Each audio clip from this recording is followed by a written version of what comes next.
ESPN 1320. We're rocking with you until 9. Remember, this is the new lineup. It's 7 to 9 a.m. It's me and Jesse with The Jump. Our favorite coworker, Rich Eisen, with The Rich Eisen Show, coming up at 9. Shout out, Rich. I was watching the show yesterday. From noon to 2, it's The Jump Rewind. And then from 2 to 6, D-Lo and Casey will be with you in the afternoon. And I expect it to be a busy afternoon. Maybe. Yeah, we'll see. We got videos to run. We got things to talk about with the Kings and the Raptors, it feels like.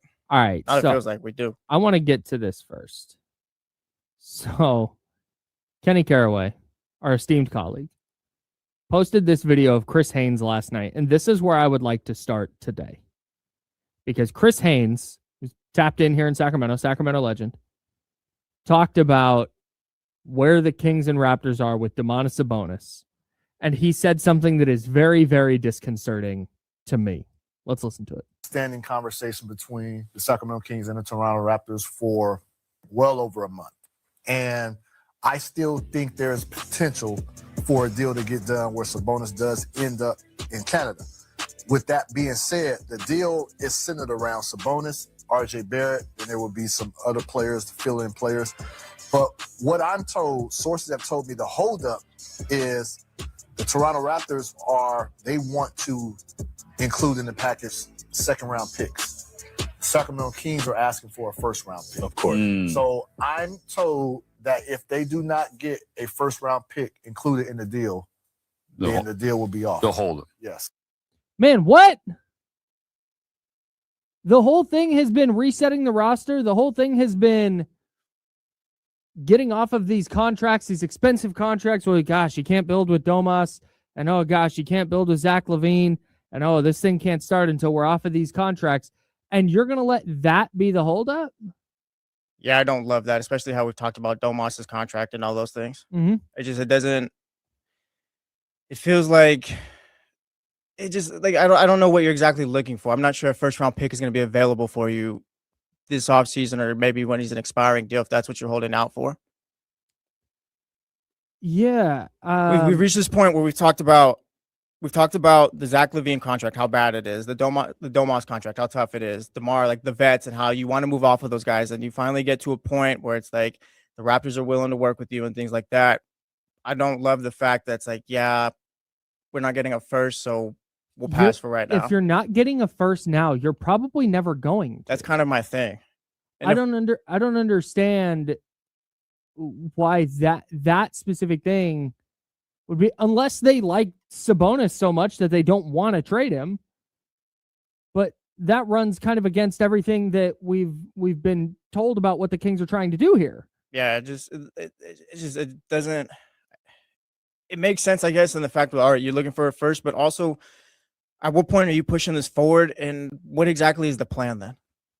I don't know. That's what's bothering me with this. You could acquire 2 second-round picks in this trade, and we've talked a lot about how second-round picks, yes, are not as valuable as first-round picks. I got it.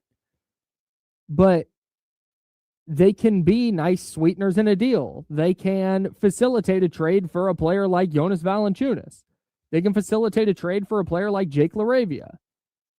Not that those guys are all-stars, but they were capable rotational pieces for the Kings that were acquired involving second-round picks. If that's what the market is, that's what the market is. And if you're trying to get off of this contract, here is a team that is giving you that out without having to take back an insane contract, at least from what I understand. Unless Jakob Poeltl's involved in this deal and we don't know about it, and that's the holdup, that I would make sense. But if it's really, hey, you're not going to have to take back any crazy contracts, it would probably, I think it would have to include Emmanuel Quickley. But if it's, hey, you can get off of the Sabonis contract, and we won't do it for 2 seconds, but we'll do it for a first. If that's, you can't do business like that. Especially with the Raptors. It's not like it's going to be a high first-round pick. Yeah, like, and also we've talked about, like, you mentioned it right now a few minutes ago, like, you're not going to get a first probably going forward. Like, are we expecting the Kings to rehab Domantas Sabonis' value with what they got going on forward? I don't even know if it's about rehabbing his value, though. Because if it is, But if you're not getting right now, it seems the Raptors are really the only team that's truly been interested in Domantas Sabonis. Like that's the Sure. suitor right there. That's the one suitor. sure, If I guess who's looking for Domantas Sabonis after that? I don't think it's about the player. I think it might be for Toronto, but because there's not going to be a rehabbing of Sabonis's value. That's not going to be a thing that happens. His value will go up when he's an expiring. Like Michael Scotto said on Monday, any expiring contract is going to have value, including a player like Zach LaVine, including a player like Domantas Sabonis. I think more so with Domantas Sabonis because I think there are teams who maybe see more value in him than they do in Zach LaVine. But I guess I would understand if Emmanuel Quickley is in the deal, and the Kings view Quickley the same way they do Sabonis, as man, that's just a contract we don't want. Player's fine, but at that contract we're out. I would get not wanting to take back IQ for $32.5 million a year through the 28-29 season. Well, are you taking back IQ though? Because Chris Haynes in that clip was talking about RJ Barrett and some fill-in players. I'd imagine like if it's Emmanuel Quickley, then he's not a fill-in player. If Emmanuel Quickley is not involved and it's a first versus 2 seconds and they're not pulling the trigger because of that, that's ridiculous. Yeah, because I think from the Chris Haynes clip, we can run it back if you want, but I'm pretty sure he says, yeah, it's RJ Barrett and some fill-in players along with 2 seconds or a couple seconds or whatever it is. Let's run it again. Here we go. Here's exactly what Chris Haynes said. Standing conversation between the Sacramento Kings and the Toronto Raptors for well over a month. And I still think there's potential for a deal to get done where Sabonis does end up in Canada.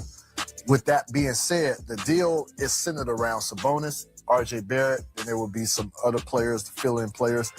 But what I'm told, sources have told me the holdup is the Toronto Raptors they want to include in the package second-round picks. The Sacramento Kings are asking for a first-round pick. Of course. So they don't get a first-round pick, the deal's off. Yeah, I don't like that. I don't like it. It feels like to me, and maybe we're doing semantics here, but fill-in players means salary. Because RJ Barrett's at $27.7 million. So there's about $18 million to make up right there. Because I think Domas is around 45, right? Domas is at 42.3. And RJ Barrett's at 27. Okay, so Quickley would not have to be in it. Got it. But if that's really the holdup, if it is RJ Barrett and then Ochai Agbaji and maybe it's Grady Dick and let's say like Garrett Temple makes it work as just a minimum salary. Yeah. I don't understand why you would not do that. I've been trying to figure it out all morning. I've been trying to get to the point where I'm able to argue the Kings side on this, and I can't. Unless it involves one of those massive contracts. This doesn't make sense to me. Yeah, it doesn't make sense to me either. It's just, like I said, we've talked for so long about these deals being so tough to move, and you finally get to a point where like you're able to do it. You can get a couple of picks as well.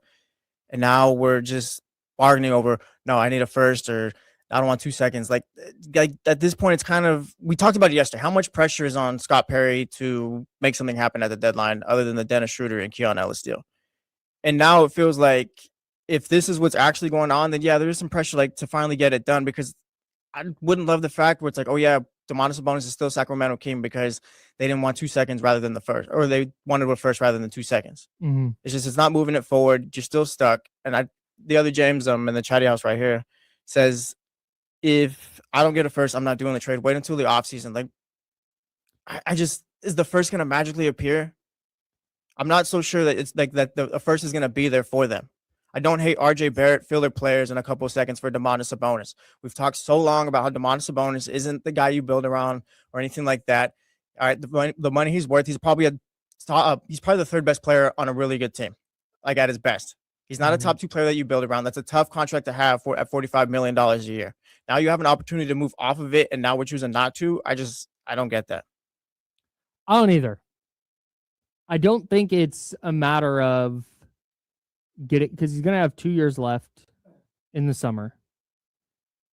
And maybe by July 1st, when another draft pick opens up and teams have more picks they can move, maybe then Toronto would be more willing to move it first. But to your point, I don't think there's some massive influx of value coming for Domantas Sabonis where you're going to have a bunch of teams like, oh yeah, now it's not, because I think every team would be waiting for him to get off of his contract. If Toronto is trying to acquire him, I would imagine it's because they think he could be a player who pushes them over the top in the East this year. Yeah. Like they look at where they're at and they go, hey, the Knicks aren't awesome.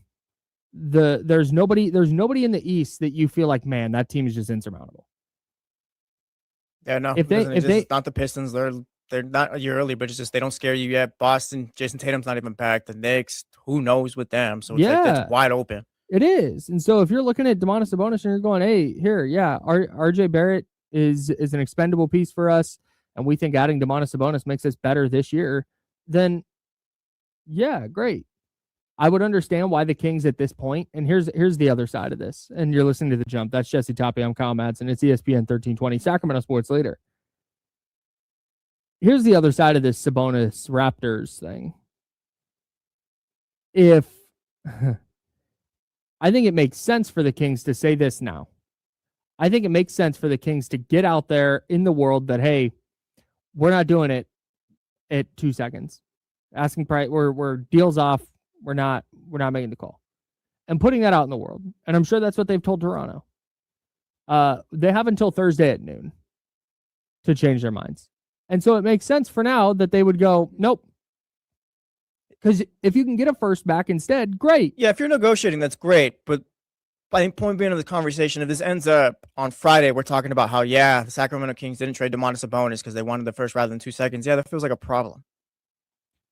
If it's negotiation, like, great, get that first if you're able to do it. But also get the deal over the finish line, too. The Sabonis value thing is so weird. He just went from the offensive hub of the best offense in basketball, and it was the best offense in basketball until there was 11 other best offenses in basketball since then. Like the league. I meant that year. Yeah, I know. I know. But season. I'm just like when people say that, it's like, it's the best offense in basketball up until there's been 12 others since then. It's just crazy that we've gotten to this point where if you had said at the end of the Beam Team year, hey, in 2 years, right? In three seasons, the Kings are going to have a hard time getting a first-round pick for Domantas Sabonis in a trade. That's crazy to me. Yeah, but then we saw. But like, I get it. We know the context. We saw what it looked like when you needed him to get a bucket when no one else could, or you needed him to step up in a play game, or you needed him to step up against the Warriors, and it's just like, now it makes sense. Yeah. Ugh. Yikes, man. You think he gets traded? Yeah. I don't know. This Chris Haynes thing kind of scared me, but yes. 916-909-1320, 916-909-1320. Do you think Domantas Sabonis gets traded by the Kings at this year's deadline? I don't think he does. I don't have enough confidence that Scott Perry and the front office are going to manage this correctly. Because I don't think they managed the Dennis Schroeder thing correctly. I don't think they managed the Keon Ellis thing correctly.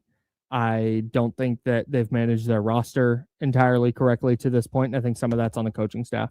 But I don't have any reason to believe that right now, until I have reason to do so. Anything that goes, hey, this front office is going to do the right thing. Anything like that is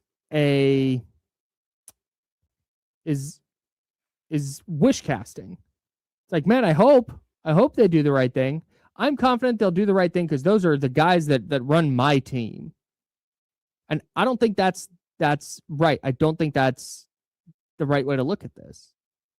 They've not done anything to this point. They did sign Dylan Cardwell, and they drafted Max Reno. That's great. That's cool. But as far as asset management, there's no reason for me to believe that they're going to manage this asset correctly. And if you're in a spot where you can get off this contract, because the entire thing has been get off the contracts. You can get off the contract and to get picks back to do so. You're not having to attach picks. We talked about accelerating the rebuild. This is going to take a few years. You can be done now. You can wipe your hands clean of this. Said they were in the negative zone yesterday. Helps you move closer to that 0 number. Right. I don't understand. And I reserve the right to change my mind, but based on what we see right now, it's hard to feel good about it. So I don't think they're going to trade Domantas Sabonis because I think they're going to fumble this. I think we're going to be sitting here at next year's trade deadline going, God, can you get a couple of seconds for Domas? Which is, to your point, the more likely thing to happen here. I think it's way more likely that this time next season, we're wondering, man, is there any kind of trade market for Sabonis?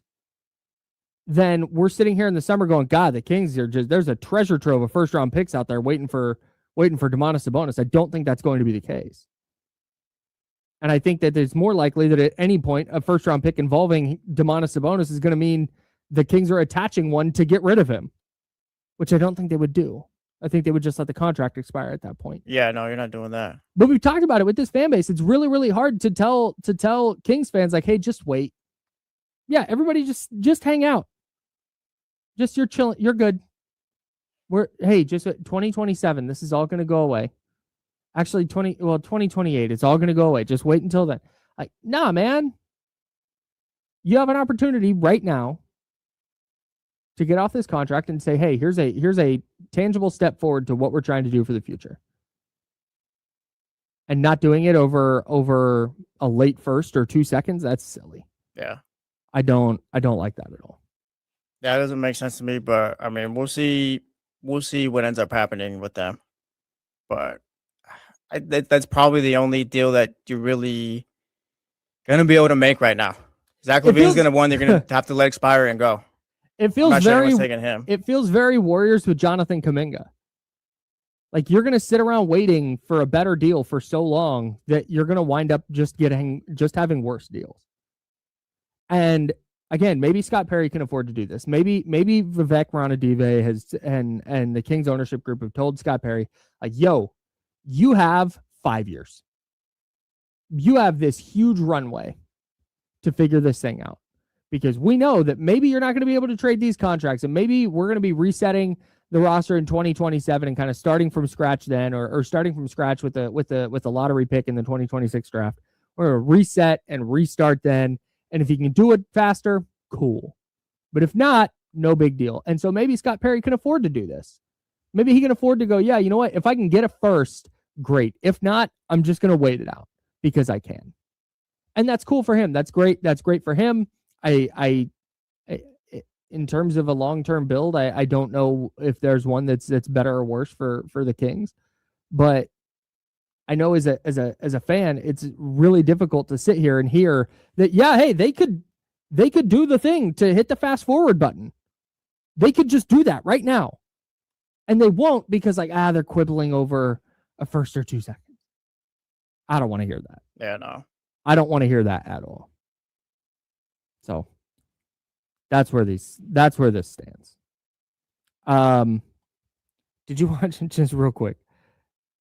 There's a ton of other King stuff we got to get into. I want to talk about Ja Morant. I heard D'Lo and Casey and you talking about Ja Morant yesterday. I would like to jump in on that conversation because I think that it ties in nicely with this Domantas Sabonis stuff. And if there's any Kings breaking news, we will obviously have it for you right here on ESPN 1320, Sacramento Sports Leader.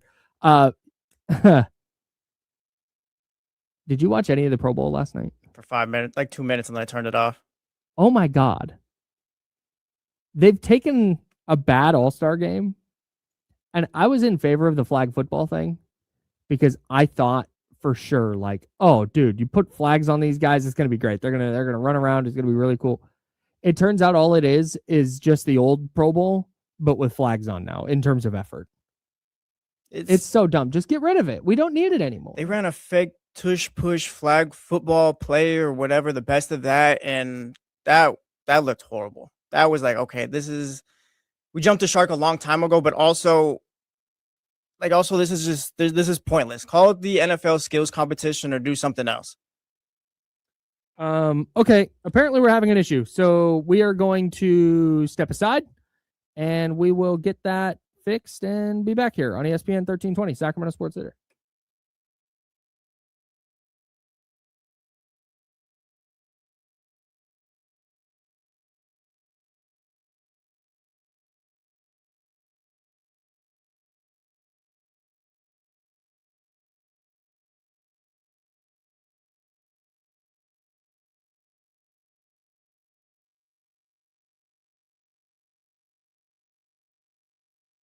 Hey, what's good, everybody? Come on.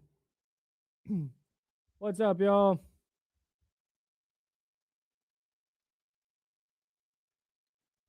I was just sitting here listening to the jump rewind and realized, man, this is already super outdated.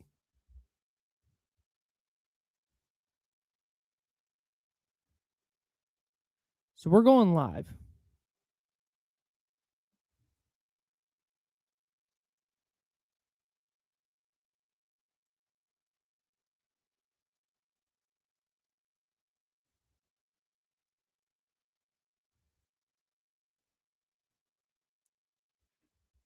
Let's go, baby. You got like 90 seconds. Let's talk about it. Let's get into it.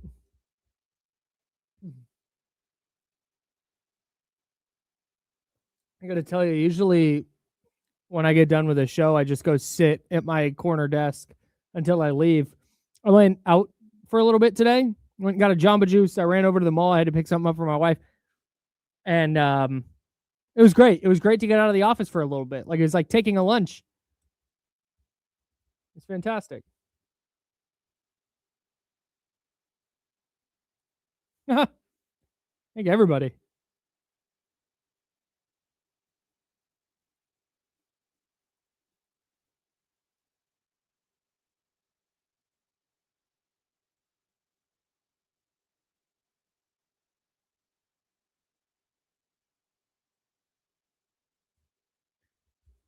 All right, 30 seconds, guys. Hey, unless there's real stuff like this, please don't. I'm by myself. I don't have a board up. Nobody is in the building who can help me. So if something real like this happens, let me know, because I'm not going to be able to monitor.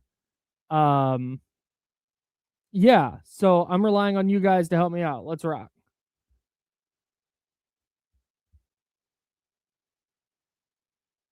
All right, here we go, y'all.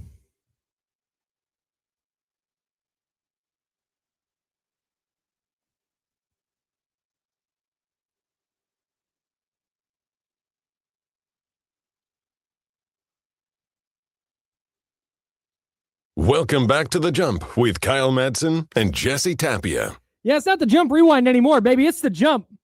We just took a 3-hour break. Give way to our friend Rich Eisen, our close personal friend and coworker Rich Eisen.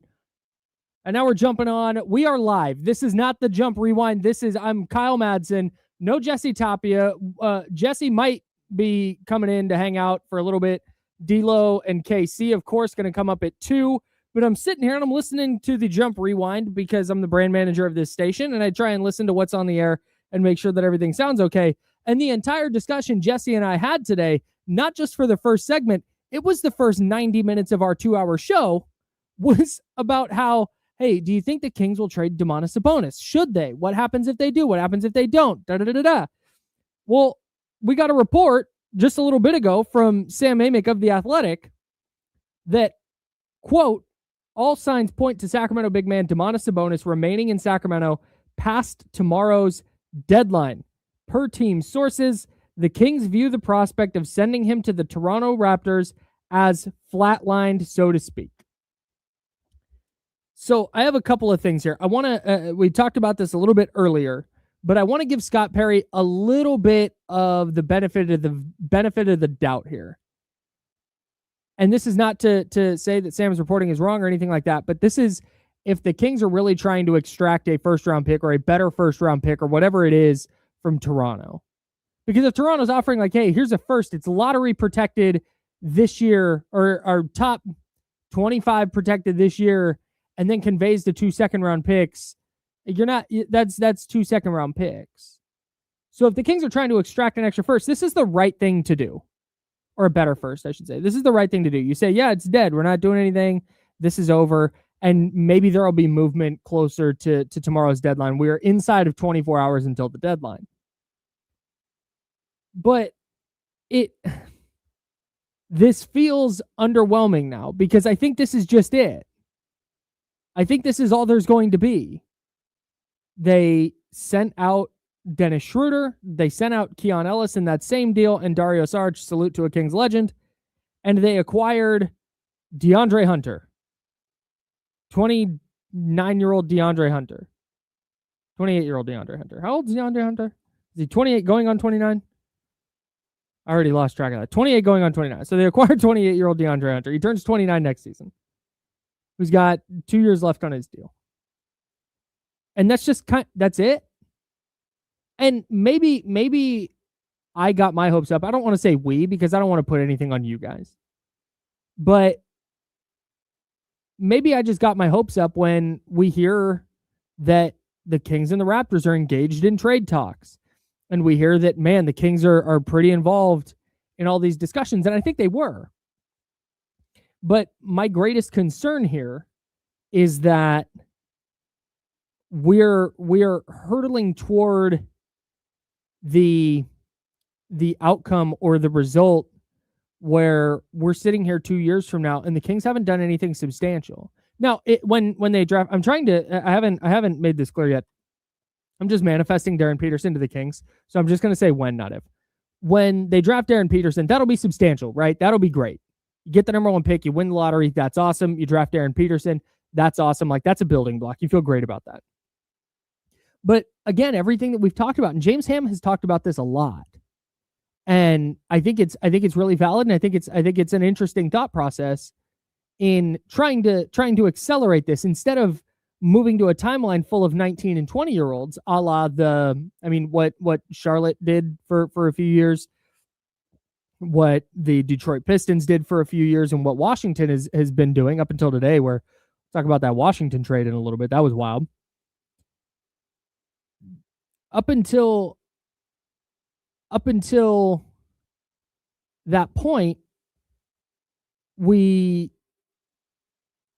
mind. I was going to go off on something else. This is why having a co-host is good, because they can pick you up when you lose your train of thought. We've talked about accelerating. That's where we're going. Accelerating the timeline. And James has talked about that a lot. And I think that's what, if you're going to trade Domantas Sabonis and you're going to bring in RJ Barrett and some salary cap filler, you're going to get off of that contract. Great. And you're bringing in a player in RJ Barrett, who Scott Perry, you think he likes him as a player. Okay, cool. That's another piece with DeAndre Hunter and with Keegan Murray. And now you're trying to look at a timeline that, okay, maybe you're looking at 25, 26, 27-year-olds instead of a bunch of 20-year-olds. And maybe then you're competing again in 2 years, say, instead of 5, 6, whatever it's going to be. And I think that's why that they're holding on to Domantas Sabonis, and it seems, and maybe there will be more information to come out, but assuming that Sam Amick's report remains accurate and that the Kings' dealings with the Toronto Raptors regarding Domantas Sabonis are flatlined, to use his words, I think this is just it. And if that deal flatlined over, think we could have gotten a first, but they wanted to make it 2 seconds.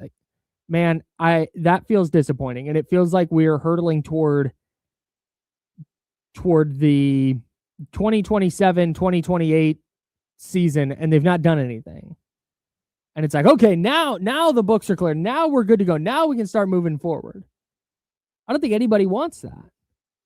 And I think even if you had just sent out Sabonis for, again, RJ Barrett, salary cap filler, and a couple of seconds, there's progress. There's movement toward, I shouldn't say toward an end goal, but out of this pit that the Kings have fallen into.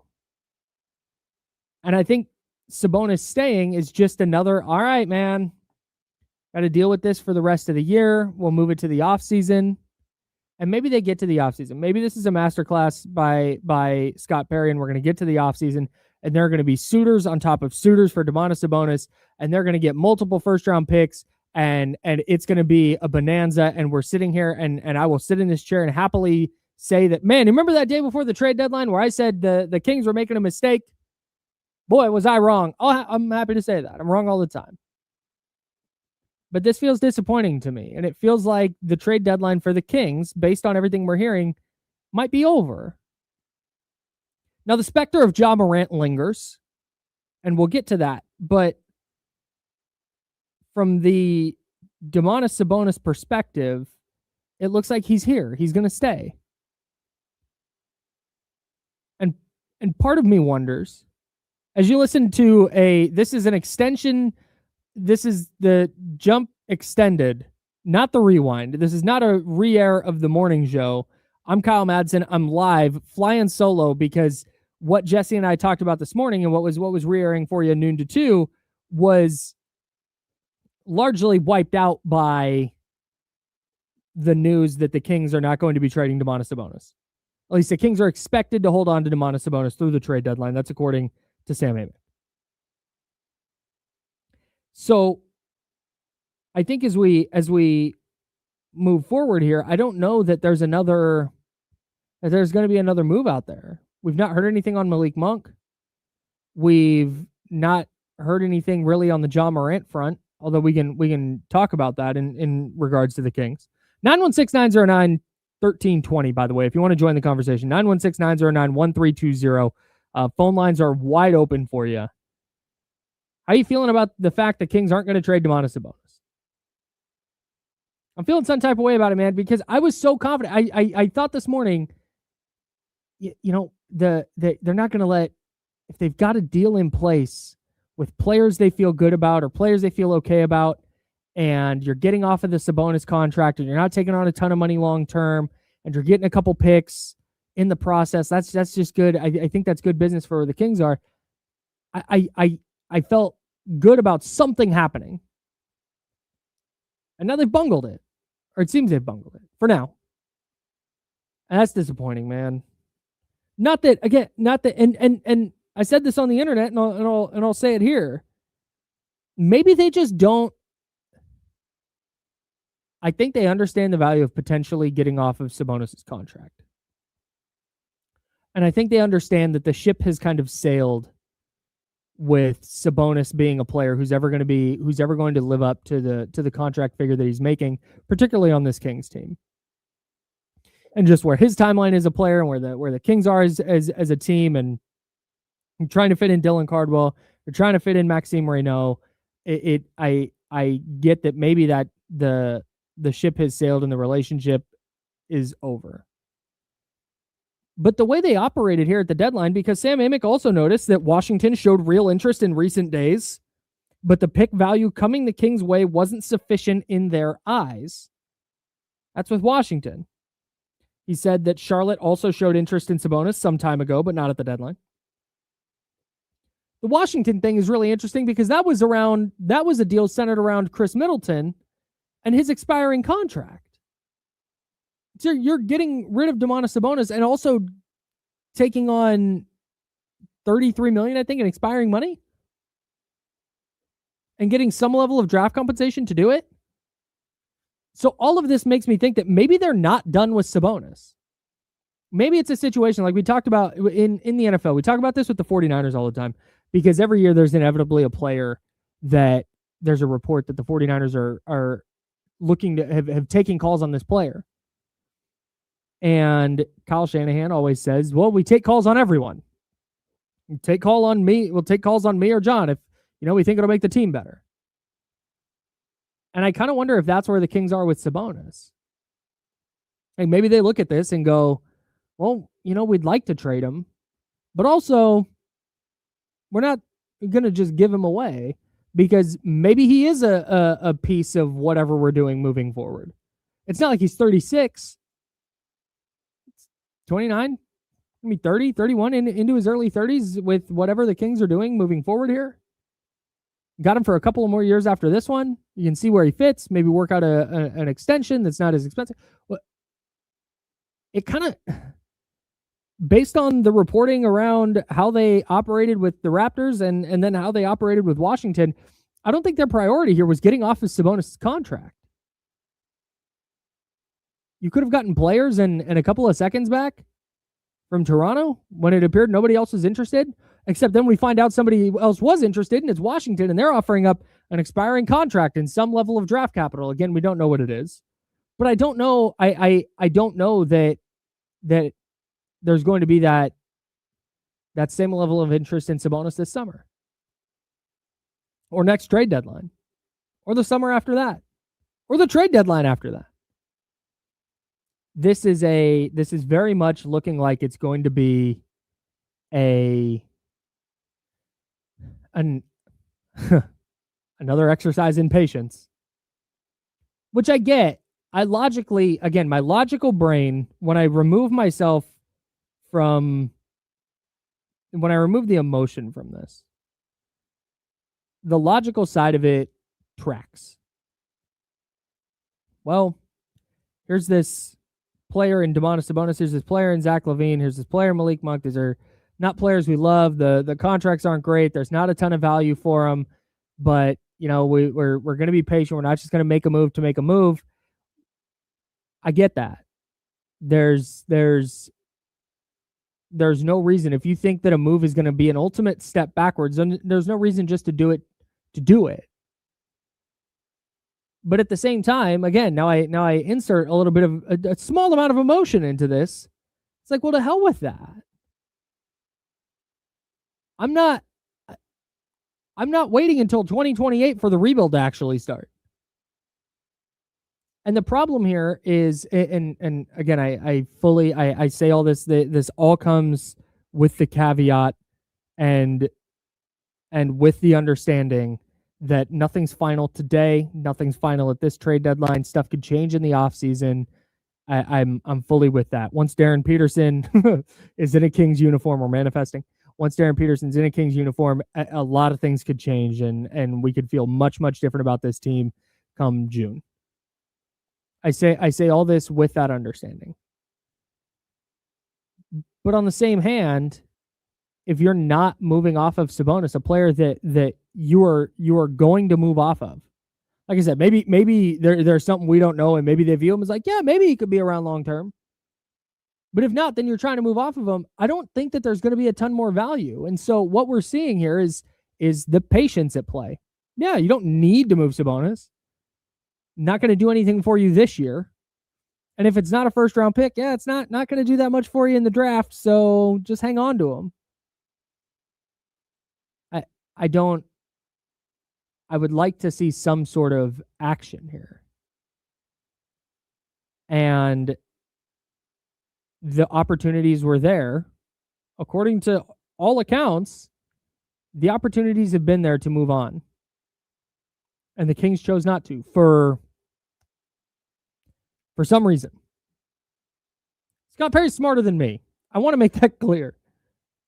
They know more things that the Kings front office knows way more than I do about what's going on behind the scenes. I get that. But based on what we know, I can react to that only. I have a hard time believing that there's going to be a different, better move for them this summer in regards to Domantas Sabonis. And I'm really fearful that we're going to look back on this trade deadline. We're going to look back come whatever day and go, man, like next summer, hey, it looks like the Kings might have to attach a pick if they want to get off the Sabonis contract. Or, yeah, there's teams offering up this bad contract and a heavily protected second. Like, that's what I'm worried that we're headed down the road for. And that we're going to be sitting here in, let's say, July going, gosh, they should have pulled the trigger on the move at the trade deadline. Because that's what we've done with the Kings for the last several years. New front office, new coaching staff. Like that history shouldn't play a part, but it's really, really difficult not to have this situation strike those nerves. It's sure what it feels like to me. And I'm happy to be wrong here. If we find out, and Sam Amick did report that the deal would have required Raptors big man Jakob Poeltl to head elsewhere, with Memphis showing some interest after moving Jaren Jackson to Utah, but the Raptors are reluctant to attach the necessary draft capital to make that necessary component happen. So that's where the jock aspect of this comes in. Like, maybe the Kings are like, yeah, if you can get Memphis, if you want to throw them a couple of firsts or whatever they need, I shouldn't say the Kings aren't dictating what. If you can get Poeltl to Memphis and as part of that deal get Ja here, great. But that's not again, I'm going off of what Chris Haynes reported this morning, that the main hangup was a first versus 2 second-round picks. And if that's it, that's really tough. Now, on the other hand, let me argue with myself. As we're live on ESPN 1320, that's Sacramento sports leader. I'm Kyle Madson. Damian Barling on his way in. Jesse Tapia on his way in. D'Lo and KC is going to be live at 2. I'm live right now. We're trying to work through this Domantas Sabonis news that we went from, oh, hey, there's smoke. There's, this trade stuff with Sabonis, it's real, to, nope, they're keeping him. So we're working through that. So let me argue with me. Here's why I'm dumb. If the Kings were ready and said, yeah, you know what, fine, we'll take the 2 seconds. You got us. We'll take the 2 second-round picks, or the first-round pick that's so heavily protected, it turns into 2 seconds. Fine, cool. Then Toronto said, well, no, actually, we're gonna have to trade Poeltl. Let us see if we can get somebody. Okay. Maybe that's what happened here. Maybe the Kings went, man, the Raptors are the only taker, and maybe what we're finding out here is that there is no value for Domantas Sabonis at this trade deadline. Toronto wants him and goes, yeah, hey, the only way we can do this though is if we get off this other big man contract. Maybe the value's just not there. And this is something we've talked about a lot on this radio station, how much the aprons are affecting how teams, or I should say the new CBA, is affecting how teams operate. They're not just taking on big contracts. And if they do, they're trying to offload another one, because you do get handcuffed very, very quickly. And maybe that's just it. Maybe the Kings did everything right and Toronto isn't ready to play ball, or Memphis wasn't ready to play ball. And while I'm a little bit bummed at the moment. Again, Jesse and I are live on the jump at 7 a.m. tomorrow, and maybe I'll feel differently once I get a chance to see, what other moves come down, what other news comes out, and get a chance to process it a little bit. But it does feel like a little bit of a bummer that this is just kind of where it is. It would feel really underwhelming and really disappointing, no matter what. Like, this is something that I struggle with a lot, again, because my logical brain wants to see okay, I get where the front office is coming from. I don't like it, but I get it. And man, okay, if you really, but then there's another part of me that's like, just figure it out then. This is what you get paid for. This is why you get paid the big bucks, to figure stuff like this out. It's not going to be easy. You're going to have to make some sacrifice. You're going to have to take some swings. And they were not in the Jakob Poeltl business, and Toronto apparently doesn't want to be either anymore. And so instead of a move getting made, we're just back here. The Ja Morant thing still interests me immensely, though. In part because there was another report today that the asking price on him has dropped dramatically. And we got a little trade. We'll get to that in a second. Seems like the Kings Raptors thing is in fact super dead, because Ochai Agbaji was traded and he was one of the guys being talked about in that Kings Raptors deal. But anyways, real quick, Ja Morant. Seems like the asking price for him has dropped precipitously as Memphis kind of blows this thing up and starts whatever version of a rebuild they're starting. And this is what we've talked about. It's like, man, at some point, no matter how you feel about John Morant, at some point the price gets so low that you'd feel good about doing it. James and I, back on the Insiders, RIP. Back on the Insiders, we talk about, man, would you do Zach LaVine in the Spurs 2027 first round pick for John? Like, I'm doing that. That's a swing I'll take. I'll happily take that swing. For 2 years of John Morant, like, yeah, sure. If it goes great, you've fallen into the star you need. If it doesn't, it's 2 years. And you know what? It looks like you're going to have Domantas Sabonis for 2 more years anyways. Zach LaVine doesn't expire until after next year. Malik Monk is a wild card in terms of whether he's going to be around. So cool. At least get John Morant in the building and see if he can figure it out. I mentioned Zach LaVine. He's going in my hypothetical deal there. But that's something I'm still watching while I'm bummed out right now, and while it feels like, God, it looked like they were going to make another move and get off another contract, and we're going to be able to shift the conversation. We're going to be able to move the conversation forward at least a little bit. Maybe the John Morant thing will save us. Maybe that'll make you feel better. Shams Charania reporting as we get a little bit of breaking trade news here, not Kings related. The Clippers, Nets, and Raptors, according to Shams, have agreed on a multi-team trade, sending Chris Paul to Toronto and Ochai Agbaji and a 2032 Raptors second rounder and cash to the Nets. So the Clippers are... What are the Clippers doing here? Just sending Chris Paul out? The Raptors will not require Chris Paul to report to the team and could still discuss trades involving him over the next day. This is again per Shams. Toronto is now out of the tax. Brooklyn picks up an asset and cash to cover Agbaji's salary. The Clippers clear a roster spot and save $7 million in tax. There we go. That's the impetus behind it. What Brooklyn's doing is kind of what I would like to see the Kings doing, and maybe that's why I'm so bent. Brooklyn's just been like, to hell with it. We're trading everybody. We've got cap space. We've got money. Cool. We're going to take on money. We're going to just acquire assets, whatever assets you want to get. 2032 second round pick. Bet, Toronto, give us that. Oh, wow. Hey, Denver, you want Cam Thomas? You're going to give us Michael Porter Jr. and you're going to give us a first round pick to do it? Bet. Here you go. Take them. Asset accumulation is what this all needs to be about for the Kings. And it doesn't right now seem like that's the priority. And maybe they're trying to asset accumulate and not take on bad contracts, which is going to be really tough to be very, very frank. And maybe that's the priority. It's asset accumulation or letting these contracts expire, because maybe Scott Perry knows he's got the runway. And I think that's the right thing, because while I badly would like him to make a move, while I badly sit here and go, man, I figure it out. Figure it out. That's why you get paid. Figure it out. Make a deal. Make a trade. Get off one of these contracts. Acquire assets. Maybe it's just not there. And if it's not, well, yes, it's on the front office. I have a hard time in 2 years going, all right, well, it's time to fire Scott Perry because you got to move on.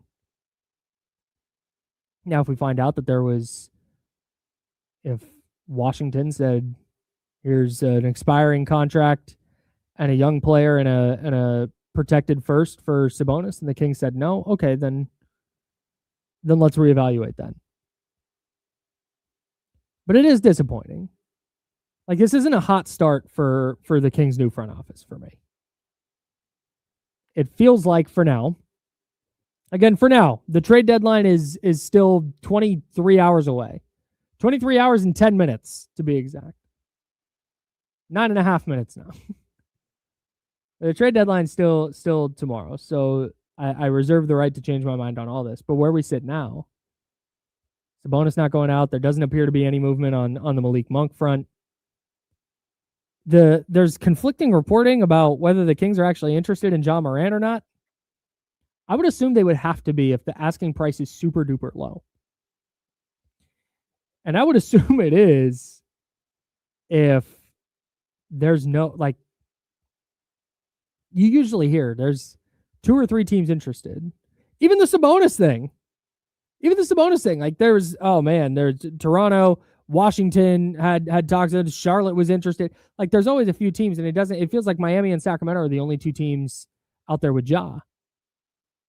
So maybe the asking price comes down really far, and the Kings are able, and Scott Perry is able to get out from under a contract, acquire Ja Morant, and take that swing.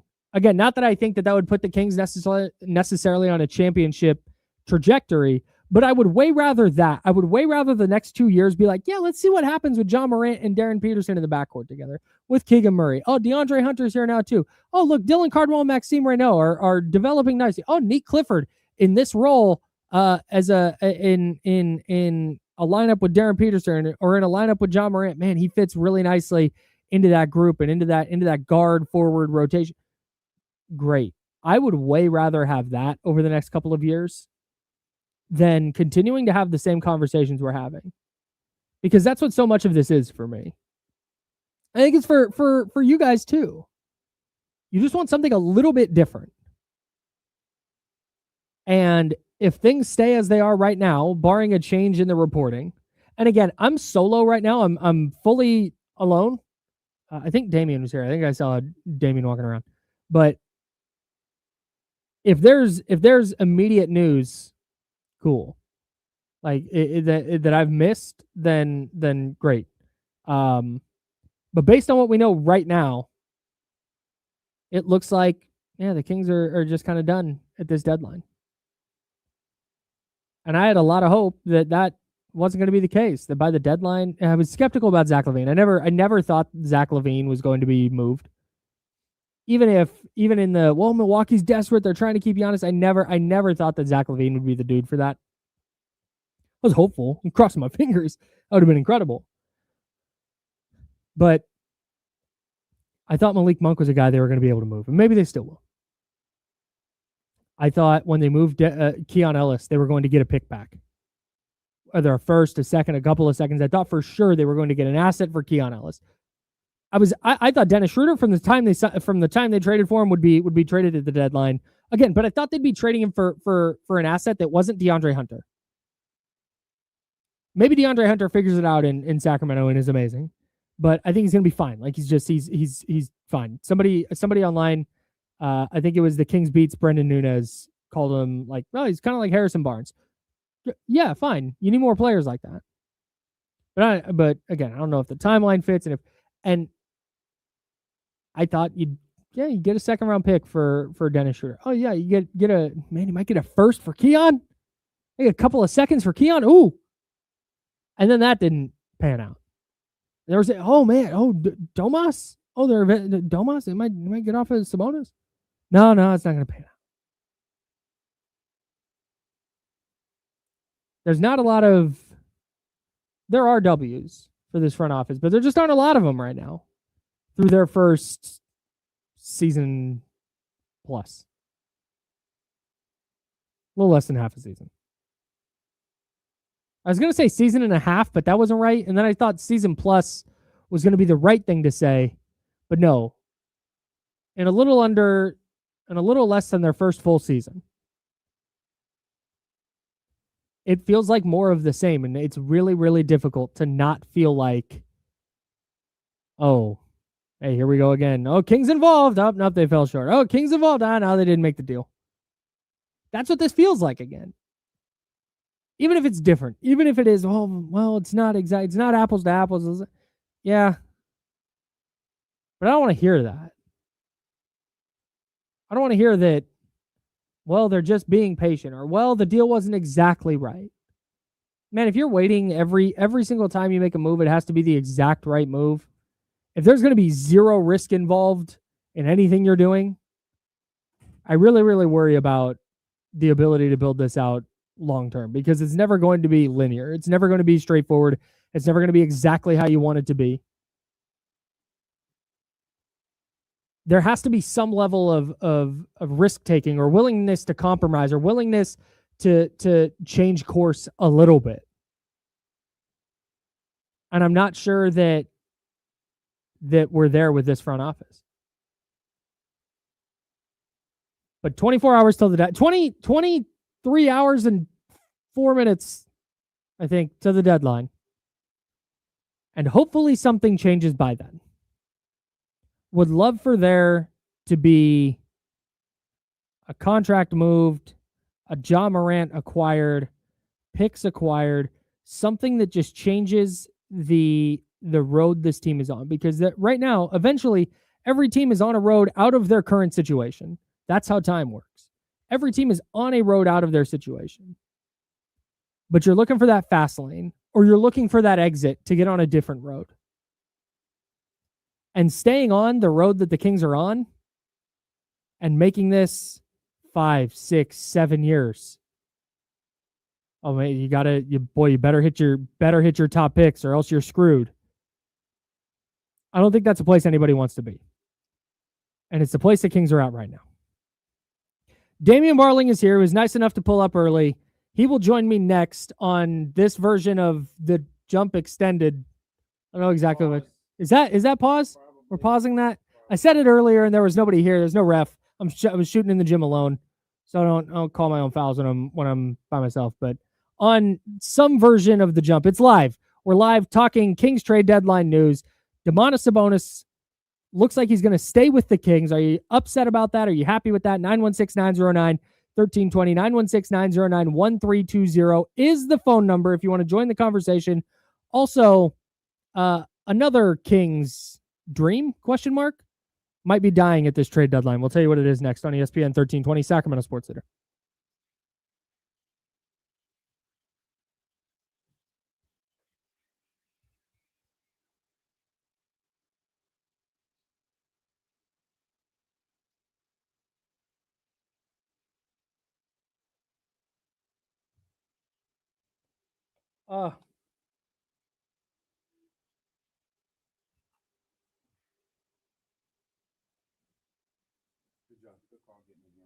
Yep.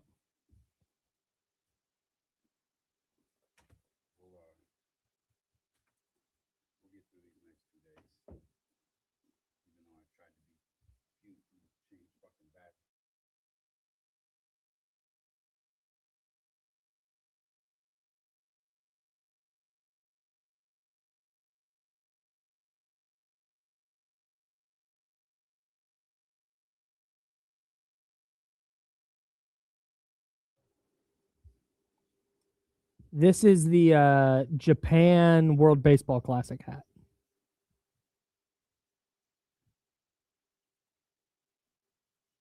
Can we? Check. There it is. Up. Go.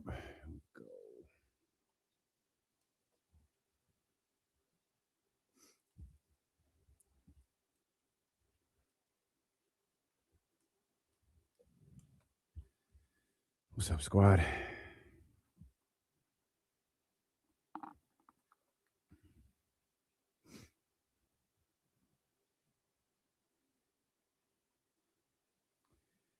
Chris Paul headed to Toronto. What?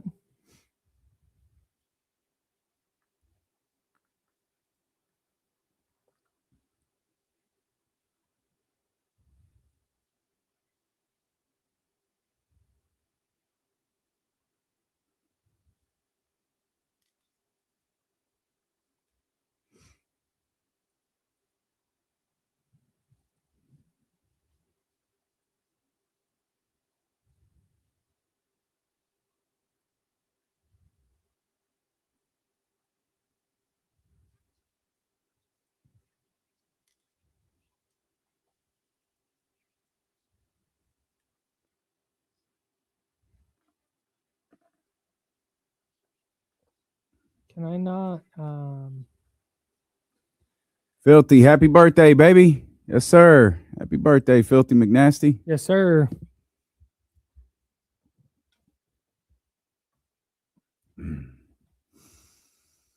Whew. Right on, Andrew. That's what we do. Filthy, we'll make sure we show you some love. I'm behind the board with the air horns, too. I have air horns. What was it, the air horns for, man? Filthy McNasty, then. You want? I'll get you. Filthy came in a suit one day, and I didn't even recognize him. I was like, hey. Your air horn button is better than my air horn button. So. Do yours. Pause.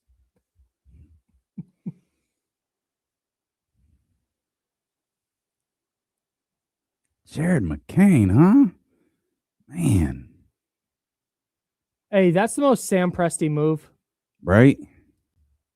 Just he's available for a late first. Here. Take him.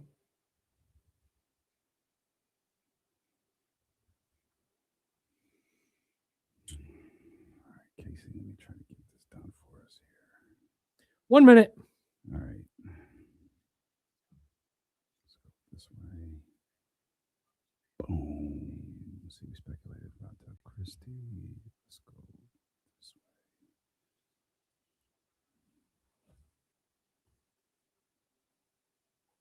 What's up, man? Jesse Tapia.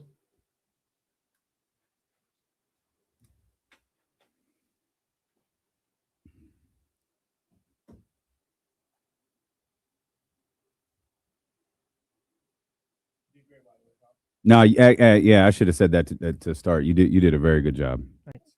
Very, very good.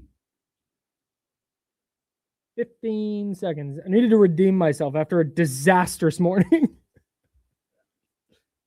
We're still getting the Kings out in the morning, and as you know, I handle hiccups very well. You do, yes, Here we you absolutely do. Coming back. Uh-oh.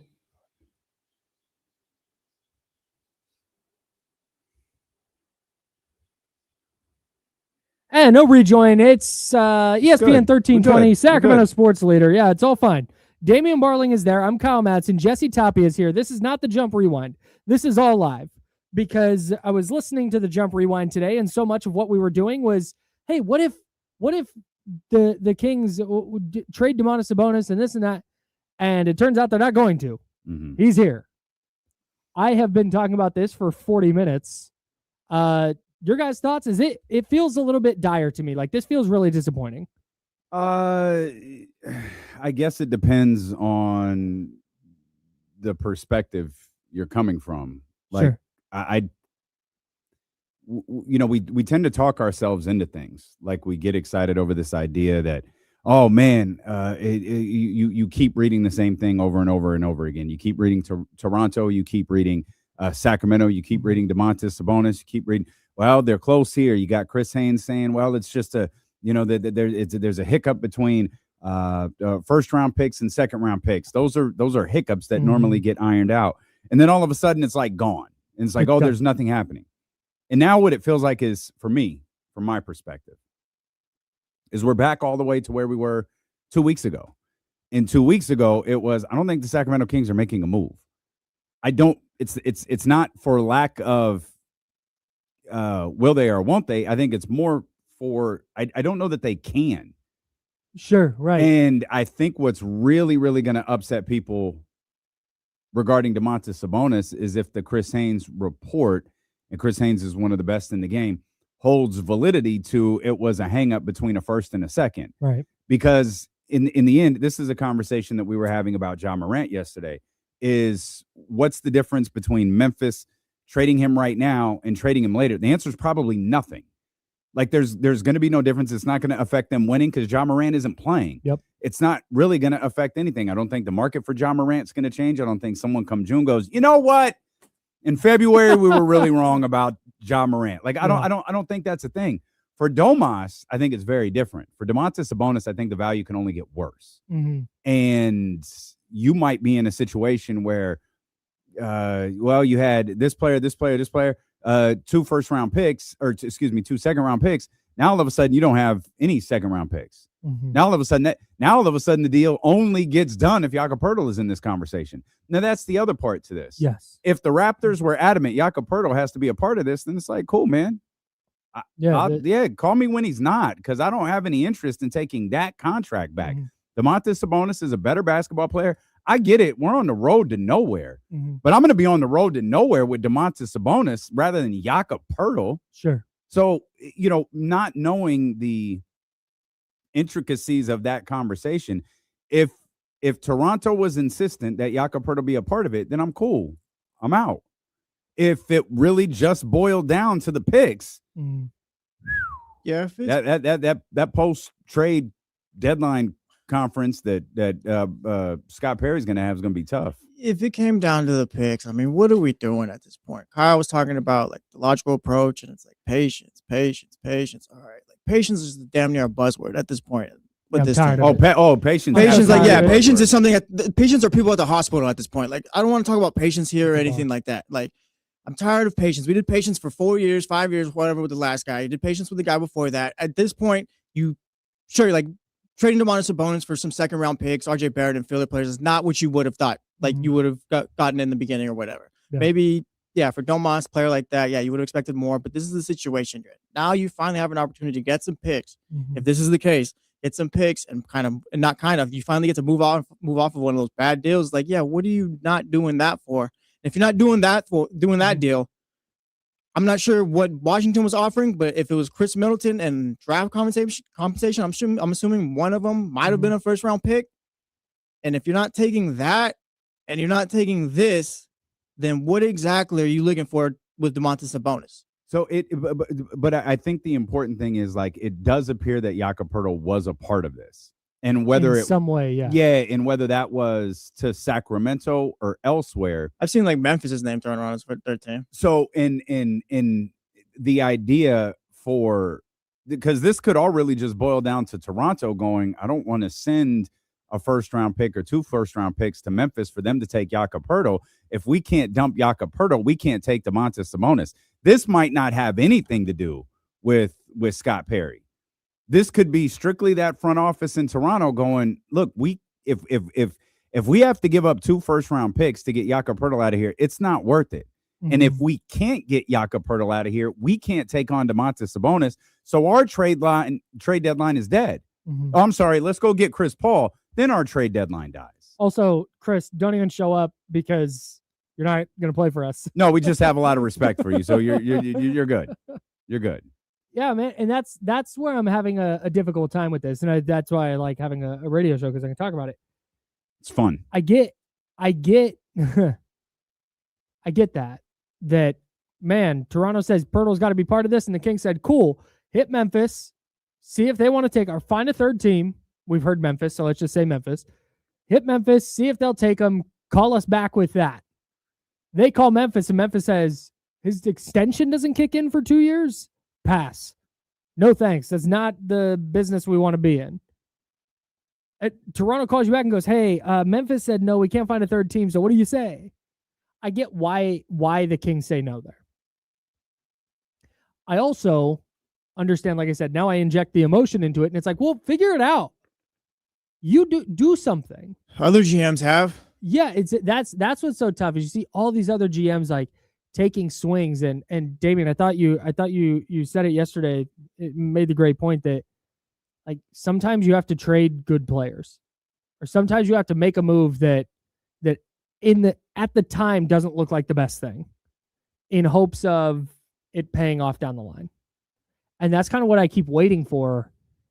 And again, this is not to put a fork in the Scott Perry era. This is not to say somebody needs to be fired. It's not that dramatic. This is not that dramatic.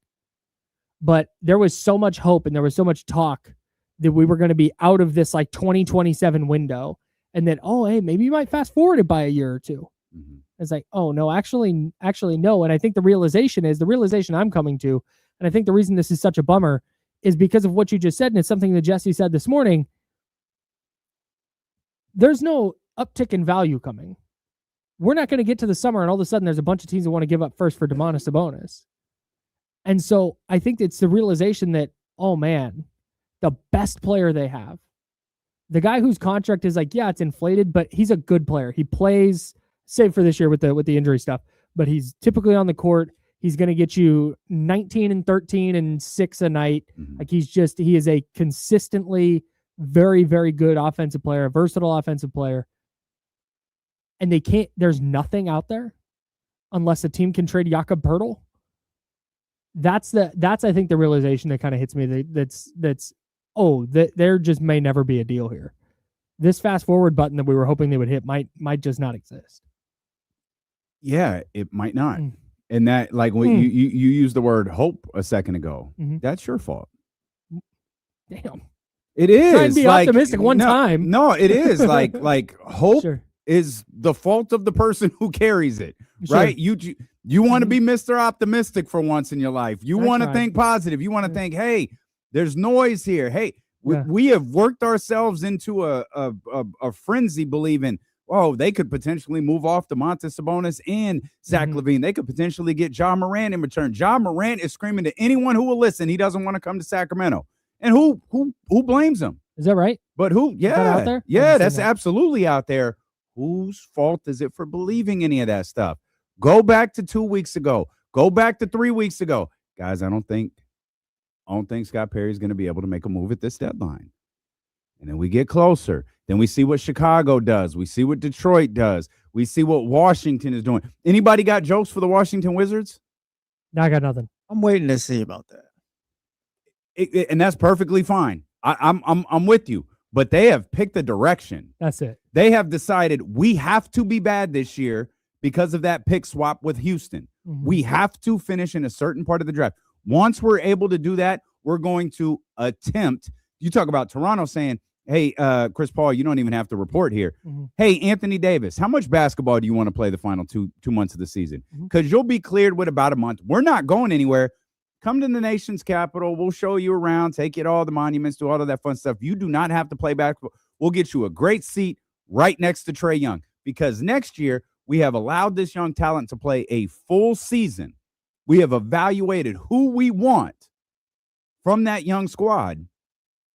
And now we're going to hit the ground running with these young guys, Anthony Davis and Trae Young. Now, whether it works or not, Jesse, that's an entirely different conversation. But they have picked a direction. Mhm. They have decided this rebuild is done. Mhm. This is what we were rebuilding for, and we're going to take a chance on these two veteran players to go along with these young guys that we've drafted over the last couple of years.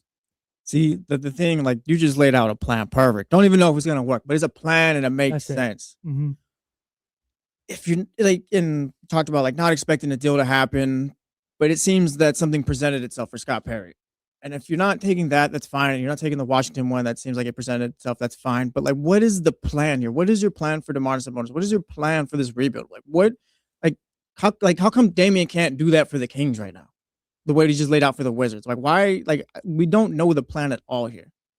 To be clear, I read a 10,000-word essay on the Washington. But the thing is, Wizards the thing is, earlier who's going to write the 10,000 words on the Kings then? I don't think anyone Oh, can. they are. They're But they're just not- not going to be nice. That's what I'm words. saying. It's not a plan. It's Yeah. about there's dysfunction or just how things aren't working out. Like, there's no, like, I don't know what exactly they're looking for here. If you're not taking the deal with the Raptors, if it's off of picks or whatever, and you're not doing the deal with the Wizards, like, what is the plan here? What are you looking for? Okay, so I don't disagree with any of that, but I also don't know that. Let's say we had to jump on air because the Kings traded Domantas Sabonis to Toronto. I don't think we have a foundation of a plan still. No, but Like, you move okay, forward, you got though. RJ Barrett, you got a couple of seconds. Right. Yeah, you're okay, hit the eject button on that a couple years early. That's cool. Like I said, I would have praised such a move. But I also don't think when it comes to like, okay, what's the long-term plan? I still don't think we would know. No, I don't think for sure. I don't No, think absolutely. they know. I think Absolutely. But you also have like RJ coming off the books early. Mhm. I don't remember in this scenario, are we with Ja Morant or no? No. Okay. Well, then with RJ Barrett, at least like if nothing else, you're just off the money early. Mhm. And if you like him, cool. What can we do moving forward? It's like Precious Achiuwa. This season sucks. I want Precious Achiuwa here next year. Yep. This is a 20-something-year-old player. If nothing else out of this season, give me him. Yeah. It's Let like- me have that young man here. It's like that Office episode where they're interviewing for the managers after Michael left. You're not going to give me the full plan. At least give me parts. And Yeah. right now, we don't have anything from the Kings, it feels like. I'll play the Kenny role and not get that one. Sorry, Demi got it. It's all good. Okay, good. As long as you guys got it. Point being is I just love like, inside yeah, jokes. like I you would- love I'll inside give you, jokes. I I'll hope give it- you harder one someday. part 2 of the third part of the Thank plan. you.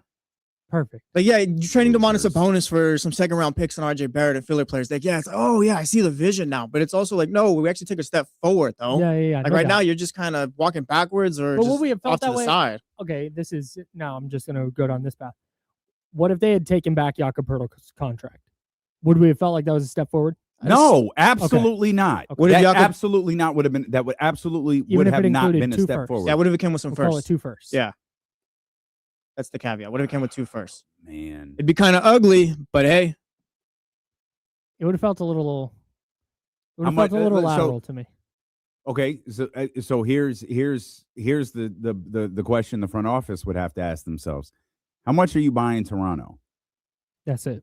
Are you buying Toronto I to think be I would a top 4 or 5 team for the next 4 to 5 years? Because if you're not, then you might have to do it. Yeah, I don't think I am. Then you take Yeah. the money. I think the East is up for grabs right now. That's kind of what this And- is. And I like that's why I Toronto. think a lot of people are positioning themselves, which is that right there, what Jesse just said, is the main reason I thought this deal was going to get done. Kenny brought it up yesterday. Toronto may look at this like, hey, we've got to go. Mhm. Like Domantas Sabonis can help us. We have to go get this done. We're contending with New York. Milwaukee is stepping out of this conversation. Who knows what New York might do in the next 24 hours? Mhm. We've got Boston here. Boston shouldn't be here, but yet they are. You've got Detroit. That's just Cleveland from last year. And the Cleveland of last year is now trying to move back to the Detroit position of this It's the year. Detroit of They're last trying year.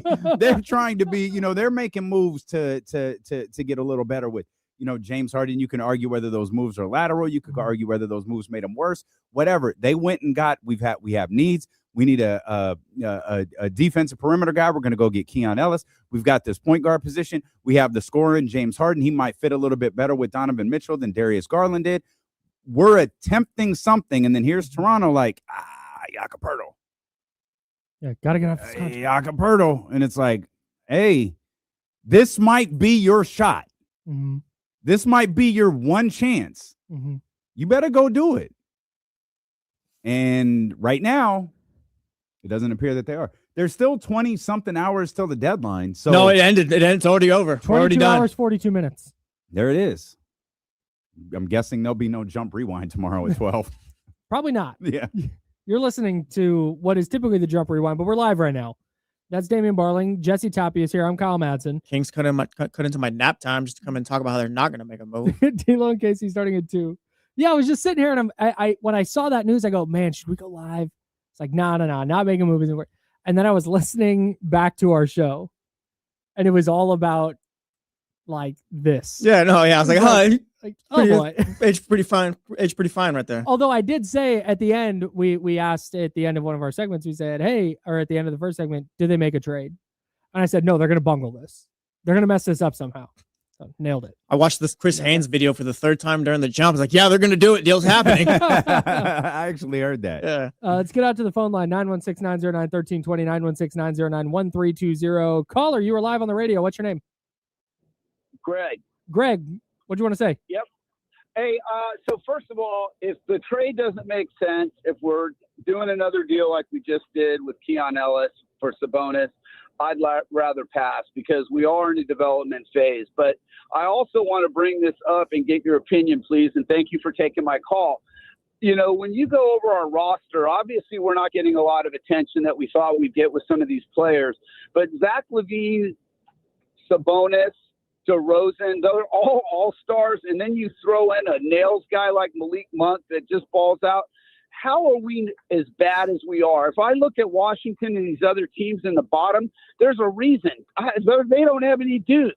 So my point is, it's coaching. Christie's a great guy, and it worked out well for the time, but he is not getting it done. I think our biggest problem is coaching and some of the rotation stuff. I mean, he had no experience. So I just want to know your take. He doesn't have a lot of experience to lean on. I want to know your take on Christie, and I really like him as a person. I'll take it off the air. Thank you. You got a G. Thanks, That's Greg. It's not the best. Like we talked about this pretty extensively yesterday. Like Doug is, Jesse asked a great question that's probably not going to be reality that we'll talk about at some point today, but is the best opportunity for Doug to kind of save himself and save this season, to wipe out this roster and give him an opportunity to coach. We wonder if Zach LaVine makes things difficult, if DeMar DeRozan, Domantas Sabonis, those collection of guys make things difficult. I don't imagine Russell Westbrook is I love him, but I don't imagine he's the easiest guy to deal with in certain situations either, especially a losing situation like this. No, Doug Doug, I think the line that we said yesterday that holds true is when you're this bad, when you're the worst team in basketball, no one is absolved of blame. That includes Doug. Yep. There are times on a nightly basis that I'm not sure what Doug is attempting to accomplish with lineups, with game plans, and I have a fraction of the understanding of the game of basketball that Doug Christie has. Sure, a fraction of it, but even in that small fraction, I'm not sure. I'm just not sure what's happening. And when you're this bad, I don't know how you get a pass. Even with all the injuries and that he's dealt with.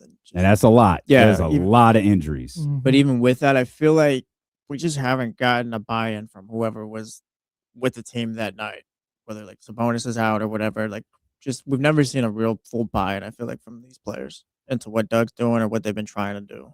And that's tough for Doug. I mean, he brought into an impossible situation if we're keeping it real. Yeah. I mean, there's no one you could have brought in where it's like, oh, yeah, the Kings are having a decent season, blah, blah, blah. Like, that was never going to be the case. But, yeah, I mean, if they're not hearing the coach, then I don't know what you do. Yeah, I'm on the fence there. I don't think Doug's done a fantastic job, but I also don't know if they brought in, let's say, just league average coach, just generic coach A. They have 13 wins, 14.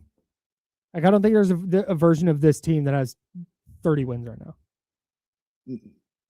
No, is it probably not. What of a coach like the Doug, like we talked about it yesterday on Dylan Casey, like did Doug Christie ever really adapt to the talent he had rather than that I don't think he did. 94 feet, like this is how I want to play. It's like you don't really have the guys for that right now. Yeah, it feels like he punted very early in the season in terms of trying to change anything or trying to get the most out of this team. 916-909-1320, 916-909-1320. We don't have a call screener right now. So if it rings and then you start hearing us talking, it means you're on the line and we'll get to you. That's how this works. Caller, you're on the line, on the air. What's your name? Man, check it out. Listen, Kyle. Who could this be? D-Lo, Jesse. No, listen, it's TC. What's up, bro? Oh, no, we know who it is. What's up, TC? Yeah, I didn't know who it is. Yeah, and listen, bro, this is ridiculous. I might be the only one, bro. Like, if we let these 2 second rounds get in the way of this deal, dog, that's like an idiotic move. We might as well keep West and Mon-Fri around, bro. I don't want to hear the prudent, opportunistic. I don't want to hear none of that BS, Perry, bro. Like, this is a move. Like, if you looking to move off from guys, this is a move. Like, I think we lose vision of the overall arching point. The overall arching point is moving off from guys that you no longer want here in DeMar DeRozan, Zach LaVine, and Domantas Sabonis. I don't want to hear about it's hard, it takes 2 to tangle. Well, they're trying to tangle, bro. They're trying to give us these 2 seconds, and you talking about, nah, I want 2 first. Well, bro, you might as well keep these dudes around and be quiet. Extend them, and let's move forward. I don't want to hear a rebuild, I don't want to hear none of that, Perry. We already getting a lottery pick. You have to make moves. You're not going to rebuild this team of 5 straight years of tanking, bro. You have to make free agency moves, and you have to make trades. Yes, you make the Hunter move. Hunter was better than all 3 guys. Bro, bring that Portal contract back. Send him to UC Davis to go see some specialists while we move on with RJ Barrett and whoever we bring back with the younger generation, bro. This is frustrating, bro. We could have kept Monty and West for this. Okay. That's all I got, man. All right. I think they're going to send him to Kaiser, too. I also think it's TC 2 put to the chef tango. on. It's 2 to tango. Not tango. Yeah, tango, like dance. And then Yeah. also overarching point. Yeah. Not overall arching point. No, it's all right. Is it overall arching point? No, I don't. Overarching point. Oh, okay, yeah, I was like confused for a second. I don't want Jakob Poeltl here. I don't either. That's not. The TC's talking about making a move for the sake of making a move. I'm fine if Scott doesn't do that. You don't have to. You don't take. How many times have we said, like, do whatever? Just don't take more money back. Don't bring back a worse contract. Right. Now you're talking about a player who makes too much money for too damn long, who's not playing. Who you're not going to be able to trade ever. Domas is on the floor a lot recently, but still. but normally Domas is an Iron Man. And there's never going to be trade value with that contract. Jakob Poeltl, right? Yes, yeah, with Poeltl's right, contract. So right. you're taking that on, and that's just something that you have. And I think Scott Perry, in his mind, is looking at this going, if we can hit the fast forward button, cool. Mm-hmm. But worst case, it's this year, next year, and then 27-28, we're set. Yeah. We're ready to go.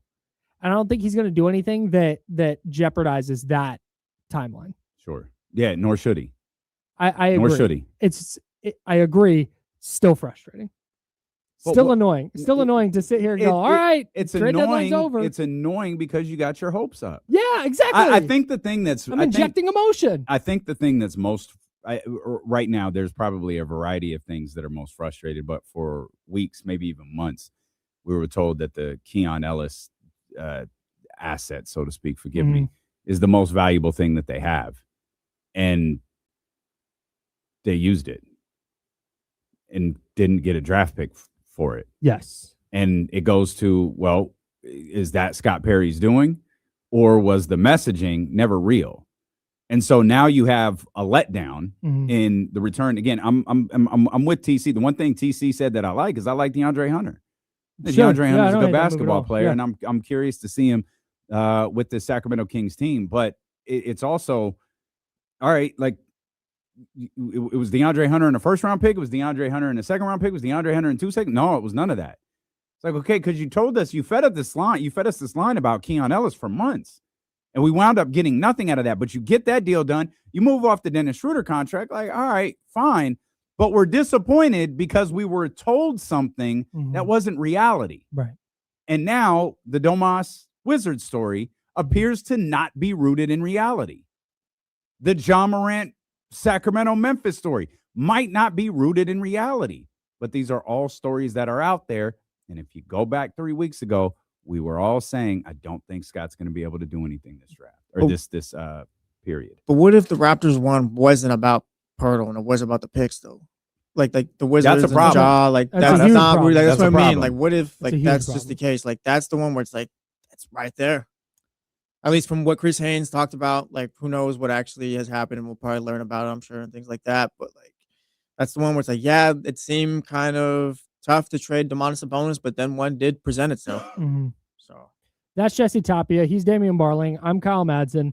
This is typically the Jump Rewind, where the 7 to 9 show the Jump replays. But when there's breaking news or there's something going on that we got to jump on live to talk about it, we will. And that's what we're doing now with the Kings. Looking like there's not going to be a lot more action for them at the trade deadline. We got to get to another Kings thing that looks like it's over. And then we've got to get to Scott Perry and what Jesse was just talking about. Does this make you feel different about Scott Perry overseeing the Kings' long-term build? And we'll talk about that next on ESPN 1320 Sacramento Sports Leader.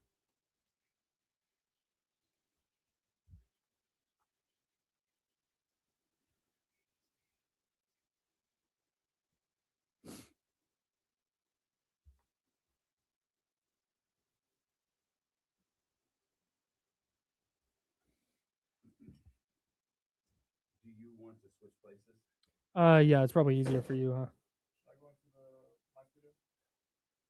Yeah, you can. I think Kenny's normally here around 1:30. So.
$457 people in here on YouTube.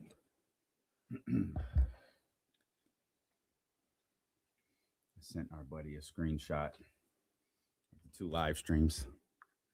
It's like From today? Yeah. Oh, no, okay. the 2 live streams, like as they were happening. This one? Yeah. Yeah, right. I won't get to do this very often. How's this look? He didn't care. Who? Matt. Oh, Matt. I Oh, sent him to Matt. He texted me and Jesse on the first day, and he's like, "This show sounds great. You guys are gonna thrive." Fuck off, Matt. Don't fuck off, Matt. It's That's jokes. That's my It's guy. jokes. Okay. Oh, we're live? Are we live? Really? We're live, pal? Why can't I hear anything? Oh, no, I don't think we're live. There's still commercials going, right? Uh-oh. Oh, boy. Okay. I got to ask Kenny how he feels about his prediction right now. You guys yesterday, when you said, what's the percentage chance? And you were like, less than 10. And Kenny's like, 60.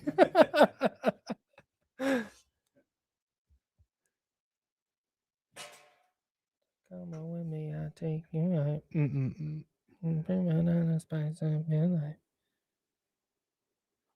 I honestly feel bad for making Kenny write down that John Moran thing on the board.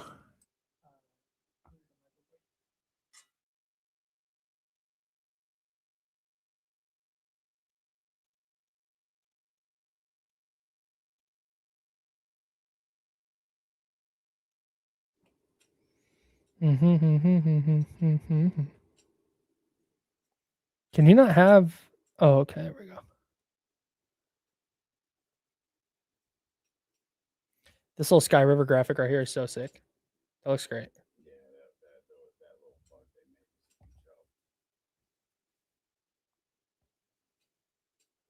Shout out to the Odyssey video graphics team, by the way.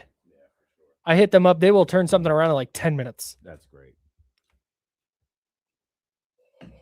I asked for. Oh, Stephanie. Damn, I'm going to star that. I asked for 2 things, and they were like, how about 14?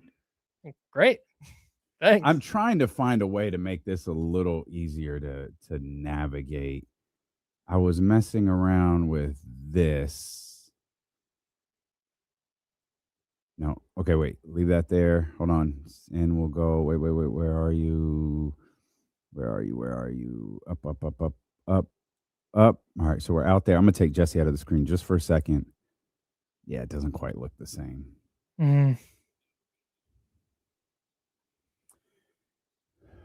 All right, man. It is D'Lo and KC. It's The Jump.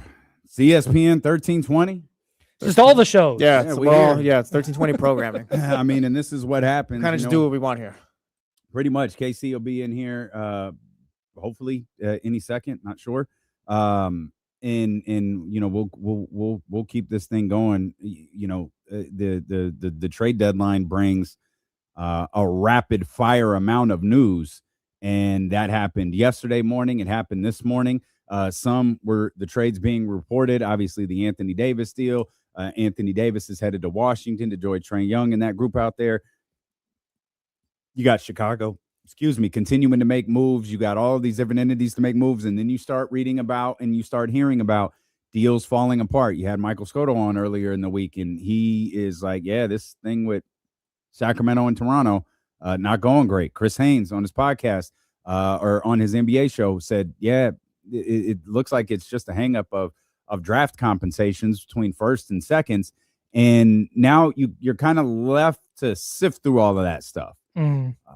What's real? You know, what's reality? It goes back to, you know, we were talking about Keon Ellis a few minutes ago. What was reality and what was attempting to influence reality? That's the question we have to ask ourselves with any trade that the Kings are involved in right now, be it Toronto, be it Memphis. You've got to ask yourself, what's reality and what are you trying to speak into reality? And right now, the Sacramento Kings trade season may very well be over. Seems or like it might not, because we go back. I go back to the Toronto thing. Is Toronto comfortable with where they're at? And so what's funny about this is the exact opposite thing that happened with Sabonis is happening with Ja, where we've not heard anything about anything super substantial like this about the Kings with Ja. We've not heard like parameters potentially for a deal. We're in, you said Ja doesn't want to be in Sacramento. That's out there and all this. Where now, if a trade happens, we're all going to sit here and go, wow, he pulled it off despite all the odds. He did it. So like the opposite thing would happen if there's another deal out there that we're just not hearing about. Can I be honest? I don't know if I'm going to do that. Really? I don't know that there's a trade that can be made that I'll go, man, Scott Perry really did. He pulled it off. Oh, if you get Zach LaVine out of here, that might be the one. That might be the one. If it's, that might be the one. Yeah, Zach LaVine, if they bring in Ja and trade out Zach LaVine. I just mean from the general like feeling about the Kings, though. I think if they made a trade for Ja Morant that, let's say, gets Zach LaVine out of the building, I think a lot of people would be like, wow, all right, the Sabonis thing becomes a non-story at that point. It does. I completely agree with that, because I think if people could pick which one they'd rather have out of here, I think they'd pick Zach LaVine over Domantas Sabonis 10 times out of 10. How do we feel if Domantas Sabonis plays out the rest of his contract here? Shocked. Yeah. Shocked? Yeah, I'd be shocked. I'd be surprised, but I wouldn't. Again, I don't think because it's like at the end of the Scott Perry era, whenever that is, hopefully it's many years down the road because they have a ton of success. That would be great. But whenever the end of the Scott Perry It'd era also be is, new. right? I don't think we're going to sit here and go, man, they really bungled the Domantas Sabonis stuff. Mm-hmm. Like, I don't think the Domas situation is going to be the difference between the Kings contending or not in 5 years. Mm-hmm.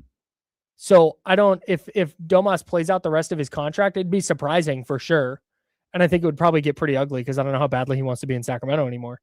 But like, would that be a disappointment though? Like passing on potential deals just for now. All right. If there's more, sure. If we hear a ton of times like, yeah, there were picks on the table, they just didn't do it. Then yeah, I don't know that we're going to get there. I'm just not of the belief you have to make a deal just to make one. I don't think it's making a deal just to make one, but like I think it's making a deal because like maybe if you don't want to make one just to make one, then yeah, you let him stick around and maybe he finishes out his contract and things like that. But I don't think you're getting a better deal though. I'm not sure the market's going to look any better. But what's the deal? The RJ Barrett. Yeah, let's do the Chris Haynes deal. Okay. RJ Barrett, filler, 2 seconds. 2 second round picks. Kings said, thumbs down, we want it first. Yeah, if that's the kind of deal they're turning down, that's not a move to make a move. That's getting off a contract and getting assets. That's a problem. Yeah. We've also talked, but I also don't think that's the case. Like the Jakob Poeltl thing and the Sam Amick story lingers to me. That's right. I'm with you. That I think is a far bigger problem than we're giving it credit for. But go ahead, Jesse. Can you make a deal just to make a deal too with a bad contract?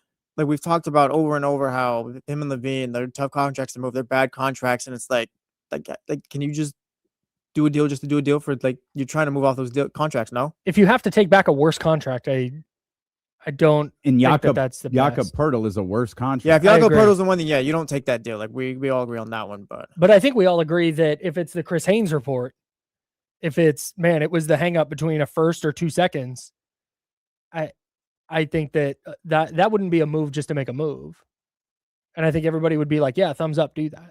And if they don't, and if we find out that there were multiple times they turned down picks to get rid of Domas, then yeah, it'd be super disappointing if he walked away for nothing. Even if it was just 2 seconds. Yeah. That money's just the Jakob Poeltl thing, I think is it's a bigger issue than we're giving it. Yeah, I am. If that's what it was, and we find out, like, yeah, man. And again, Toronto we agreed on the 2 seconds, but Toronto said that Poeltl had to be in the deal. Or what if? Then we were out. What if? But what if? One, yes, definitively yes. Mm-hmm. But what if it's like, yeah, we were trying to get Poeltl to Memphis, we were trying to get Poeltl to Brooklyn, we were trying to get Poeltl to one of these teams that just have mountains of cap space to absorb this contract and couldn't. Yeah, same deal. Like if Poeltl had to be in that's not on Scott Perry. Correct. Yeah. It would be disappointing for sure, but logically it wouldn't be on Scott Perry. I love the idea of the Kings calling around though, trying to shop Jakob Poeltl for Toronto. Oh, for sure. Like I hey, my friend thinks you're cute. Yeah, right. Jakob Poeltl standing over there in a back brace. The Cleveland Cavaliers wanted this one bad. They've agreed to trade Lonzo Ball in 2 second-round picks. That's the cost. Think about that for a second. The Cleveland Cavaliers have agreed to trade Lonzo Ball in 2 second-round picks to the Utah Jazz. That's the cost of moving a $10 million contract. Golly. That's all Lonzo Ball was. But this is, oh my God, this makes the Keon Ellis thing so much more upsetting. Yep. This move helps Cleveland in a massive, massive way. And Utah said, great, you're going to pay for it. And they got 2 second-round picks to take a $10 million contract back, and Sacramento got nothing for Keon Ellis. Absolutely nothing. Well, they got off the Dennis Schroeder deal. Remember? Yeah, maybe Sacramento was asking for the favor here. The Dennis Schroeder contract that Scott Perry signed. Right. That's joking. his I don't guy. think it's good. It does not. It is not great. Let me ask.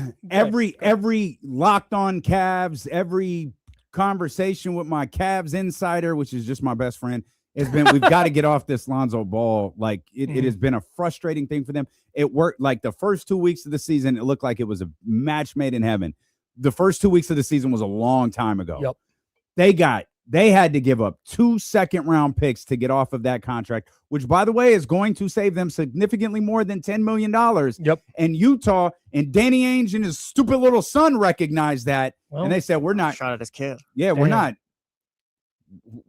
taking Lonzo Ball for nothing. Yeah, you're gonna pay for that." Hey, all right. The Cavs said. The Cavs said. Scott. You want to give out a grade so far? Nah, Scott has till July 10th to get my attention. Okay, so I want to ask that. Do we feel different now than we did, I don't know, a month ago on January 4th about Scott Perry being the guy to oversee this rebuild? I'm not doubting him. Do we feel better or worse? About the same, if not a little worse, I guess. I mean, we already moved off of one of your signings from the offseason. That's right. One of your signings, not Monty's. That wasn't Monty. That was your guy. One of his trades. Well, sign and trade. You have, in the same breath, though, you have Dylan, Max, and Neek, which at the very least, you like those 3 guys, right? It could be something, yeah. I think you got NBA players. So that's, I mean, especially, Max is a second-round pick. Dylan's an undrafted free agent. That's a plus. Like Scott in his front office, that's a plus for them. That's a W. That's 2 W's. Max and Dylan. Okay. 2 W's. Mm-hmm. Nick Clifford. Do those W's equal the L that is Dennis Schroeder though? I'm just trying to stack W's and L's right now. I'm just trying to get my arms around. I'm not. Neek is not an L. Neek's a TBD. Yeah, he's definitely that's not an L. That's a W. He's in the tie column right now. Okay. All right. I hate that. Yeah. Neek, go ahead and go stand off to the side real quick. Yeah. All right, Neek, you're over there. Everybody step forward except you. Yeah. No, you stay over. The Dennis Schroeder sign and trade? That's bad. L. That's a bad L. The Dennis Schroeder Keon Ellis trade? That's an L to me. Okay. That's an L to me. Second half of that, getting DeAndre Hunter. I like DeAndre Hunter. Can that be a W? Sure. I'm calling that a W strictly because he's 6'7" and is a switchable defender, which I can't sit here on the radio for 2.5 years on this radio station and complain and whine and ask the Kings to get this type of player. And then when they do it, be like, oh, L. So it's a W for me. I'm counting that as a W, that they identified DeAndre Hunter. At least the player archetype. Does he get an L for not being able to move off of Malik Monk or insert guard this past offseason, which in theory kind of created a logjam here? No? I not for me. Yeah, not for me either. It's not a W. That's just a non-factor. It's like I don't think he could have taken a loss in that unless he had traded him for like a contract that was worse or something. Maybe it's not lines. Malik Monk specifically, but just more so just having a logjam at that guard spot that kind of buried Keon. And he just traded 2 guards. Yeah. So like that's the other thing with Keon. I don't know that this organization was going anywhere with Keon anyways. Yeah, that's regardless of the log jam that you were talking about, I don't know that Keon was ever going anywhere. The contract stuff made it seem like no. Like he wasn't. Yeah. Sure. Well, yeah. But sure. But the talking point on the Keon stuff was, well, of course you pick up his option now because it's only $2 million and you have a conversation with him and you let him know that you're part of the future. There's a contract for you down the line. Take the $2 million this year because we need to free up money to sign Dennis Schroeder this year. And then we'll pay you down the line. It turns out that they just didn't extend. They picked up Keon's option because they didn't want to pay him more than $2 million.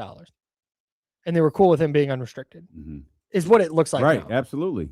So I think I and people on the Keon train were just kind of overestimating what the team thought about him. Completely agree. No, I mean, you have two coaches now who weren't really interested in giving him major minutes. But 15 teams in the league wanted him, apparently. Not that bad.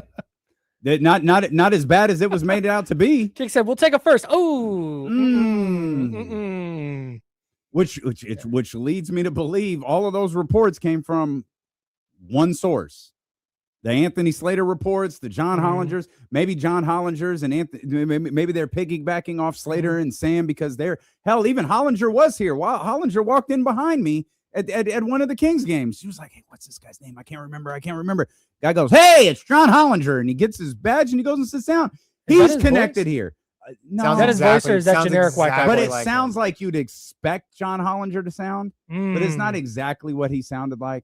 Okay, but along those lines, nice enough guy. Okay, sure. But he was writing about this for months. They were all writing about this, and when push came to shove, it wasn't there, which leads me to believe it was never real. The idea that the Lakers and the Lakers, whoever there was like 3, 4, 5 teams all within like a day were like, it all fell through. Sam was, it all fell through. Pacers, Boston, Timberwolves because of Giannis. I think Minnesota. But that's the thing is I think a lot of people just connected the dots and said, well, there are 29 teams that could conceivably try and get Keon Ellis from the Kings. 15 of them have called. That's more than half. There's got to be a first-round pick in there when really it turns out what teams are doing is going, hey, are you giving him away? No? All right. And then they gave him away but for nothing. But that's where I think that came from is 15 teams. God, there's a huge market for him. Like, no, there was a huge market for him at like a second-round pick. There wasn't a just kind of generic huge market for him. Is I think where that kind of landed. But they wanted you to believe something else. Yes. They wanted you to believe that there was this big, robust market with all sorts of value out there for him.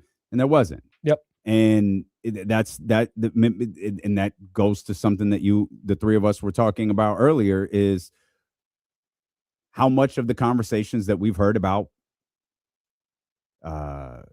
Memphis, how much of the conversations have we heard about with Toronto, how much of that is rooted in reality? Turns out not a lot. I don't know. Sam Amick just tweeted, hey, Ja Morant's in Sacramento tonight.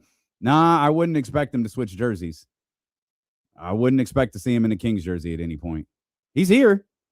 The Grizzlies are here. Is he playing? Of course not. No.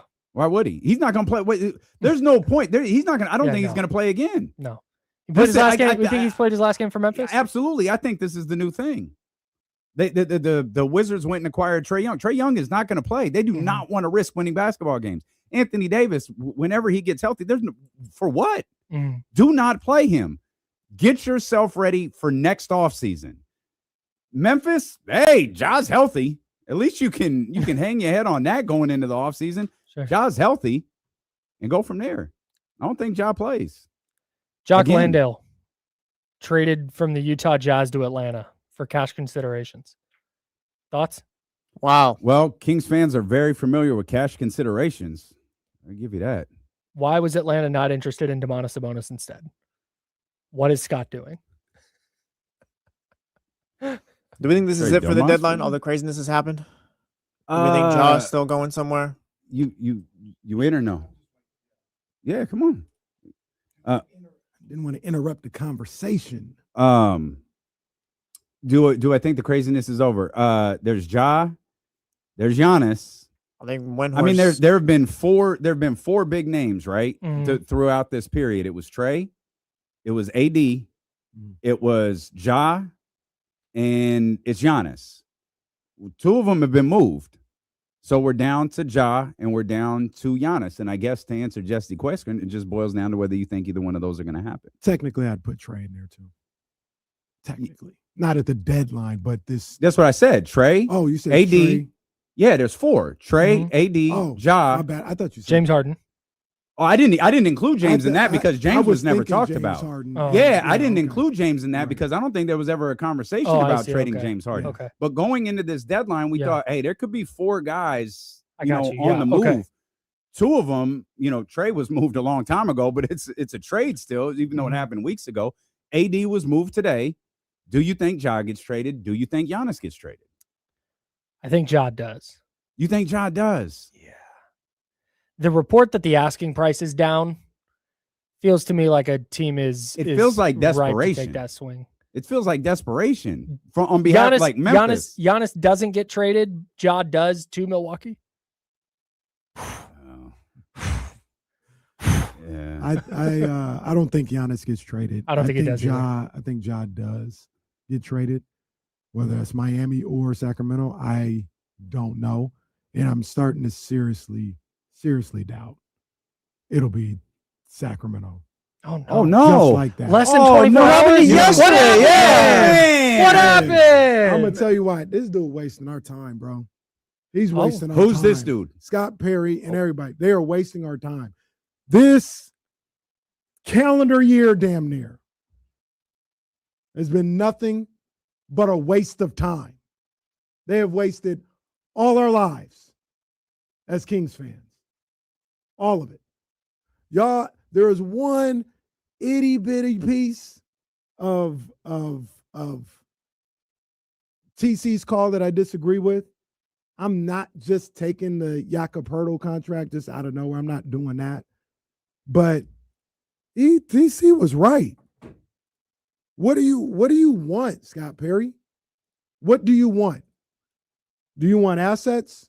Do you want to offload contracts? Do you want to win? Do you want a young star, like try and take a chance on a young star? To a certain degree, all of it has been on the table. And you said no to everything. You haven't tried to make this team a winning team.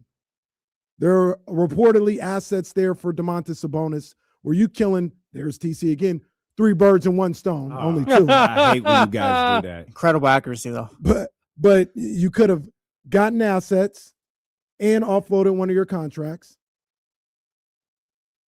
And you choose to do none of it. Now, there's a caveat. There's still less than 24 hours left. Things could happen, all this other stuff.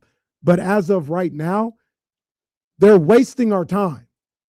They didn't do anything to either get better or progress towards the next era of Kings basketball in the last 9 months. Nothing. Not one thing. If I'm wrong, y'all tell me. And I'll tell you right now, don't tell me Max, Neek, and Dylan. That's 2 of those 3 might not even be on the team when they're good. So he didn't do anything in 9 months. He made them bad so they can get a high draft pick. With all due respect, my 3-year-old could make them bad. I don't think he intentionally made them bad. I mean, they were bad. Let's be clear. We were wrong on this. They were bad to enter the season. You could argue he made them worse.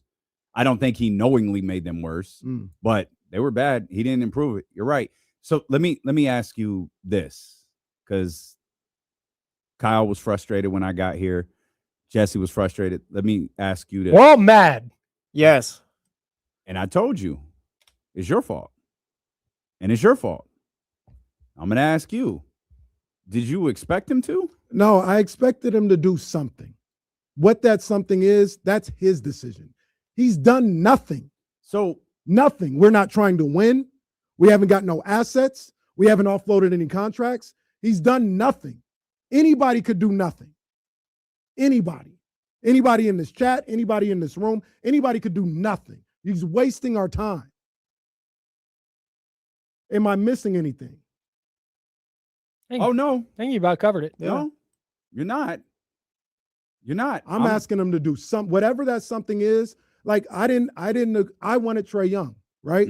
But I said, look, I disagree with Scott Perry, but he's going somewhere to go do something. He don't want to bring back contracts. He wants to make sure the books are clean and all this other stuff and get assets. Cool. Books still aren't clean. No assets.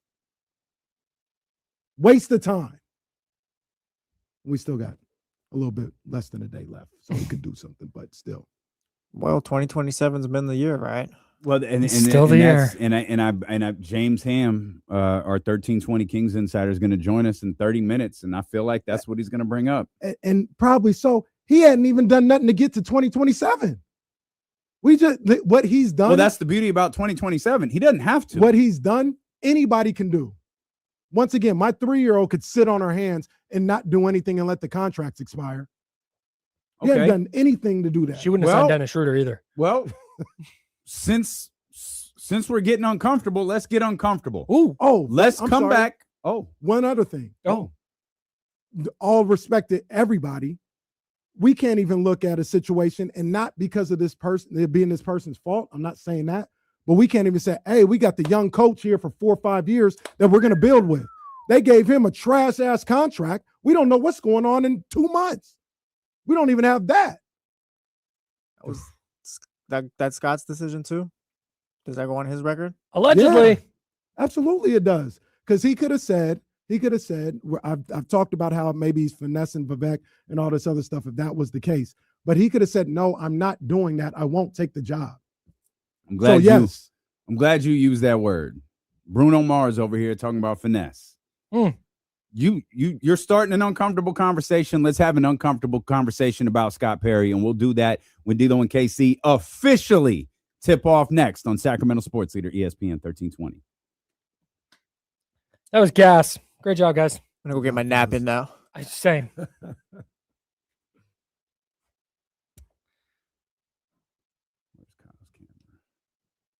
Oh, damn it. That's the wrong one. Bring Kyle back. Get this one out. I'll figure out the game plan for tomorrow and get back to you, and I'll hit Seth up. Hopefully, the complex said we could get into whatever that studio we're going into at 10:30. Okay. I don't think I'm gonna be there that early, but still. Okay. Do you want?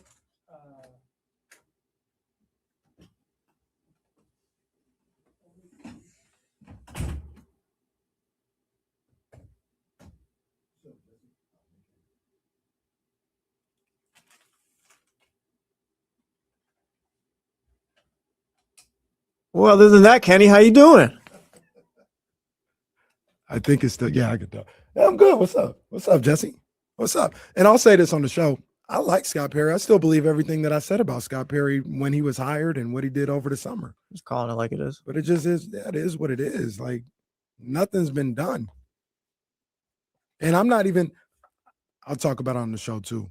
I'm not even here to say it's a good or bad thing or direction is bad or nothing like that. The only thing that's bad that I don't like is wasting my time and wasting all of our time. This season is a waste of our life. That's what bothers me the most. If he has a plan, if he's like, hey, I want to do this and that, but I don't have no objections to any plan that he makes, any decision that he's trying to make. I have no objection to it. Do what you want. Cut costs, get assets, go for a star, whatever path you choose, fine. Just don't stand there in the middle of the road. It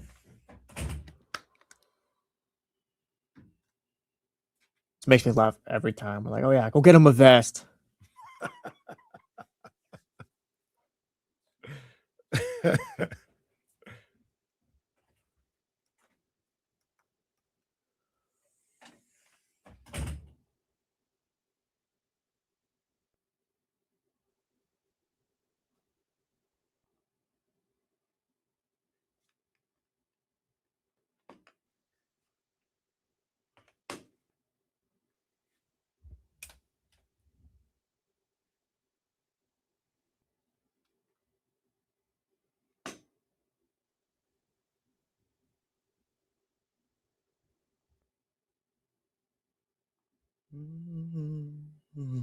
What's going on with y'all though, man? How y'all doing? Y'all all right? Y'all all right?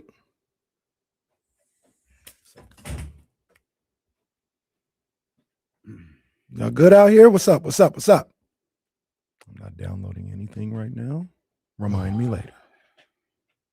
Which I never remember. So you have to do it after like 12:30. I'll be telling Apple all the time. Oh yeah, just remind me later. I'll get it later. Never download it.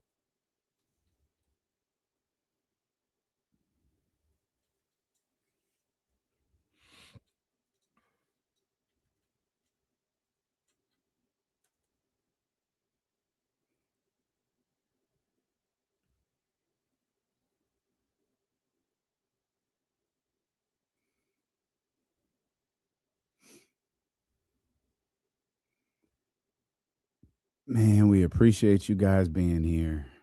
YouTube, what's good, baby? Shout out to everybody who just came over. Appreciate you guys. What up, though? Oh, that's got it. Nah. What were you gonna say?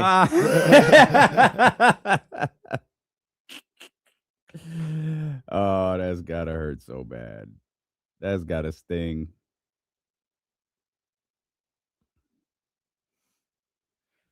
Shout out to my man Matt. Jesse, do you could you tilt your camera? I had adjusted it for me a little bit, so now you look short over there. There you go. There we go. Jesse, did you ever see the Mighty Ducks? The movie? No. Don't worry about it. You're fine. Okay, cool. Thank you. They're fine. Thank you. I think I saw it once. I didn't get any type of feeling after watching it. Like it was okay. Hockey team. What made you ask that? It came on my timeline. Like somebody had a clip of it.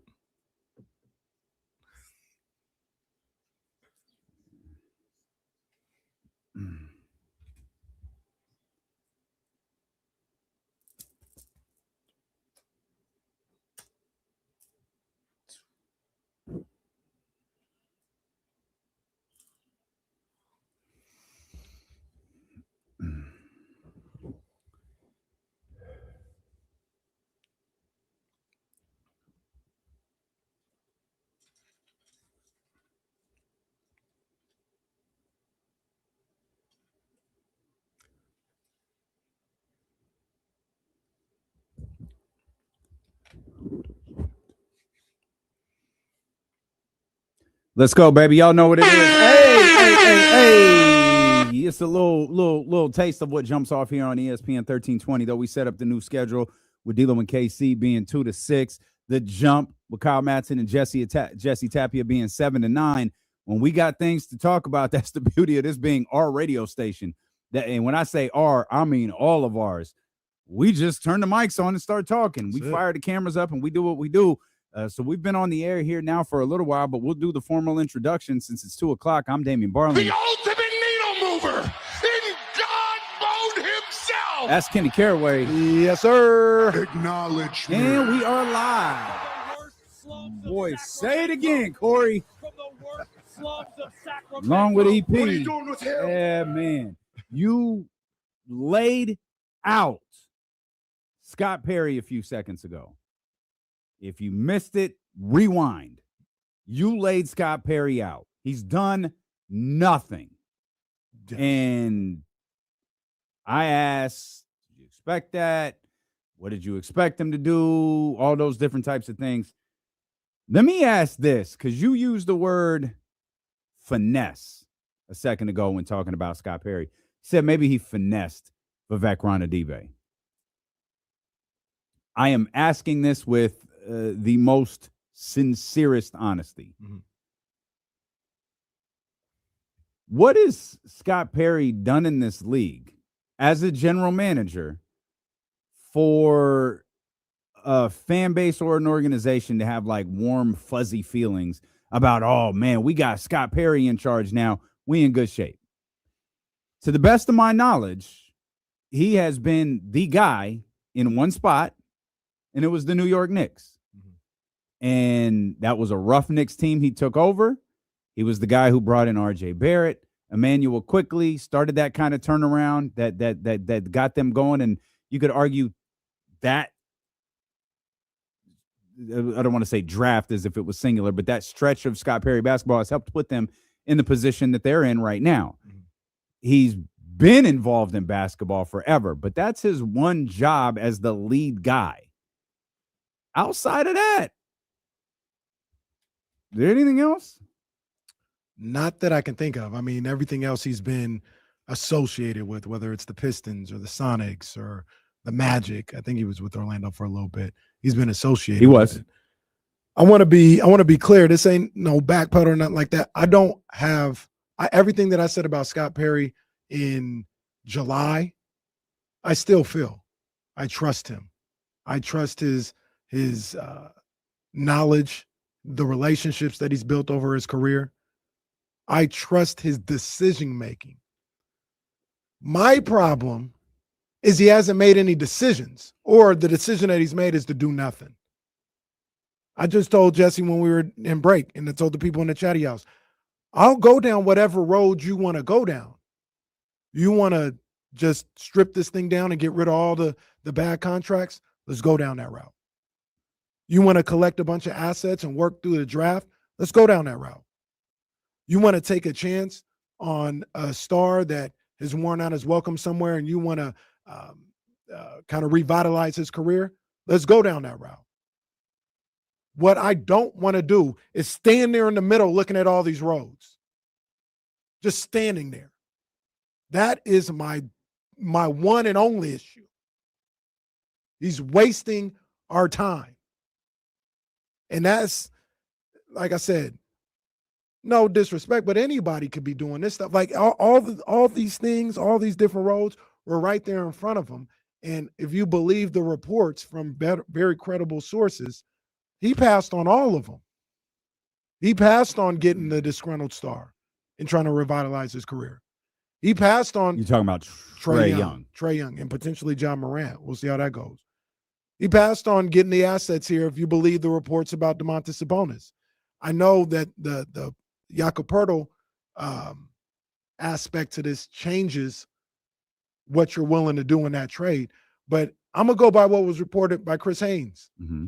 He didn't say nothing. He said the hang-up was wanting a first-round pick as opposed to 2 seconds. And now that door is slammed shut, it feels like.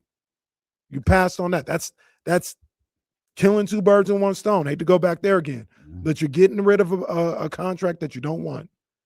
And you're getting some assets in that. The draft picks and R.J. Barrett. And an expiring and Abaji, you would have gotten that. You passed on that scenario. I don't know what it is that you want to do. And while you're sitting here trying to figure it out, once again, it's just wasting everybody's time. It's just we're not getting any. And what you have been able to do as far as getting the Kings to the point where they have the worst record in basketball, once again, my 3-year-old could have done that. Mm-hmm. Anybody could have done that. You don't get paid millions of dollars to sit around and do something anybody could have done. They brought you in to better this situation, to use your relationships, to make different deals and make different moves and do whatever it is that you want to do. If using those relationships got you draft picks, because this is going to be the long haul and we just going to build through the draft, then use the relationships to do that. If it was going to be to bring in players, bring in stars, then do that. But just standing there while all these opportunities are presented to you and you just go let them pass by, that's unacceptable. And once again, that's a waste of everybody's time. That's what has me frustrated more than anything. Just wasting our time. This has been a waste of a year. We were warned that it could be a waste of the year, though. James told us this a long time ago. James Ham joins us in 20 minutes. He told us this a long time ago. He said there's a very real possibility that we're just stuck here till 2027. Stuck here in what way? I'm not like stuck here in you didn't do anything to better your situation? Stuck here with these contracts, which might make it difficult to better your situation. I mean, I'm saying we were warned about that months ago. Mm-hmm. Scott Perry has spoken to every goddamn media member in the city except for you and I, and has set this up. Oh, guys, it's hard to trade. It's you got it. We're working the phones. We're active. We're talking to people. Yeah, we're doing that. But as TC says, I'm a frequent listener to D'Lo and KC. I won't talk to him, but I'm a frequent listener of them. It takes two to tangle. That's what TC said. It takes two to tangle. Here's the problem with that. Well, there's lots of problems with that. Because he's right. I've said that. They're trying to tango. And you don't want to do it. And this was something that we talked about. Oh, my bad. We talked about this a couple of months ago, a concern of mine. I think Scott understands so much, like on such a high level, the market for different players and all this other stuff, that he might get too hung up on that. It might be paralysis by analysis when it comes to the Warriors. I know you don't have any other suitors for Jonathan Kuminga. I know that. I'm going to offer you Devin Carter, Saric, and a conditional first rounder because I know you don't have any other suitors. Warriors like, that's not going to get the job done. You really want it? Yeah, I want them, but I know the market. All right, well, if you would have threw Keon in, you're getting the deal done. Like, what's more important, that you know the market so well? Is that a thing? That's what was reported, that if Keon would have been involved in that deal with Kuminga in the summer, it would have been done. Huh. That's what I've heard. That's what's been talked about in NBA circles, right? Okay. What's more important, the fact that you know the market so well, or that you actually are making strides toward whatever it is you're trying to get to? Like and then there's a whole nother thing with Sabonis. Like James, who's going to be on here in just a little bit, says all the time, you got a house on the market, you think it's a $5 million house, but people are only offering you $3 million. Well, you have a $3 million house. You may think Sabonis is worth a first round pick. Nobody's offered a first round pick. So let's go to that. Chris Haynes said this morning that the hang up was the draft compensation between the first and the second. Sacramento obviously wanting first round picks, Toronto offering seconds. Michael Scotto said something different, similar, but different. He said the hang up with Toronto is the draft compensation to get Jakob Poeltl out of there. And this Domas Toronto thing might not be a Scott Perry issue. It might be a Toronto Raptors issue, where Toronto says, we can't take Domantas Sabonis back without moving Jakob Poeltl out of here. We can't move Jakob Poeltl to Sacramento because Scott Perry has been emphatic that he's not going to do it. We're trying to send him to Memphis or Brooklyn or some team with cap space, but they want multiple draft picks for him, and we're not willing to do that. That is a deal falling apart, but that is also a deal that is not Scott Perry's fault that it's falling apart. Because as we were talking about earlier, I would not take Jakob Poeltl back.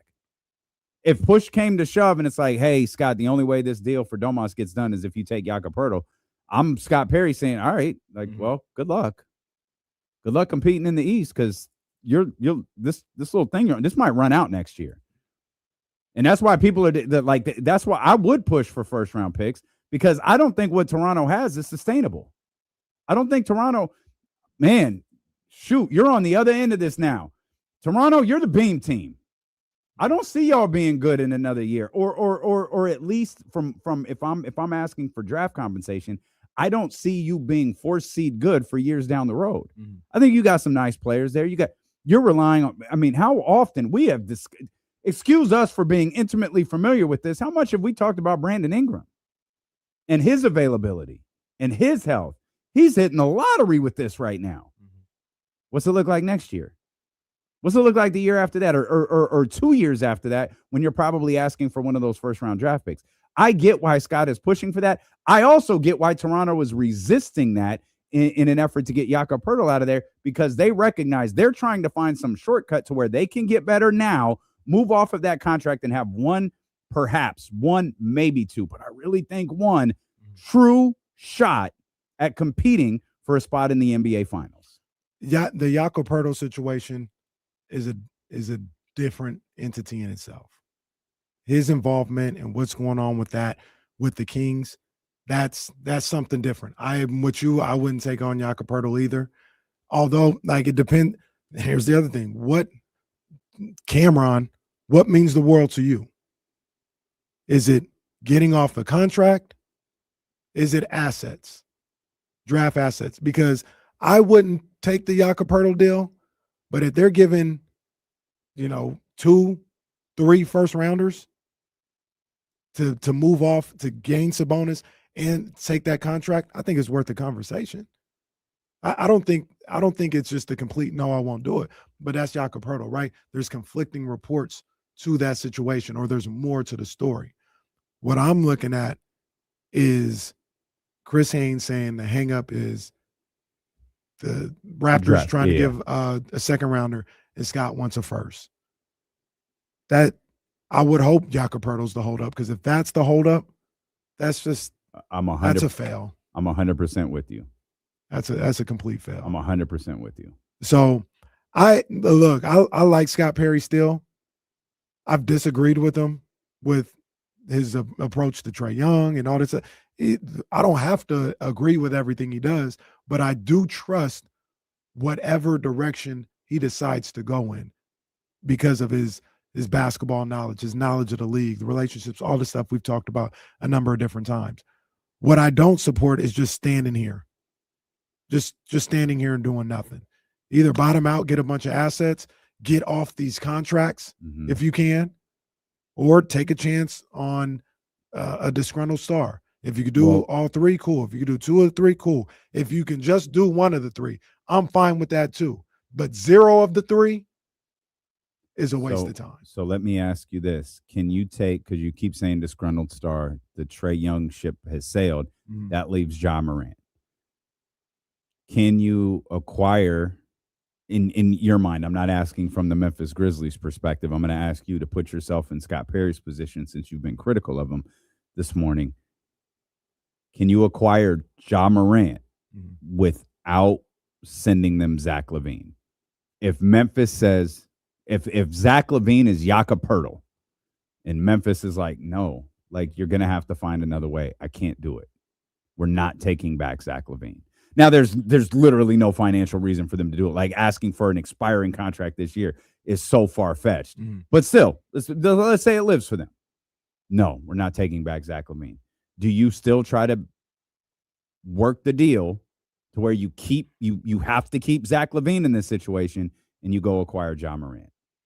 Financially, I don't even know how you could do it. I think it's DeRozan and Monk. Okay, would do it if they would take that deal. Yeah. You do it. I do it. Because the LaVine thing, I'm looking at it like this. It's 1 more year. Worst case scenario. Maybe you can get a deal for him as an expiring in the summer or in the offseason, but it's 1 more year.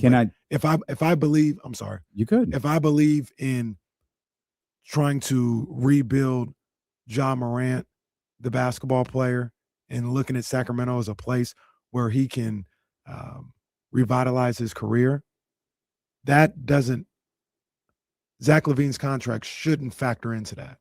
If I believe that's what I can do for Ja Morant – because if I'm right, Ja Morant going to be here long down the road than when Zach LaVine is here. But can you risk having that first year with Ja Morant and Zach LaVine still being here? I can, because once again, that's picking a direction.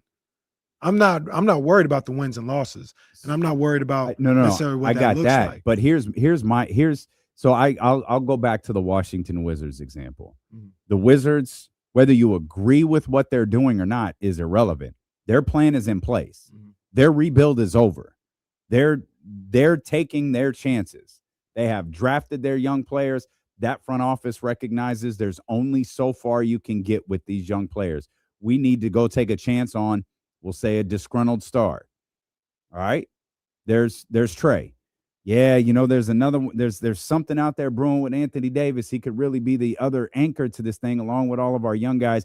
And maybe if his health doesn't work out, we have enough here with our young guys so we could still work. We could still contend.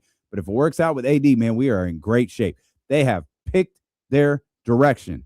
Trae and Anthony Davis do not have to step on the floor the remainder of this year. That allows those young guys to continue to play.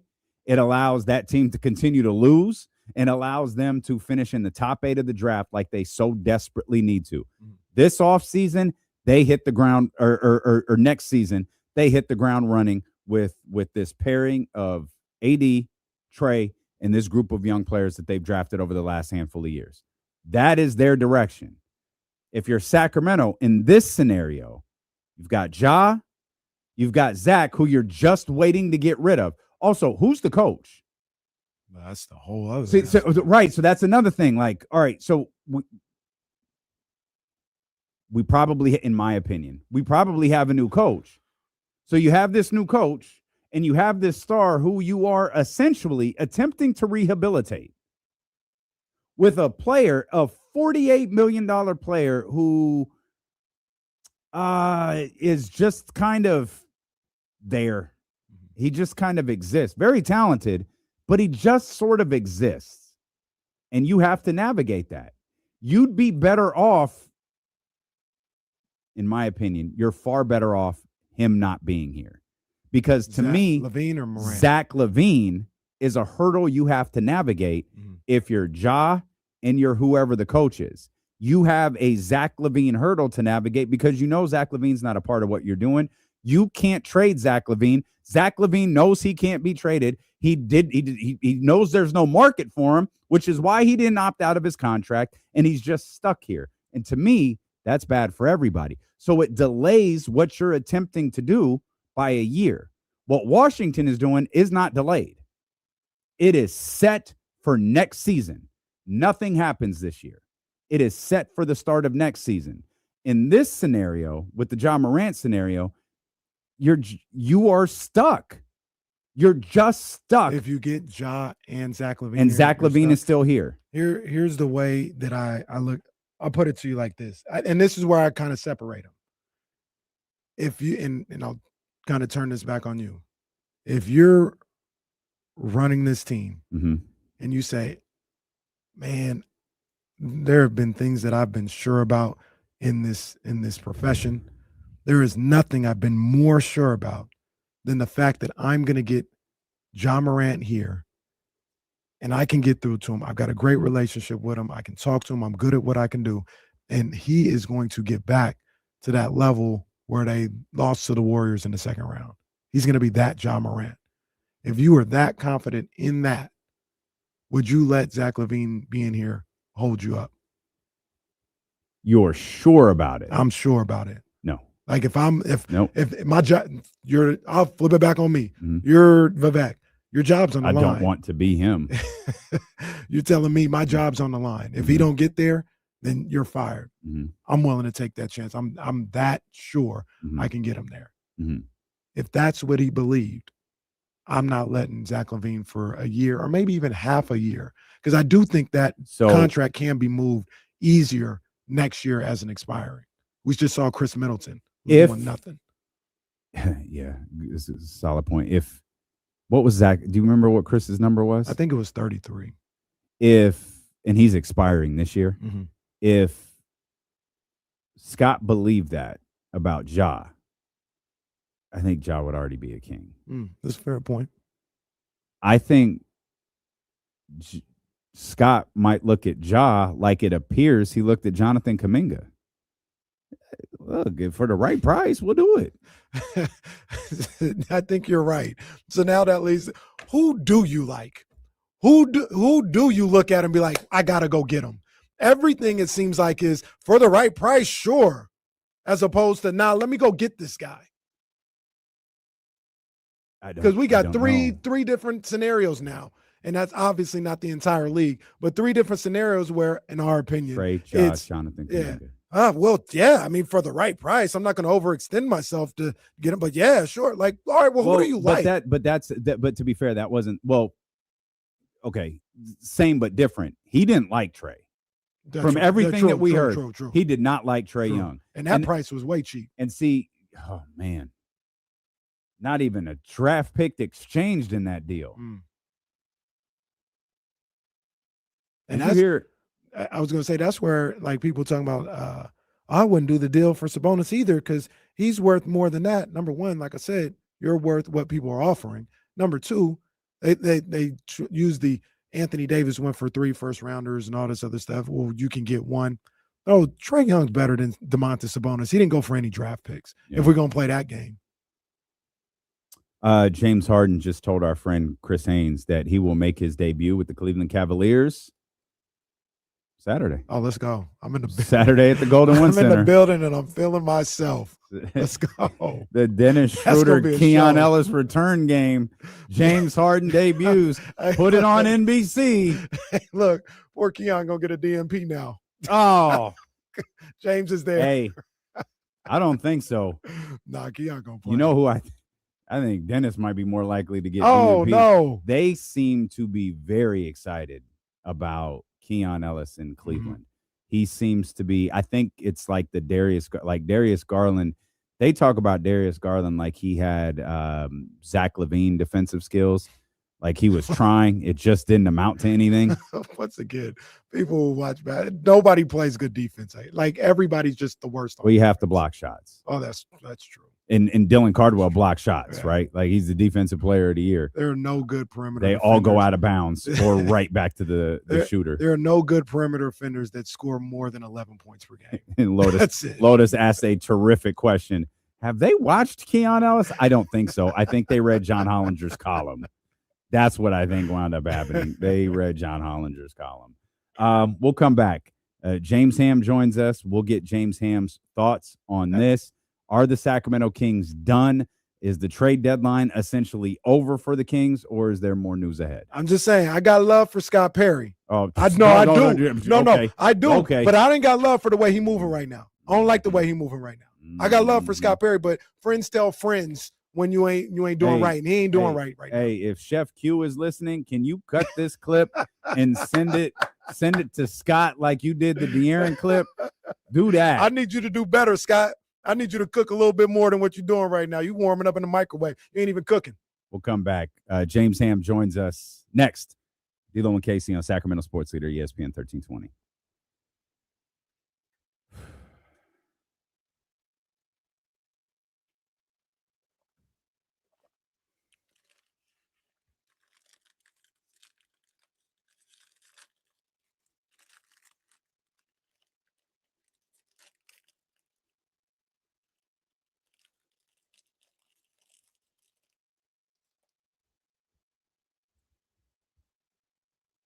Have they played their last game yet? Oh, there it is. Trae not even playing. Yeah, right.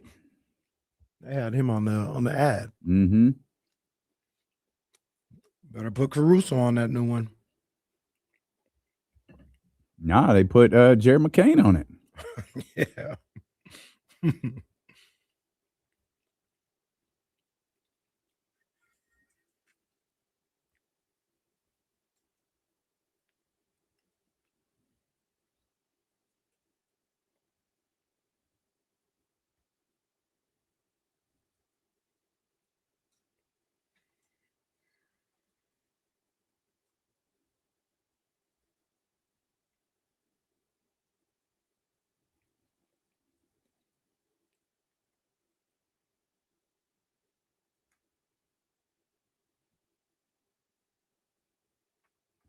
To whoever was asking earlier if it's spray or natural, it's 100% sprayed, man. I was looking at old pictures. My hairline has never been this crisp. Even when I was 25, it's never been this crisp. Don't be bullied out of enhancements. What's up, buddy? You all right? Oh, that's for me. Thank you, honey. It's cough medicine. Bro, I mean, all right, man. Tablets. Look, man, what's the I'm sorry, maybe I've been under a rock. I mean, we just never getting plastic bags back. No, dude, they're gone. Seriously, they're gone. Like, that's legit. They're gone. Oh my gosh, bro. Oh, man, you guys will never guess what happened to me, but I don't know if we'll have time. I mean, we'll have time, but just remind me. Okay. You'll never guess what happened to me. Okay. Because we got to talk, James. We got to talk business. Okay. Did you see the Kings make a trade? I would never guess that. I'm just gonna write. That ain't happening. You'll never guess what happened to me. But yeah, man, plastic bags. Oh, man, was There we go. I don't know why. Maybe we're saving the planet, I guess. I think we're saving the planet. I mean, that's fine, but I need a garbage bag. I got my little grocery outlet. Well, you can have bags. a garbage bag. Yeah, you can still have that. What Yeah. you mean? No, I used to go to the grocery store, get my plastic bag, and now, not the kitchen. Oh, a the bathroom tall garbage yeah. bag. Oh, yeah, those that you got to buy Come on, new man. ones for that, pal. Yeah, you're gonna have to go to like Walmart. You got to or buy new ones for Ace that. Hardware. So and are get we some really outdoor saving bags. anything? Because I got to go buy plastic bags still. Or are we just adding to it at this point? They didn't think about that. I don't know, man. Just go to They didn't- Costco and get the They didn't think bags. about that. They didn't think about it. They thought they were saving something when really I'm using plastic bags anyway. You got to think about it. Make life easier for us. Well, I don't agree with no more pennies. That's ridiculous. I only use quarters now. I feel like Man, maybe I'll need a dime to make it into a dollar. It and then adds but character being able to. It does count your not add pennies. character. Yes, That's, it we know does. that's. I've never Yes, heard it that before in my does. life. It adds character.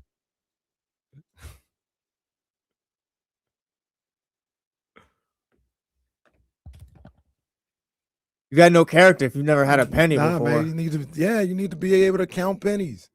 What do you Taking mean? time to put pennies in the Pennies. to roll pennies. Pennies Like and it takes time. Rolled. Why? Why? Yeah. What are you What talking are about? you guys? So you ain't never rolled no pennies?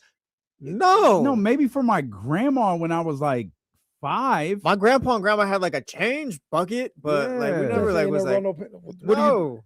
All right, man. I'm trying to put y'all on the game.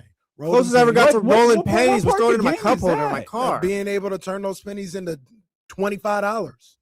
You don't have to roll them to do that. Yeah. Don't Just have to. leave it in the cup you holder at could the car. dump them in a thing that sorts them for you. Yeah, they got change machines now. But look, they also I've been once. Yeah, College they- was tough. and they take a percentage off the top.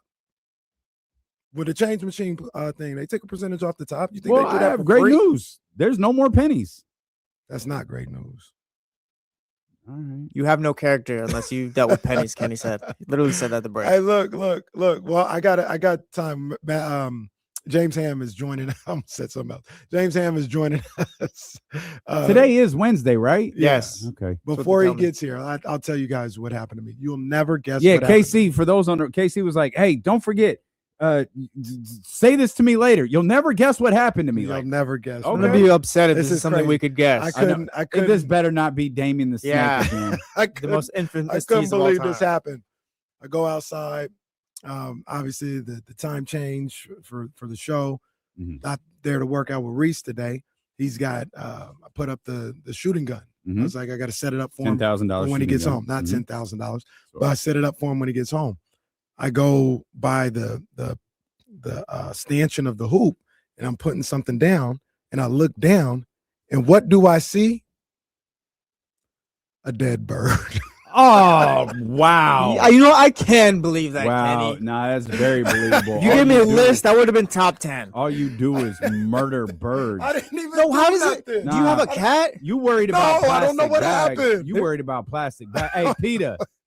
Yeah, Yo, Peter, yeah. check Honestly, this. Dude. Something fishy going on I out I always don't there know what got his back, happened, bro. in man. Elk Grove. I don't know bring what in- you got a happened. stray cat just killing birds then or something. Like he's just But he living went- somewhere. What I think Hey. happened. I think I'm not sure, but Do your neighbors have a cat? They might have threw that bird over. There's the cats fence.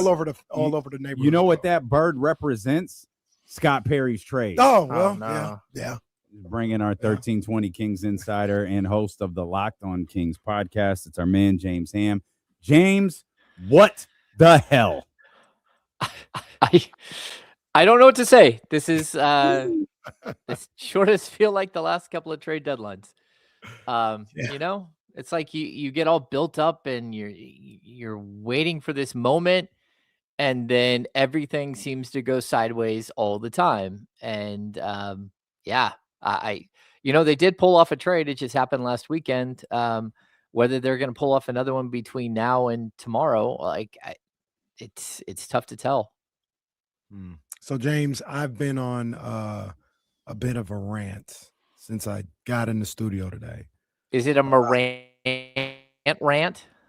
That's he's been hanging out with Kyle Madson. That's what he's been doing. Mhm. That's what he's been doing. Hanging out with Kyle Madson.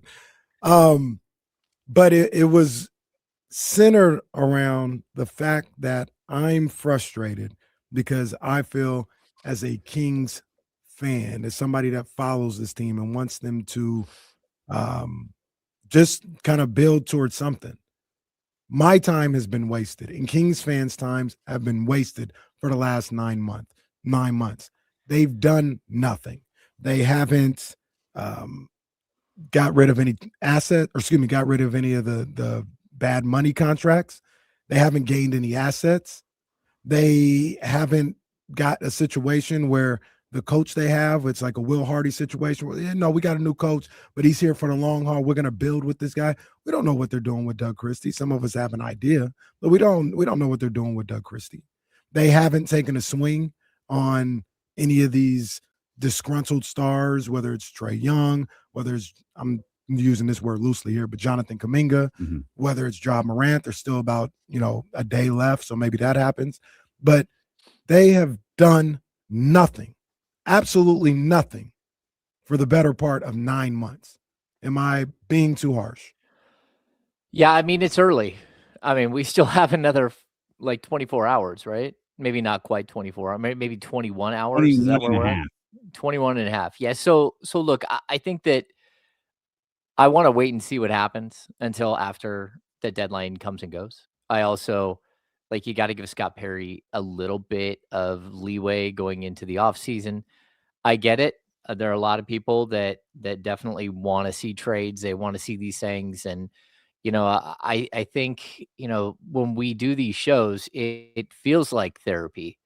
And, like Kenny, you started out, I feel, these are things that you learn in therapy sessions, how to express yourself with what's happening. At the end of the day, look, they still have time to make a deal. I think the window, again, we've heard the window with the Domantas Sabonis situation is closed. Maybe it has, maybe it hasn't. I'm not sure that that's the case. The Kings, I do know this, as of yesterday, they had not spoken to the Memphis Grizzlies for 2 or 3 days. They've never put in an offer for Ja Morant at all. And on top of that, they haven't been pursuing Ja Morant. There's a lot of conjecture, a lot of people freaking out over something that, realistically may not materialize at all. It may not have ever even been a true option. But the Domas stuff is. And so to see something kind of potentially slip through your fingers there, the Kings have been demanding a first round pick from what I've heard. The team that they're dealing with and the Raptors are trying to offer a couple of seconds. And so here's how I would look at it if I were a Kings fan. We keep hearing it's in order for Toronto to make this deal, they have to move off of Pirtle's contract. Well, that's not the case. For a salary cap, it would be not wise to have $70-80 million in two centers. But that's their problem. That's not the Sacramento Kings problem. And so I don't care if they think that they've got to give up 2 first-round picks to the Memphis Grizzlies to move off of Pirtle's contract. First of all, you signed that contract. Secondly, we already told you we don't want that contract. So if you want to make a trade with the Sacramento Kings, and make a trade with the Sacramento Kings, it does not have to include, the Pirtle situation, which is your own situation. You can deal with that this summer. But fair trade value, if we're giving you a 3-time All-Star, 2-time All-NBA player who's led the NBA in rebounding the last 3 years, and you're a bad rebounding team, and that's one of the reasons why you want him, you're going to have to give up something. And, RJ Barrett's not enough. That's what they're telling him. We're giving up the best player in the deal. So why is it that we need to take less back? Because you might have to give more to get rid of a bad contract that you created for yourself.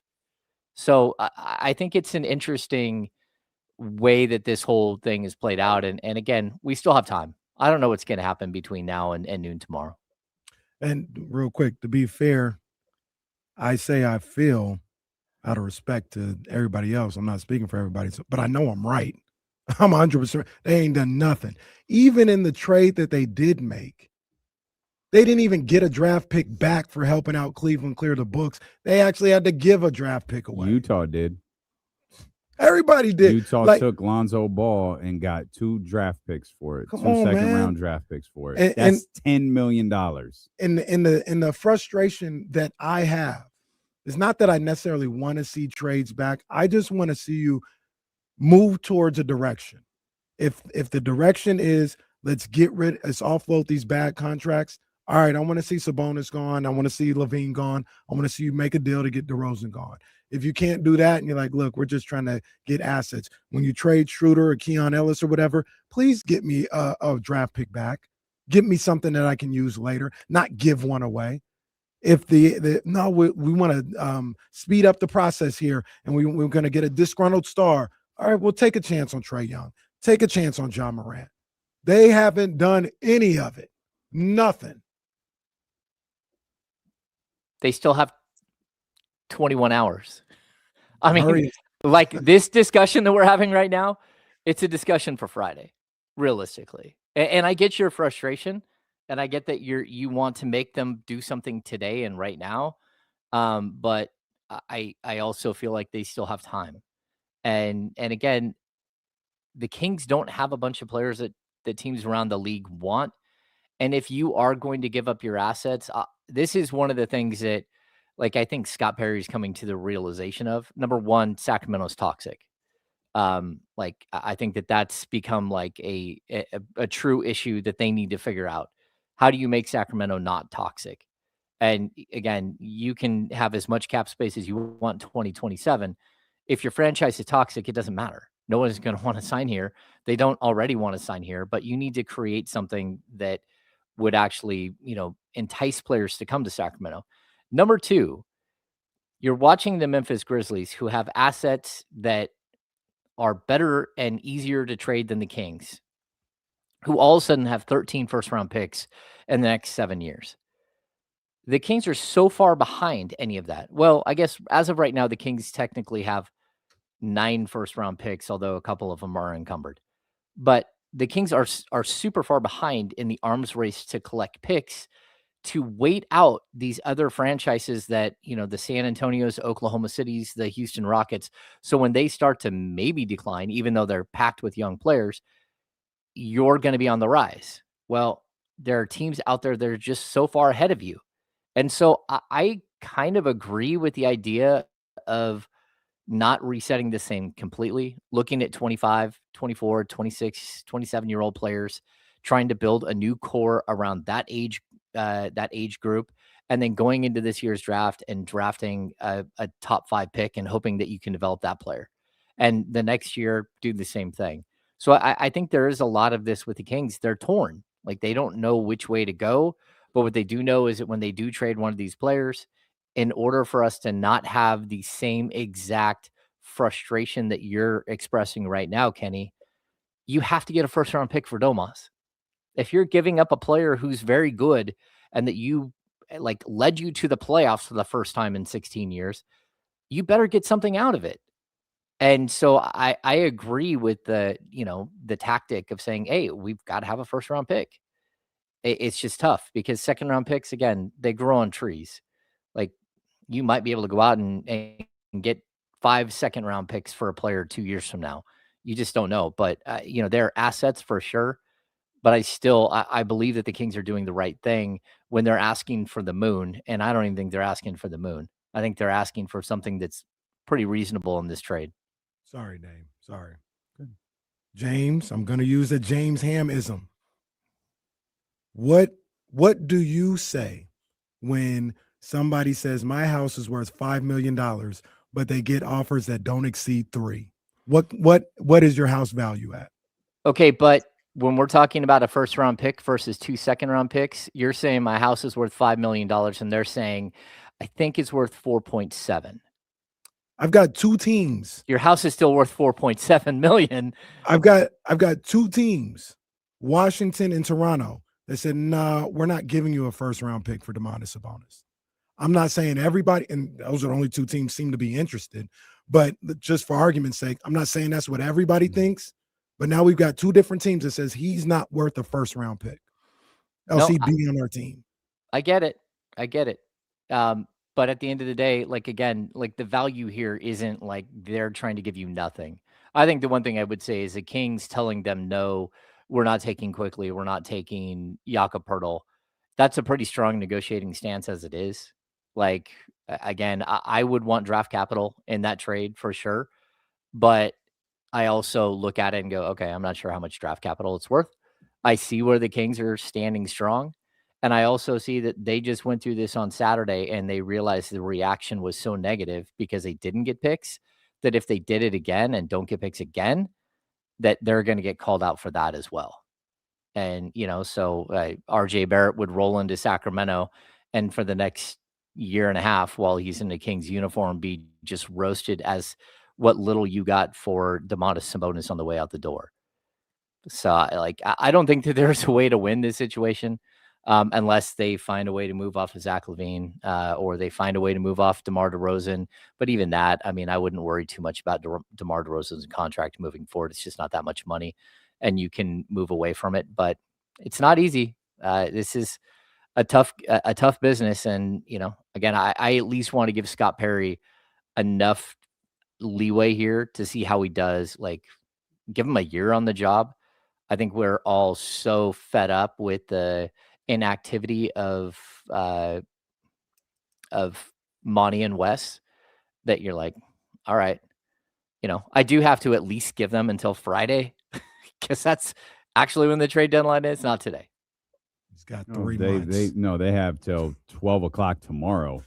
Yeah, they have until 12 o'clock tomorrow. But Friday is the day that like you guys are going to be back on after the trade deadline and sort of the dust settles and like, what does the roster look like then? And if it's the same as it is today, that's not great. It's not.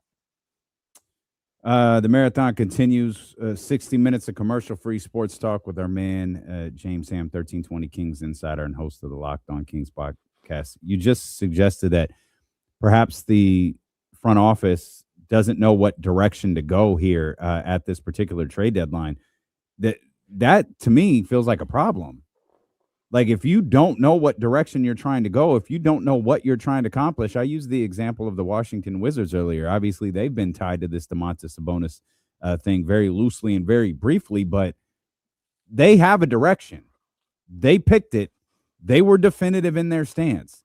The Kings, it doesn't. I think we keep waffling between, well, we might have to wait till 2027.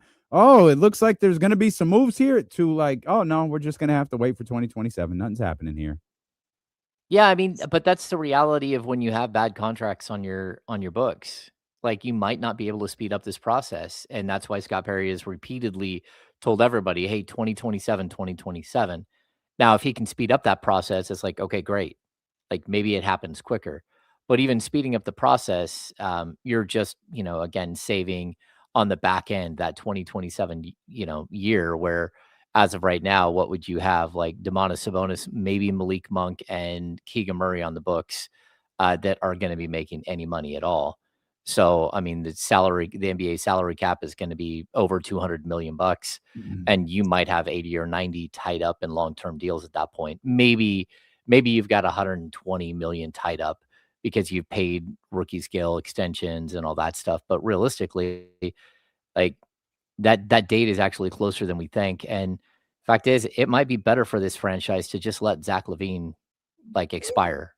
It might be better for this franchise just to figure out a way to move off of the $10 million of DeMar DeRozan next year, or just say, hey, go ahead and go. We'll bite the cost on and give you the 10 million. And, we're not going to pay you the 25. So there is a way in which this speeds up a little bit, but yeah, it's not an easy place to be in inheriting a roster like this, and not just a roster like this that's expensive and old, but it's expensive, old, broken, and miscast. Like it has no flow at all to it, and it's a tough place to be in for a guy like Scott Perry, who's coming in the door and saying, okay, I think I might be able to move some of these guys. And then the realization that maybe you can't move any of them. So, James, I'm going to ask you a question that is impossible for you to answer because it should be a question asked for Scott Perry. But give me in order, the top 3 priorities right now if you're the GM. because whatever number one is, you had an opportunity to achieve that, it feels like, and you decided not to for whatever reason. But what is number one, getting as many assets as you can? Is number one getting off these bad contracts at all costs? What is the top 3 priorities in order for this franchise? Yeah, I mean, the top priority in this particular situation today is trying to move off of whatever contracts you can. Then the second order would be it would be great again if you had Jaren Jackson Jr. to go trade for 3 first-round picks. You don't have him, and teams aren't paying that for the players that you have. So the objective has to be, number one is to clear the books. Number two, it's to find assets. And then after that, you got to find talent. I mean, that's the key. And, again, I kind of feel bad for DeAndre Hunter. All of a sudden, it's like he's getting swept up into this. Hey, you guys did nothing. It's like, well, what about DeAndre Hunter over there? It's like, you did nothing. You did nothing. You suck.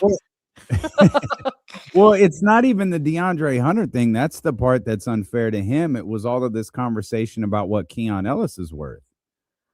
This conversation that Keon is going to net you a first-round pick, and the fact that Keon Ellis nets you nothing. Lonzo Ball got 2 second-round picks. This got you nothing. You had to give up a pick. Yeah, you had to give up 2. Right, and the Kings had to give up that pick to Chicago. That's where people's frustration with DeAndre Hunter lies. I don't think it's DeAndre Hunter. It's the Keon Ellis part of this. Is you told us. Y'all were you were wrong. Yeah, and someone was lying. I think that they're learning a pretty tough lesson here too. You got to keep this thing tighter to the vest. I don't know, See, that's my problem. You've been in the league too goddamn long to not know that. Yeah. No, you're right. You're out here trying to speak stuff into existence like this is some sort of seminar. I think it's funny though. I in all honesty, because I've heard from executives around the league who are like, yeah, Keon's worth this. There are teams that are lining up to give him a mid-level exception this summer, or they were before the season started. So that's kind of where the weirdness is. How did you not get that? And, I think a little bit of this is a Giannis situation, because one of the situations that was out there was, well, I can tell you 2 that I know of. Number one, Minnesota. Minnesota was offering 2 second-round picks for Keon. They also had discussions about a Malik Monk and Keon Ellis trade to Minnesota. Well, that dissolved because that team now wants to trade for Giannis Antetokounmpo. The other trade that I heard, very specific, was, again, either Zach LaVine or the combination of Keon Ellis and Malik Monk to the Milwaukee Bucks to go help out Giannis. Well, now he's not going to be there potentially, and they're stuck like deer in headlights, pun intended, I guess. But, that's another situation that just dissolved. So when you have some of these options that are out there and they go away quickly when a player, it's decided that it's going to be traded, I think the one good thing is that the Kings got out in front of this and at least made a deal on Saturday before the market got completely wonky. But at this point too, I mean, we're seeing so many deals go through that are just around the peripheral. They aren't the big, well, I mean, there are some headliners going, but it's not like Giannis has been moved. And I think he is holding up part of the league because, whether it's the Miami Heat or, name that franchise, the Minnesota Timberwolves, the New York Knicks, those teams aren't the Golden State Warriors. They're not jumping in the trade market right now. They're trying to figure out if Giannis is going to come to their team. I think I answered my own question that I asked James for Scott Perry a little while ago about what is the most important thing to them. And obviously they would have to answer that, and they know to answer that, but you showed me, not you, James, but Scott Perry, you showed me what's priority number one. It's assets. It's not getting off the contracts. Because if all reports are accurate, you could have got off a contract, but the assets weren't what you wanted. So you didn't get off the contract. If the number one priority What about Dennis and Keon? Yeah, because that's where you're missing. Dennis was a contract he wanted to get off of. Okay. It might not be the biggest I contract. understand. Yeah, that shouldn't have been your first priority. In my opinion, if getting off contracts was your priority, then it should not have been, hey, we got to get off of this. It should have been Sabonis and Levine, then probably DeRozan, then probably Monk, then Schroeder. And not saying I want Monk or any of those guys, but if that was your priority, Dennis was like 4th or 5th on that list. So I can't give you a bunch of credit for that, especially when one of your top 2 contracts that you're trying to get off of, if that's your number 1 priority, you had an opportunity to, but the assets weren't right, so you didn't. That tells me the assets is what's number 1. I mean, it's got to be a combination of everything, though. I think for sure. I would tell you that I think each of these players have different values, and you're hoping that you can at least get 1 first-round pick out of Domantas Sabonis. You know you're not getting a first-round pick out of DeMar DeRozan. You know you're not getting anything and might have to give up draft capital to get rid of Zach LaVine. You know that the league has told you no already for the last 8 months on Malik Monk. So you're not getting any assets there. So I'm not, again, going to fault Scott Perry for trying to get an asset for what is realistically his best player. Like, we can him and haw about, Domantas Sabonis and what he means and all that stuff, and whether you'd build around him or whether you like him or not as a player. That doesn't change the fact that he's the best player on the Kings roster. It's not even remotely close. So you have to try to get something for the assets that you're moving. And unfortunately, it looks like Toronto, but then again, like, Toronto might come back to the table. Like, for as much as I heard, it's over. Like, I also heard, while it's over, it's not over. It's probably going to happen. Like, so who knows? Like that, and that's not from someone in Sacramento. It's from someone outside of Sacramento.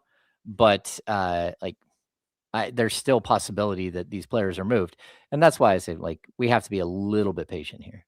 And to be fair and to be honest about it, I don't care what direction Scott Perry goes. I will follow him wherever he goes. I believe in him, but I need to know that you're moving towards that direction. If assets is what's number 1 and trying to get draft picks and get what Brooklyn has or get what Memphis has is number 1, cool.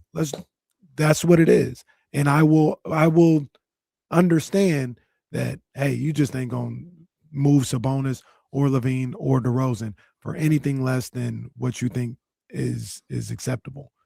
But there's got to be something that's your clear number 1.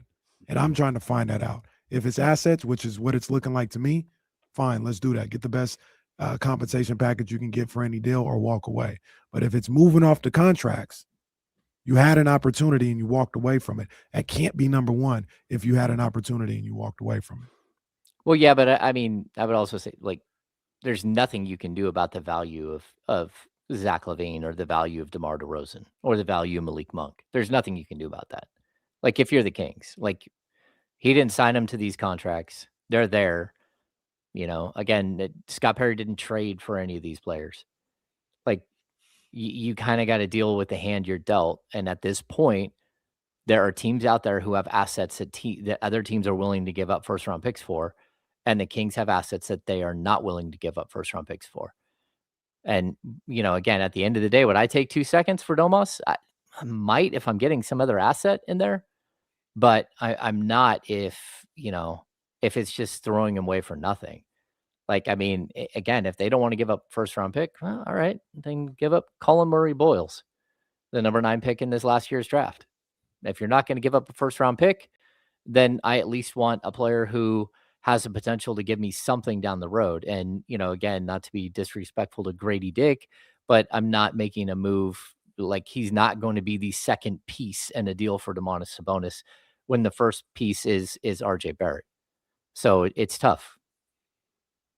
You think there's extra pressure on Scott Perry because of the past deals that have fallen through, the Monty McNair situations, funny enough, involving the Toronto Raptors with both OG Anunoby and Pascal Siakam? Does that add a little extra emphasis to what's happening with Scott Perry and the Kings right now?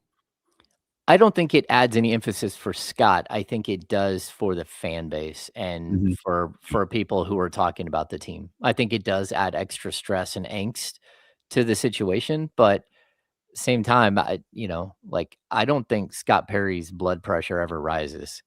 He's just kind of chill and he's going to go about his business and try to do what's best for the Sacramento Kings. And again, if that means telling the Toronto Raptors that we're not going to take on one of your horrific contracts and that our player is still worth X amount of dollars, then, again, this was always going to come down to the Raptors having to give up additional things to move off of some of either like a 3-for-1 or a 4-for-1 swap. They were still going to have to move one of those pieces to a third team and pay that team a second round pick or something to make that happen, because the Kings weren't going to bite the bullet on something that, again, it's their situation. They're the ones who are coming after Domas. It hasn't been the other way around. This is not like the Kings are going out there and pitching, and let's be honest, like today, like while the Kings may have lost one of the potential trade people to deal with in the Washington Wizards, like the Wizards also acquired Anthony Davis, who might have been the other option for Toronto. Like Toronto's position in the market got weaker as well. And so now it's like, hey, again, like we talk about this all the time. Everyone has different motivations when you're going into trade season or you're going into like these conversations. And clearly the motivation for the Toronto Raptors is to get an all-star level center to put in the center of their offense. That's going to cost you. And, again, Scott Perry has every right to ask for the moon. And I don't even think he's asking for the moon. Now, if he's asking for 3 first-round picks, now we're talking about something different. But what's the difference? Again, like Jaren Jackson Jr., you can rate a little bit higher than Domantas Sabonis, but not that much higher. Like, and they're out there getting 3 first-round picks for him. And so I look at Scott and I'm going to go, okay, I get it. I'm holding out. I'm holding out for a first-round pick. And again, we still have, hours to go here.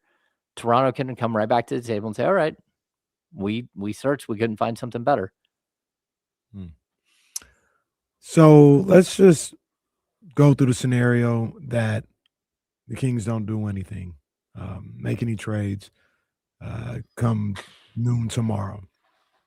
Do we see Domantas Sabonis play for the Kings anymore? Do we see DeMar DeRozan, Zach LaVine play for the Kings anymore? Why would they not do what Washington is doing with Trae Young? What we think Memphis will do with Ja Morant if they can't move him?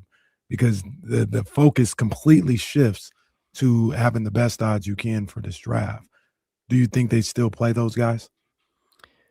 I think it's going to be really tough once we get past the trade deadline to play those guys major minutes. Like, I mean, I don't know if they're going to dive into the buyout market. Again, I believe the reporting right now that the Kings are not just going to buy out DeMar DeRozan. I also would have that conversation with DeMar once we get past the trade deadline.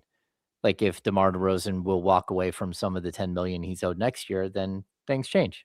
I might be willing to walk away from DeMar DeRozan. That's not a big deal. I don't think there's anything you can do with the Zach LaVine thing. But Zach is probably a player you can say, hey, we're not going to play you. If you want to not be here, that's probably fine too. We're just going to have to see what they do. Like, again, this isn't supposed to be about losing every single game. And you did just make a trade for DeAndre Hunter for a reason. That reason should not be to win games this season, though. And if that was part of the design here, that's a flawed design. I think that's more to give your team a look at Keegan Murray with a style of player that you hope to add down the road. Whether, it is DeAndre Hunter or DeAndre Hunter is just a place filler, a player archetype for the Kings. Yeah, I don't see a situation where the Domantas Sabonis, I do see a situation where Domantas Sabonis plays 40 minutes and Russell Westbrook plays 40 minutes and all those guys take big minute, play big minutes and take a lot of shots. Is Doug Christie's role in all of this? Yeah. Doug might have to just go out there and win basketball games. I think we're at the point now, with all due respect, I don't think it matters anymore. I don't think what Doug does from here on out. The one thing that could have gotten really interesting, Hammer, if this roster was wiped out And Doug was able to just have a brand of basketball with this young group of guys that come in. I'm not saying they win a bunch of games, but you watch them and it's like, oh, I kind of see something there. Like, oh, I get what they're doing. I get what Doug's doing. I get what these young guys are doing. Or even, the middling, the Kumingas or the DeAndre Hunters or any sort of acquisition from Toronto or whatever. Like, oh, I get that. Good for Doug. They got something going here. That's the scenario I could see. If it's just everybody is back, I don't see that scenario for Doug. And I don't know, like, if all of a sudden Domantas Sabonis, DeMar DeRozan, Russell Westbrook, all of a sudden those guys are playing 20 minutes a night or playing every other game, I could be wrong. I feel like we're going to know pretty definitively that edict is not coming from Doug Christie. That's coming from somebody else, which means Doug Christie is already no longer the coach of this basketball team. Well, I would say that, like, if that was the case, like at the beginning of the season, then yeah, this is just like riding out the streak here. But I think when we get to the second half of the season and you're looking at developing young players and like, look, I just to be honest with you, there's nothing Doug Christie wants to do more than develop these young players. The young players are actually giving him life at this point. The Dylan Cardwells and Max Reynos, the Nick Cliffords, they're actually giving him a reason to show up and be excited about his job. And that's tough, but you need more of them. And I think that might be, as much as anything, one of the bigger crimes that we're going to see on the way out the door here. Like, if the Kings can't do anything between now and tomorrow, you're stuck with an old, like, bad roster, and you don't have enough players to actually field a team of young players to finish out this season. So those guys that we're talking about, they're going to have to play. And, I want to see, again, I think, I talked about this last week. Like, I have a ton of respect for the way that I think that DeMar DeRozan has handled himself in this situation. I think he's going out there and giving the team something to base their night around and to save them in a lot of ways. It's the same way I thought Zach Randolph did in the 2017 season when they went fully young. Like, it's really tough to be super young and have a team going in a 6-0 run, and all of a sudden that's a 14-0 run or 22-0 run. You need somebody like a DeMar DeRozan, like a Zebo, who said, all right, give me the ball. I'll go get to the free throw line or I'll get you a bucket. And we'll calm down everything and we'll reset ourselves. So, like, super excited to see what this team looks like. But what it can't look like is even what we've seen in the last couple of games where the young players sit there and acquiesce to DeMar DeRozan and Zach Randolph and say, okay, we're going to do our thing, but then you guys go ahead and do yours and we're going to watch. That can't be how this goes. You have to strip it down even further. And whether that's like buying guys out or just telling guys they're not going to play, you do need to do it because, again, as much as, we sit here and argue about, Keegan Murray's development, the only way to truly see who Keegan Murray is going to be is to make him a primary the entire, last 28 games of the season or whatever it is. And I don't think you can do that with this current roster. All right. And this is no shade to any of those guys. Like, I don't have no problem with them, but yeah, I continue to say we're here now.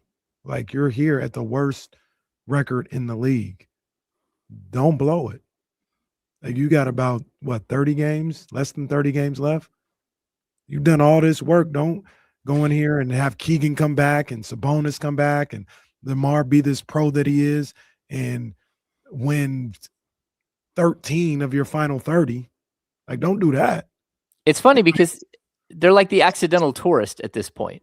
Like, they didn't know that they were going to be at 12 wins and the worst team in basketball. They had no idea, and they've kind of like stumbled into this. It's a very, very weird situation because, again, like, we all projected this team. I think I was at like 38 wins and you guys were higher than that. Mhm. Like, that's where we thought this team would be. And that's where they thought they would be. They did not think that this is what would happen. But again, I'll just say, like, clearing out Dennis Schroeder doesn't really help unless Nick Clifford gets to play point guard the entire time. And Russell Westbrook has taken a major step back and coming off the bench and playing a limited role. Like, that's the only way this works moving forward. Why do you want to see Neek Clifford play point guard? Well, I don't because understand if that's what they think he can be, then you got to go all in. Like, I don't know whether he can be that or not. But if you think why he not can let be him that, be who he was when you drafted him? That's what I don't understand about this organization. Why are we drafting players for like an idea of what we want them to be? The young man did not play point guard in college. Yeah. At least not regularly. Why are we doing that? Well, I would say because one of the things they're trying to do with doing that is they're trying to force him to be more involved and to have the ball in his hands and to be the playmaker. And they want him to get comfortable in that position, whether he's going to be a full-fledged point guard or he's going to be a 0.3 or he's going to play the shooting guard. You still want that secondary creator. And so I feel like they're pushing him to like, all right, man, I've seen the offensive thing where it's like half the time he takes off and he goes. And then the other times he's just kind of lackadaisical and like trying to be a good teammate and move the ball. It's like, no. We need to put more pressure on you to be the guy. And so I don't know that I would have put him at the point guard spot. I would have much rather had a legitimate NBA point guard that he can play off of. But I also understand that, you've got Zach LaVine and you've got Malik Monk who all play minutes at that shooting guard spot. Oh man. All right. Like I said, this is my thought process for the rest of the year. You've done the work, you've done the hard work. You've worked so hard to get to this point. Like they said in He Got Game, the coach at Tech U said, don't blow it. Don't blow it. Once again, you got these games against the And by work, you're saying stink. Yes. You have stunk so bad to get to this point. Yes, you have put in the work to be the worst team record-wise in basketball and maybe just in general in basketball. Don't blow it. I don't think Sabonis, DeRozan, LaVine, none of these guys should be playing for the rest of the year. They should be on that Trae Young model. If you search Wizards Kings right now, the first two articles you'll find is some form of, was it a mistake for the Washington Wizards to beat the Sacramento Kings? That's where we are right now, is these teams at the bottom of the standings are fighting it out to not beat the other teams at the bottom of the standings. Despite the fact that having the worst record in the NBA assures you of nothing. Despite the fact that since this new lottery system has been put in place, no team with the worst record in basketball has ever had the number one overall pick. Be the first. It secures you the fifth pick at worst. That's what it does do. So it secures you at the very worst, the top 5 pick. Yeah. I mean, like, look, this team isn't that lucky either. Like, I would like to say that they're going to do something here and it's going to be like, oh my gosh, I can't believe it happened. I don't believe it will happen. Do I think they might get the second or third pick? Okay, that's possible. But the number one overall pick in a draft where there's a potential superstar at the top, or the second pick that might be a superstar as well.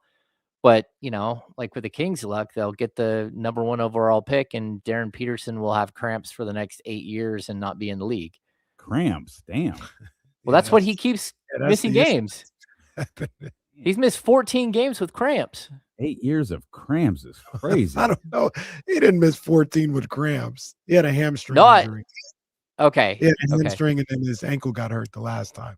But he has missed games. The game that he went crazy on against Baylor, that he tied the game with the free throws. He couldn't finish because he had cramps. Well, the game against DeBonsa, he sat a huge portion of the second half because that was called point proved. Oh, yeah. I already proved my point. Would you rather be the Kings or the Dallas Mavericks? Oh, the Mavs for sure. You have Cooper Flagg. Yeah. But think about but think about where Dallas is at. They traded Luka Doncic for Anthony Davis, and then barely a year later traded Anthony Davis. But I get I what guess you're you were saying. rewarded That with the doesn't- number. I guess you were rewarded with the number 1 overall pick in a potentially generational draft. So good for. I get what you're saying. Whoever. That doesn't bother me as much if I'm a Mavs fan, because like the damage is already done. Like you could have traded Anthony Davis for a box of peanuts. The damage was trading Luka. Yeah, and that's to me, that's all that matters. But it's almost an immediate. Hey, we screwed up. Now it's a new front office. Yeah. You know, Nico's out, but it's still such a. It's such a, and maybe it's best in that sense. Maybe it's best to just wipe the slate clean and move on, especially since you were able to land Cooper Flag. You don't have to hold on to the Anthony Davis thing anymore. You could just acknowledge what everyone already knows. Okay, we effed up. He was the Dallas version of Zach LaVine, but on like the steroids that Paul George was using. Yeah. Like that is the ultimate. And the ones that never Ray going to Lewis work were here. using. Yeah, all of those steroids. It's never going to be good for you here. You should just leave. But like you said, soften the blow because they got Cooper Flag. We didn't get Cooper Flag. Who would you rather have, Nico Harrison or Vivek Ranadive? Never mind. I know the answer to that because one of those can be fired and the other one can't. Oh, that's a good point. Yeah, that's a good point. That's a good point. Do you like the direction of Washington, Hammer? Do you, or do you? I see the direction. I've noted several times this year. I know far too much about the Washington Wizards after reading that article from the Athletic. But are you in on the direction? Do you see what they're doing? Do you like it? Can you get behind that? I mean, I get it. I can see what they're trying to do. But at the same time, like, is there a contender window there? Are you just becoming a playoff team in a soft Eastern Conference? And the answer to you probably are. But again, you get done with this deal and they're still so far away. You know, and I think everyone, for some reason, they're getting off the hook for this. Boy, would they look different if they had Denny playing the small forward spot right now? Yeah, because that guy's pretty good.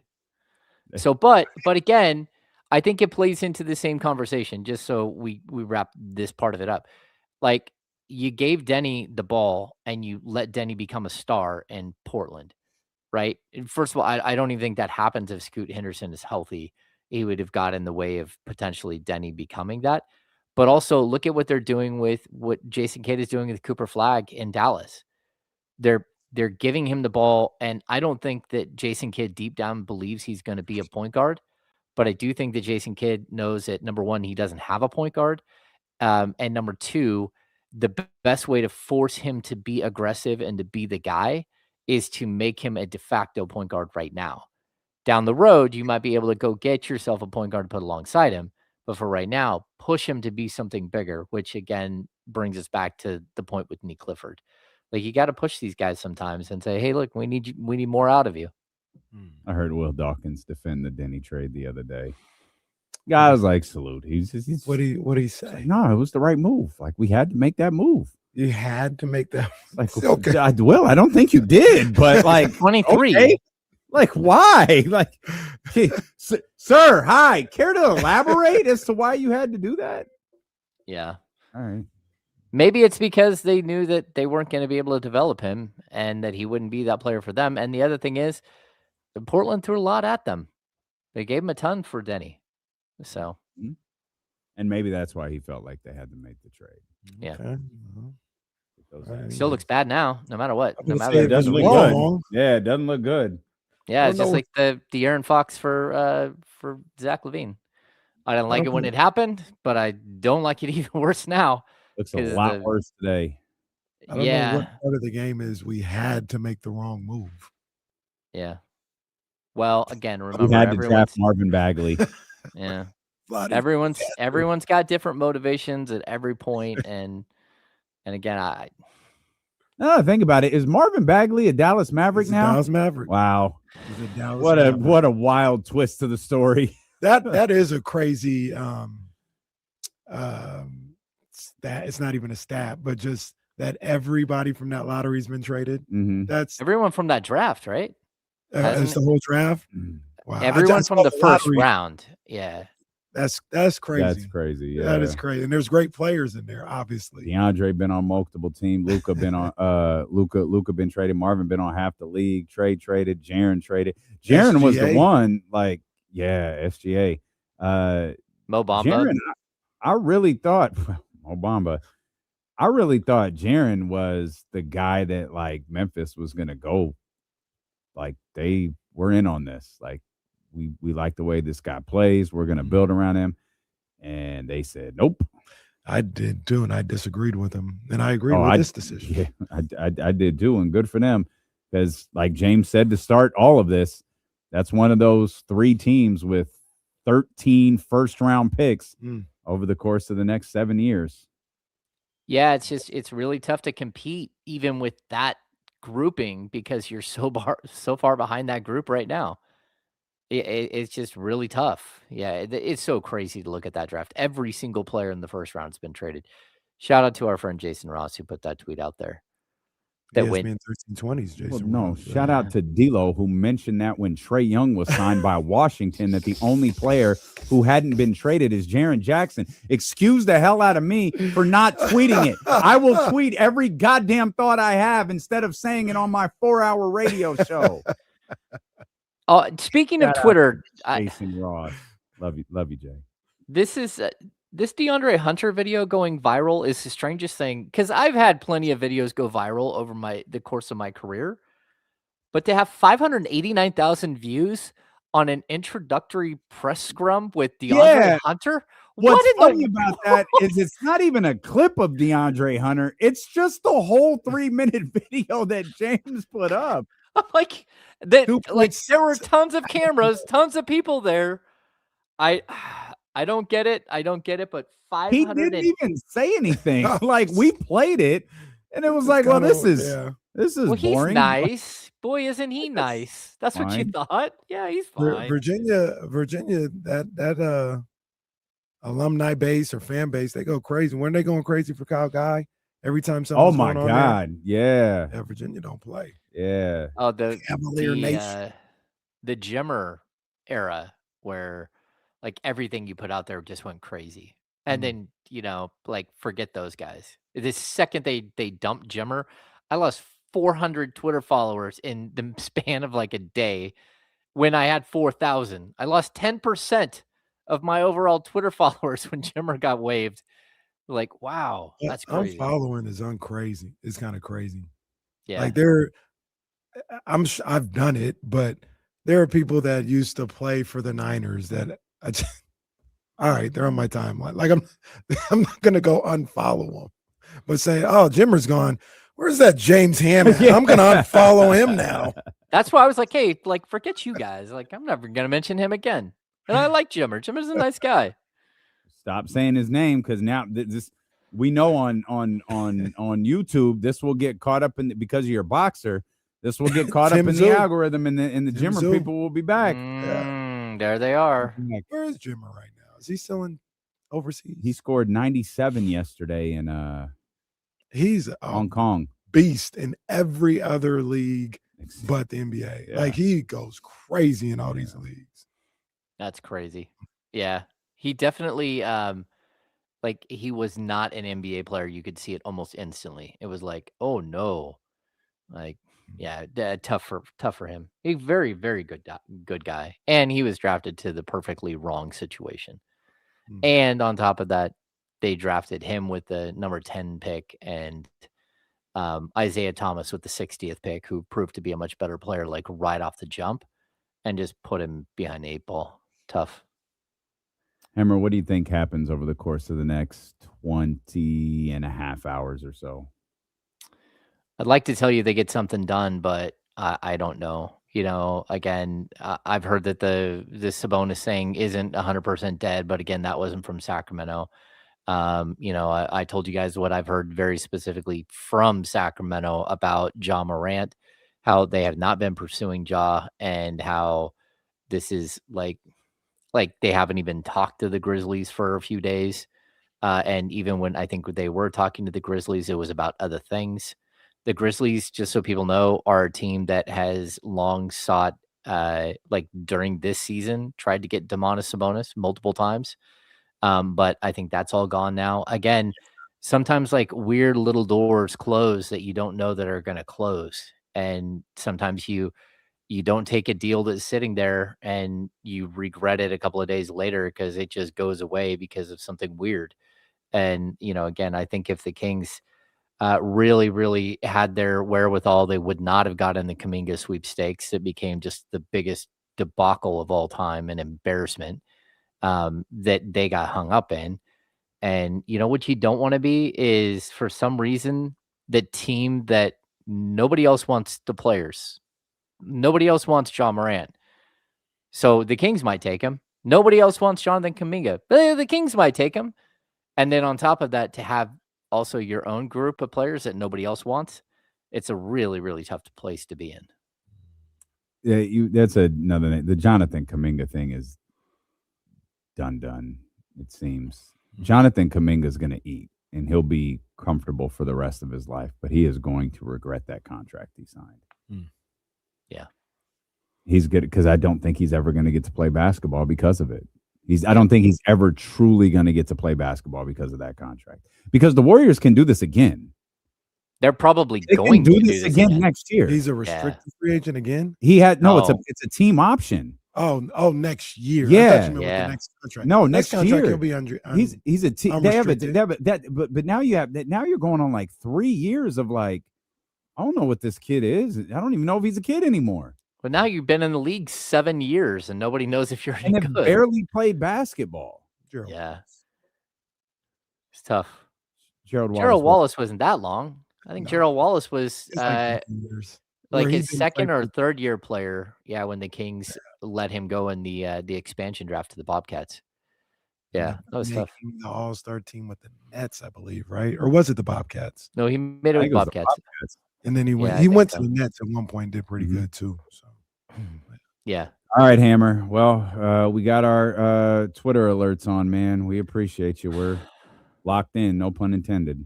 Well, the crazy thing is, I now have to go to a game. They actually play tonight. Oh, they play tonight. That's right. Well, they play Memphis tonight. So, that's right. Ja, what do you? Ja's like hiding out, like, please, dear Lord, don't trade for me. Ja's just in his room at the Sawyer, not moving. I'll say this too. I said this about the situation a couple of years ago with Ben Simmons. The best thing for John Morant is probably to go out and, number one, go somewhere else so he's not in Memphis anymore. But also not to go to Miami, not to go somewhere where he can get in more trouble. Go to Sacramento, reset your career, get yourself on the right path, clear up whatever issues you have. Because if John Morant thinks that the Miami Heat are going to let him do some of this stuff that he does, that's not going to fly. They are going to treat him just like the San Antonio Spurs treated Steven Jackson. They're going to say, nope, you are not Heat culture. And you can GTFO, and that's what they will do with him. And so I think, you're sometimes advising somebody, hey, go to a little bit of obscurity. Go show that you can rise up a franchise that's in a mess and rebuild your value. And if I'm the Kings, I'm looking at it the same way. Like, who's to say that you can't hide the weird things that he does behind the scenes for a year, build up his value, and go trade him for 2 or 3 first-round picks in a couple of years? Or a year. Like, I wouldn't. I would actually take the gamble there, but I don't know if the Kings are going to. Well, go ask him all these questions, James. Get out to the arena. We appreciate you, my friend. That's our 1320 Kings insider and host of the Locked On Kings podcast. He's headed off to the arena right now, and we are coming back with more coverage of this trade deadline for the rest of the league, except for the Sacramento Kings on Sacramento Sports Leader, ESPN 1320.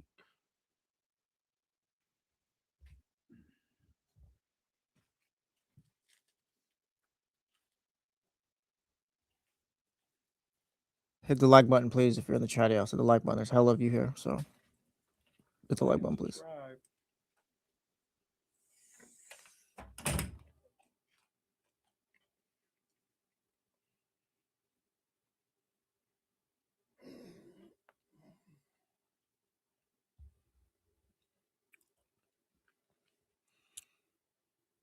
Kicking it with KC, which is normally on Thursday, won't be this Thursday because I don't know how the little computer gonna be. So they'll be back next Thursday.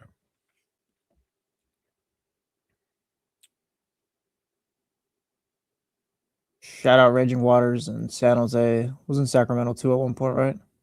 Yeah, Cal Expo, I believe. Yeah, I've been there once. They were supposed to bring it back, and that plan has been squashed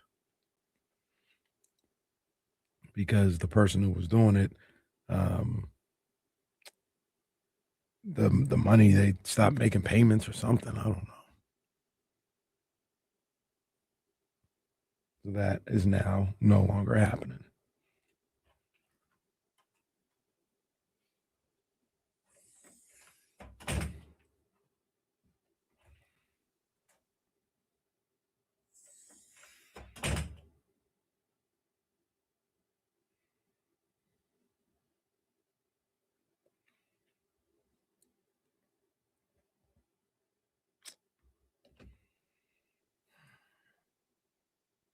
Come on, man.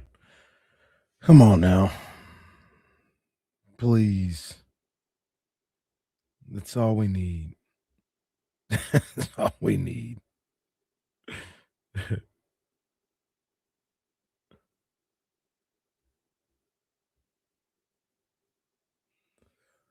Yeah, appreciate you, Michigan. We're just getting started. Like, yes, check. Clean bucket.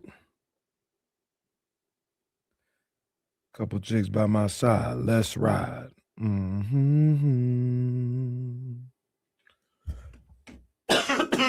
Lazy, if you go somewhere now, I say Heat or Timberwolves, but we'll see. Yeah, I just still would be a little surprised if he was moved. Could happen for sure, but If Wemby stuffs Chet into a trash can again tonight, though, who knows?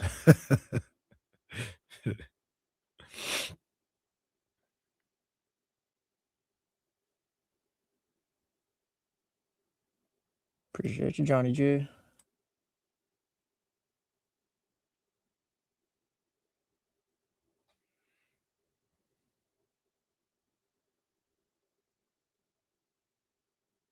I think everything to those teams is done until they figure out what's going on with Giannis.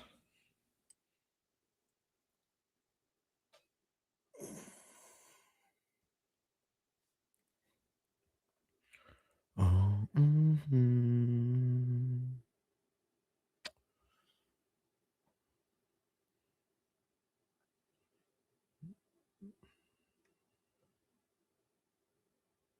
That's my boy, Celebrini. That's my boy.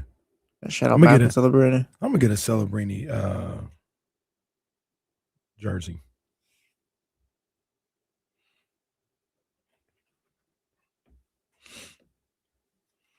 Back here on D-Lo and KC. This isn't no running back. This is live. D-Lo and KC. 2 to 6 every day, Monday through Friday. They're gonna have to update our new rankings. Did you see that? Yeah, we're ranked one of the top midday shows in the nation. Oh yeah. Is that Not right? in midday anymore, buddy. Now, to be fair, it was for last year, but yeah. 2 to 6 every single day. And hopefully, Were we number one? huh? There was a one. Were we number one in those rankings? There was a one. Yeah, no. The number one was some radio show in Lexington, Kentucky. All right. Shout out to the Wildcats. I guess. Yeah, I'm not gonna fight it. I guess. You know, they hold 20,000 people in their arena. That's crazy. I looked at those rankings one time. And then when I learned that that person who makes them got paid by certain radio stations, I decided I didn't need to look anymore. Yeah. Yeah. But salute. Um, Salute. He actually hired a program director for our competitor. yeah, that was crazy. I remember when that happened. That guy was gone quick. But hey, cool. Yeah, I'll go by his rankings. All right, man. Yeah. All right, man. It ain't where we're at no more. It is 2 not. to 6, baby. It is not. It is not.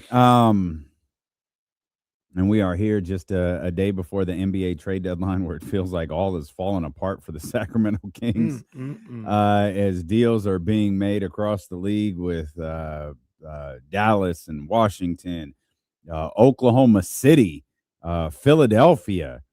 I watched a little bit of Philadelphia and Golden State last night, and wasn't much to I see. turned that off very, very quickly. I said, wait a minute, Steph ain't playing? Oh, it wasn't just Steph that wasn't playing either. I was like, oh, get me out of here. Watched a little bit of Portland and Phoenix, because there's always, like, anytime Dylan Brooks is out there, it's like, well, a fight might break out. I'll watch this for a little bit, and then realized, yep, don't want to watch this either. And then just kind of found myself bored. That's not going to happen tonight. The slate of games is loaded, absolutely loaded, with OKC and San Antonio's tonight, even though Shea is out till after the All-Star break. Minnesota and Toronto, I think, is an interesting one. Boston at Houston, Denver at New York. All pretty intriguing games for my money tonight. Yeah, I was watching Boston versus Dallas last night on replay, because once I got done with everything that was going on, I was getting the workout in. While I was getting the workout in, let me see what happened with Cooper Flag and the Celtics. Celtics handle business. Where they the number 2 seed in the East? Number 2, if not tied with the Knicks right now for number 2. Yeah, they've had a game on the Knicks for a while. I don't think they're championship contenders, but they're having a heck of a No, they're not right now. It's 32 and 18. The Celtics are not championship contenders right now. Right now, I think at best their ceiling is probably the second round. But if you're at a top 5 player, that just elevates them completely again. Who in the East is better? New York? Yeah, I say New York is better. I say New York is a championship. I think the Celtics need like one more. I'm not sure if like Jason Tatum type. Well, that's the thing. Like they someone to help the scoring. I think because Anthony Simons was great. You bring in Vucevic, and we'll see how that works out. He's horrible defensively, but maybe he can get you a bucket and all those things. Still, it's just they're gonna need. I think one more. Like Tatum sets them apart from everyone else. I think the Celtics. That was the other team that was in on Keon. Yeah. That was one of the teams listed. I forgot about that. I don't think the Celtics were ever going to give it first for Keon, too. They had 3 seconds to play with, so they but maybe you get like 2 seconds or a second. That's my point. None of those teams were ever going to give up a first. I never thought that was realistic for Boston. Unless you were attaching DeMar DeRozan. What a coincidence. They all fell through at the same exact time the night before a deal was done. Crazy. Yeah. There is another game tonight. As James Ham, our 1320 Kings insider, just mentioned, he is on his way to. The Sacramento Kings are back at home. We actually sent people to this game, both on ESPN 1320 and on 102.5 Gay SFM. We sent people to this game versus Memphis tonight. The Grizzlies traded Jaren Jackson Jr. yesterday, and people immediately thought, well, what's that mean for Ja Morant? Is Ja Morant getting traded? James just told us the Sacramento Kings have had no conversations with the Memphis Grizzlies regarding Ja Morant. Okay, well, there's been something that has sparked Ja Morant to say, I prefer not to go to Sacramento. Or I prefer to not go to Sacramento. Just the thought of it maybe was like, wait, what? Ja was just eating lunch at his house. Hey, told Zayn, hey, let them know I don't want to go to Sacramento just randomly. Why do you want? They haven't talked to Sacramento. It's fine. Just get it out there. Just please get ahead of it. Just get ahead of it now. Out there. This is Chris J. Chris J says sources. Ja Morant hates Sacramento. Ja got here and said, I hate this. I hate this. I do not want to be here. So Scott Perry's in a tough spot. You were really hard on him. I don't know why you hate Scott Perry. I love Scott Perry. Okay, so let me ask that, because obviously I was joking. Why? Because I from when I hear him speak currently and in the past, his outlook on, number one, he's an engaging speaker. Like he knows how to speak and kind of capture a conversation or a room. So that's always good to have as your general manager. But his philosophy on basketball, when I've heard him speak, like I agree with. Like I get it, like how he evaluates players, what he looks for in good players. And him being around good situations, I know he hasn't, we talked about it earlier, he hasn't been the guy a lot of the times, but him being around top flight organizations and top flight situations, I give him credit for. Okay. So I was just curious. I'm not just curious. I mean it when I say I will follow him basketball wise, whatever direction he wants to go. We talked about over what the if summer. that direction is no? Well, that's not a As direction. in no direction. That's not a direction. I will follow when he starts going in a direction. I'll be like, all right, Scott, go get it done. I believe that you can execute this. Mm-hmm. We talked about it a number of different times. I thought they should have went after Trae Young. Reports were like he was not interested in Trae Young at that price, all this other stuff. I disagree, but all right, do what you do, Scott. Well, again, I just don't want. I don't think there was. There. I don't think there was a price tag for Trae Young. I think it was an interest. I don't think he likes Trae Young, the basketball player. I think James said it on here, so I'll say it. But even it's not a big deal if he didn't. I believe him when he says it's the price tag, like knowing that you'd have to pay him. What you have to pay him afterwards. The post trade contract. Right. I think that played the biggest role in it. If there was 3 years left on Trae Young's contract at what it is, I think that might have changed the conversation. But committing to him at a high price tag moving forward, I don't think he's interested in that. And I disagree. I would have brought him in, but he didn't. He wanted to do it a different way. Cool. Let's go.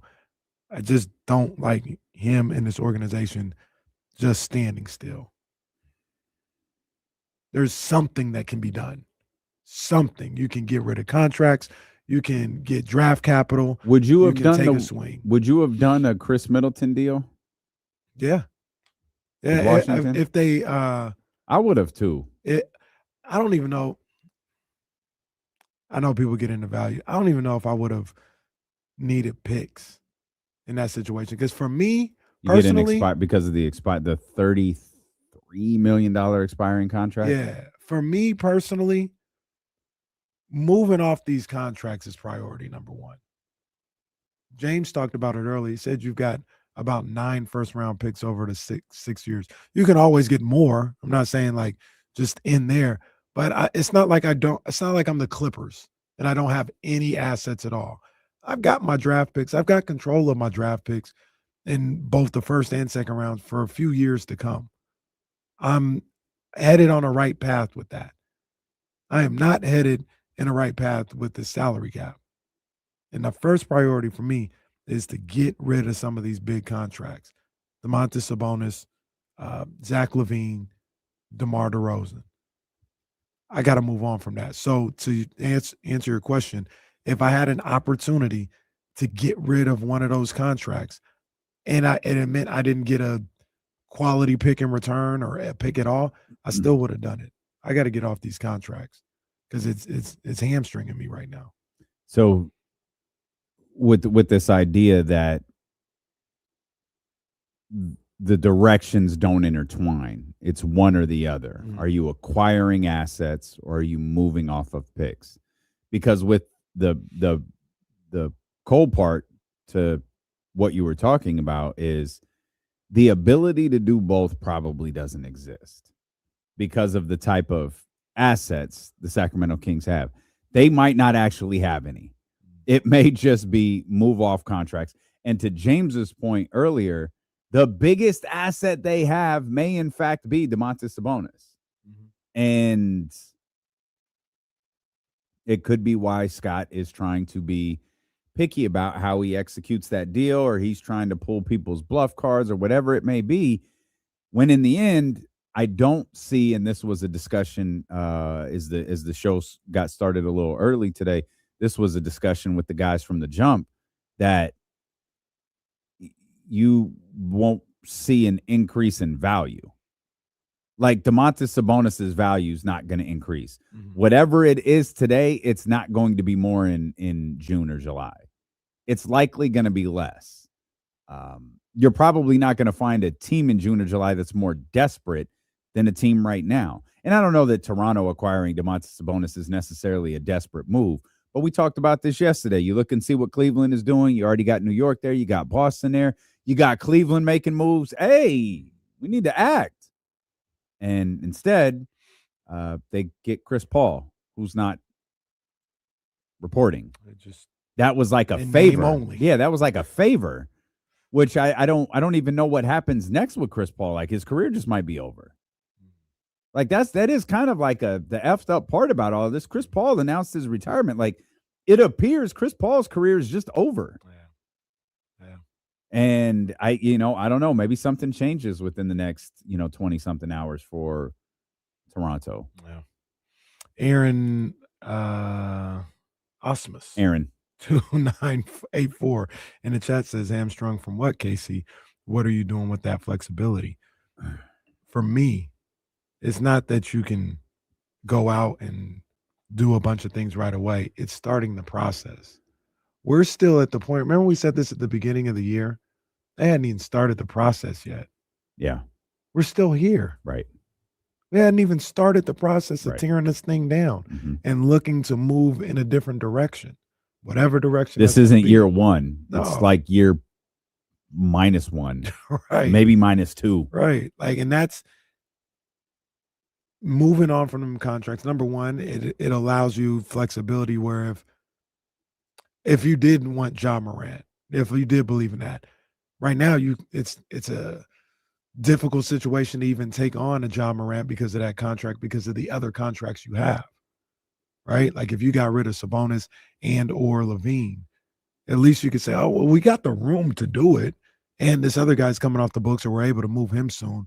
Like we can take the swing right now, kind of like what Washington is doing with Trae Young and Anthony Davis. Like because of their financial flexibility, they're able to just kind of, hey, we don't need much back. Here's McCollum and whatever. We'll just absorb the contract.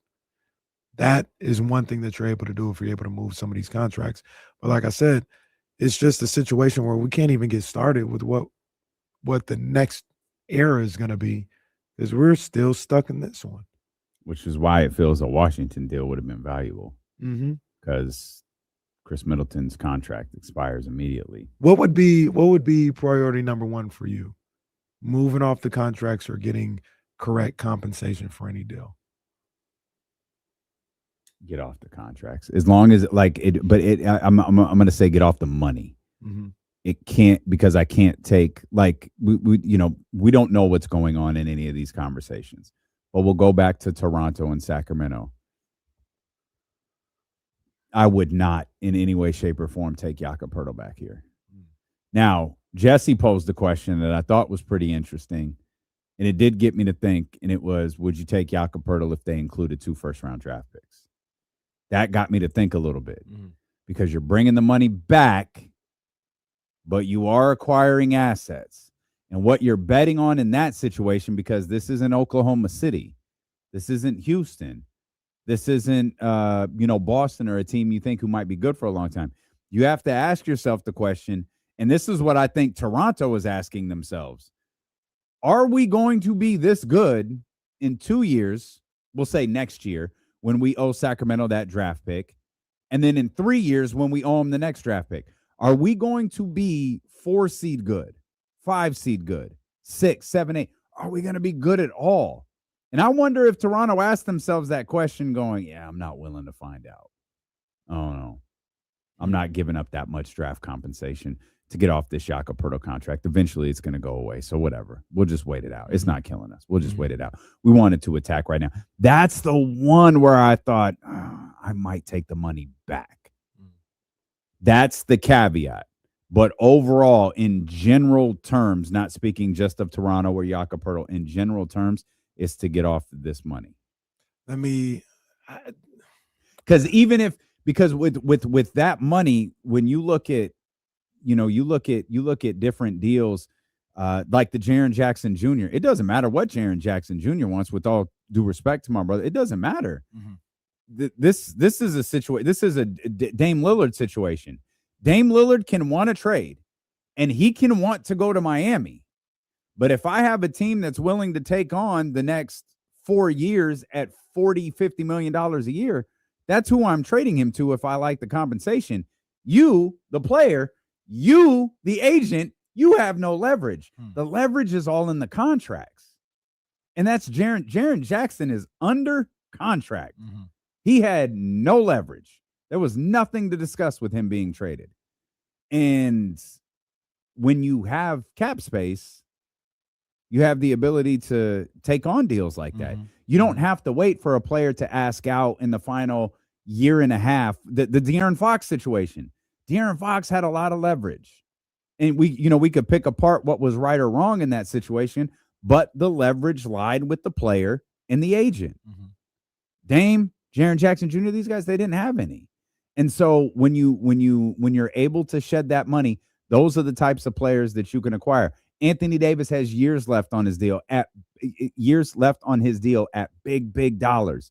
If you're Washington, whether the Wizards interest Anthony Davis or not, that's a move we can make. That's what you could do with free agency. It's not about, that's what you could do with cap space. It's not about free agency. It's not about who can the Sacramento Kings sign with all of this money. It's who can the Sacramento Kings absorb from these teams who are like Memphis, who saw a couple of things go wrong too many times, and they're like, we're out. Yeah. We're out the game. Yeah. So it is asset management versus financial management. It's financial management for me.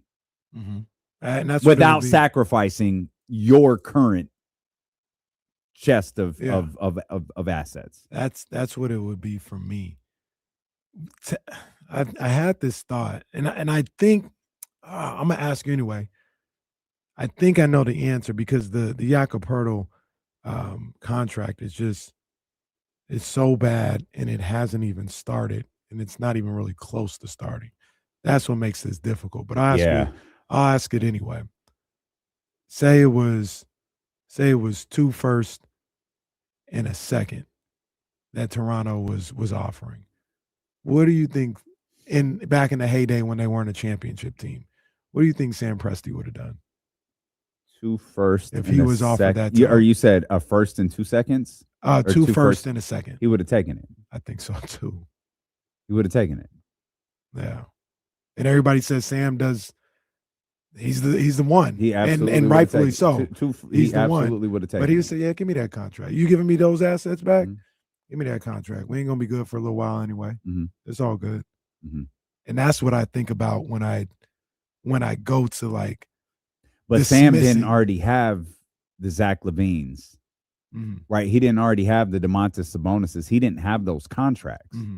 The Kings have those contracts. You could take Jakob Poeltl as a standalone. You could take that back, but you're getting off one of them though. You're getting off Sabonis, and LaVine is just another year. Yeah, it's just another year. That's yeah. It's not like it's a 3-year deal. It's just another year. I'm going from the premise as well with the Kings.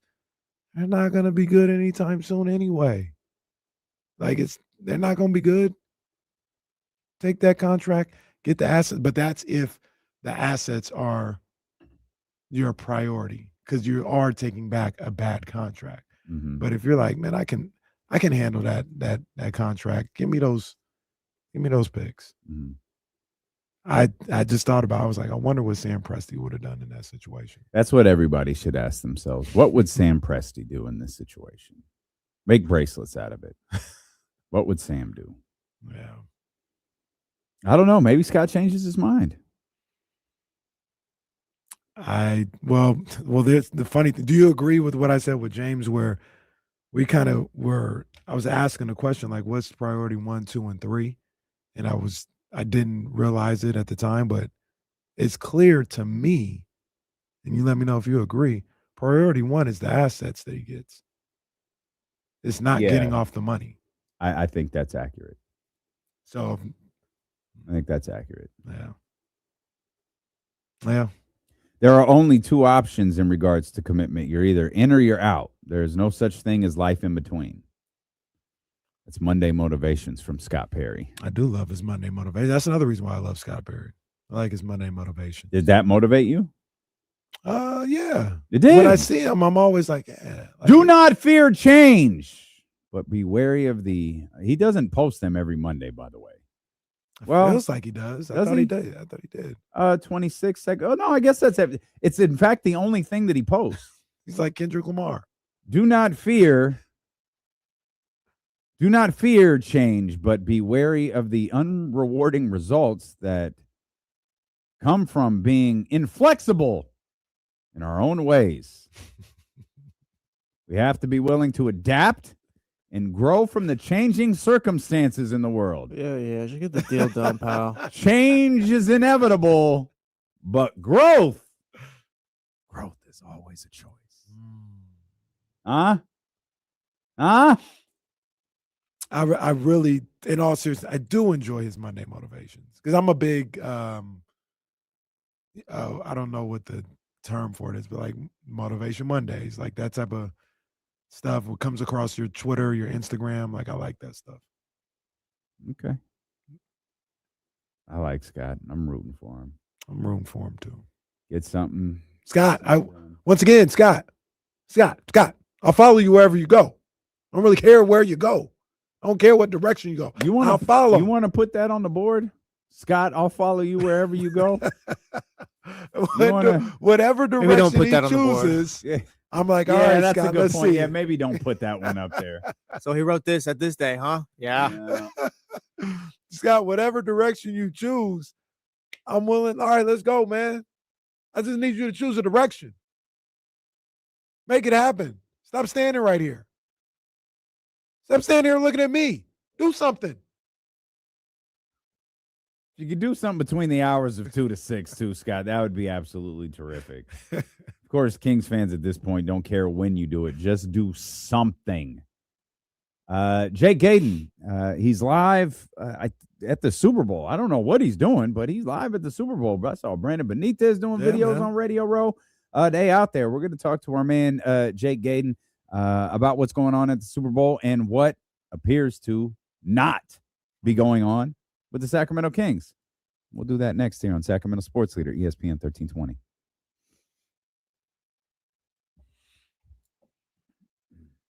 Scott just watching KC on the video. He's right. I'm going to go do something. I wasn't going to till I saw KC, but now I'm going to go do something. Memphis, let's go.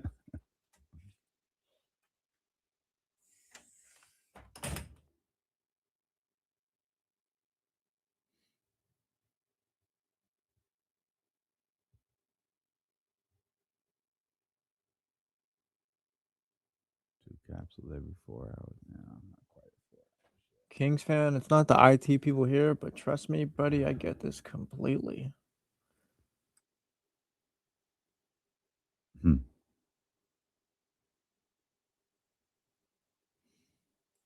Leezy, I don't think so, man. I don't think so. If they do, it'll be a bit of a shocker. It seems to be pretty quiet over there.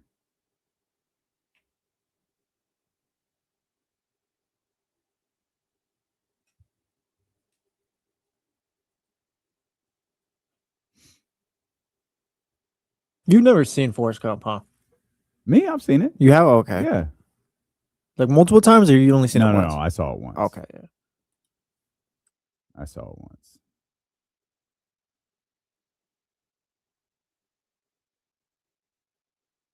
So this. I went to a Sac State basketball game and parked in the garage, and there was like a line of people looking to pay for something. Like I don't know. I guess they were paying for parking. I don't know what they were doing, but there was a line. So like I parked the car and I'm like watching, and like no one's going back to their car, and I'm looking like, what are these people paying for? And we're like looking around, and people are getting in line behind us. And we asked the people behind us, like, do you know, like, are you paying for parking? She's like, I don't know. I just saw a line. Everyone's doing it. Why not me? I was like, what the fuck are we doing? I was like, let's just go to the game. If there's a ticket on the car, there's a ticket on the car. There was no ticket on the car. Yeah, no. We just went to the game. It was the most like sheep mentality thing I had ever done. It's like, what are we doing here? I was like, do I need my license plate? Like, no one seems to have any clue what's happening. I'm just going to watch basketball. Is that crazy? Really? Yeah. Really? It's one of the best movies ever, right? Yeah. critically acclaimed, I guess. If you want But to it's not like I haven't seen it. But yeah, like how like you remember it, like wow, like this is like in your mind, like this is a great movie. Wow, like Yeah, the movie was fine. see now you need to watch it again. Oh, all right. Oh my gosh, Wilson. Yeah, hey, the Cardinals hired Nathaniel Hackett to be their offensive coordinator. Never been more happy in my life. Yeah, Stephen Brown says it's crazy. Aaron Mick says yes. Tyler Jennings has seen it hella times. Will, crazy that you've never seen it.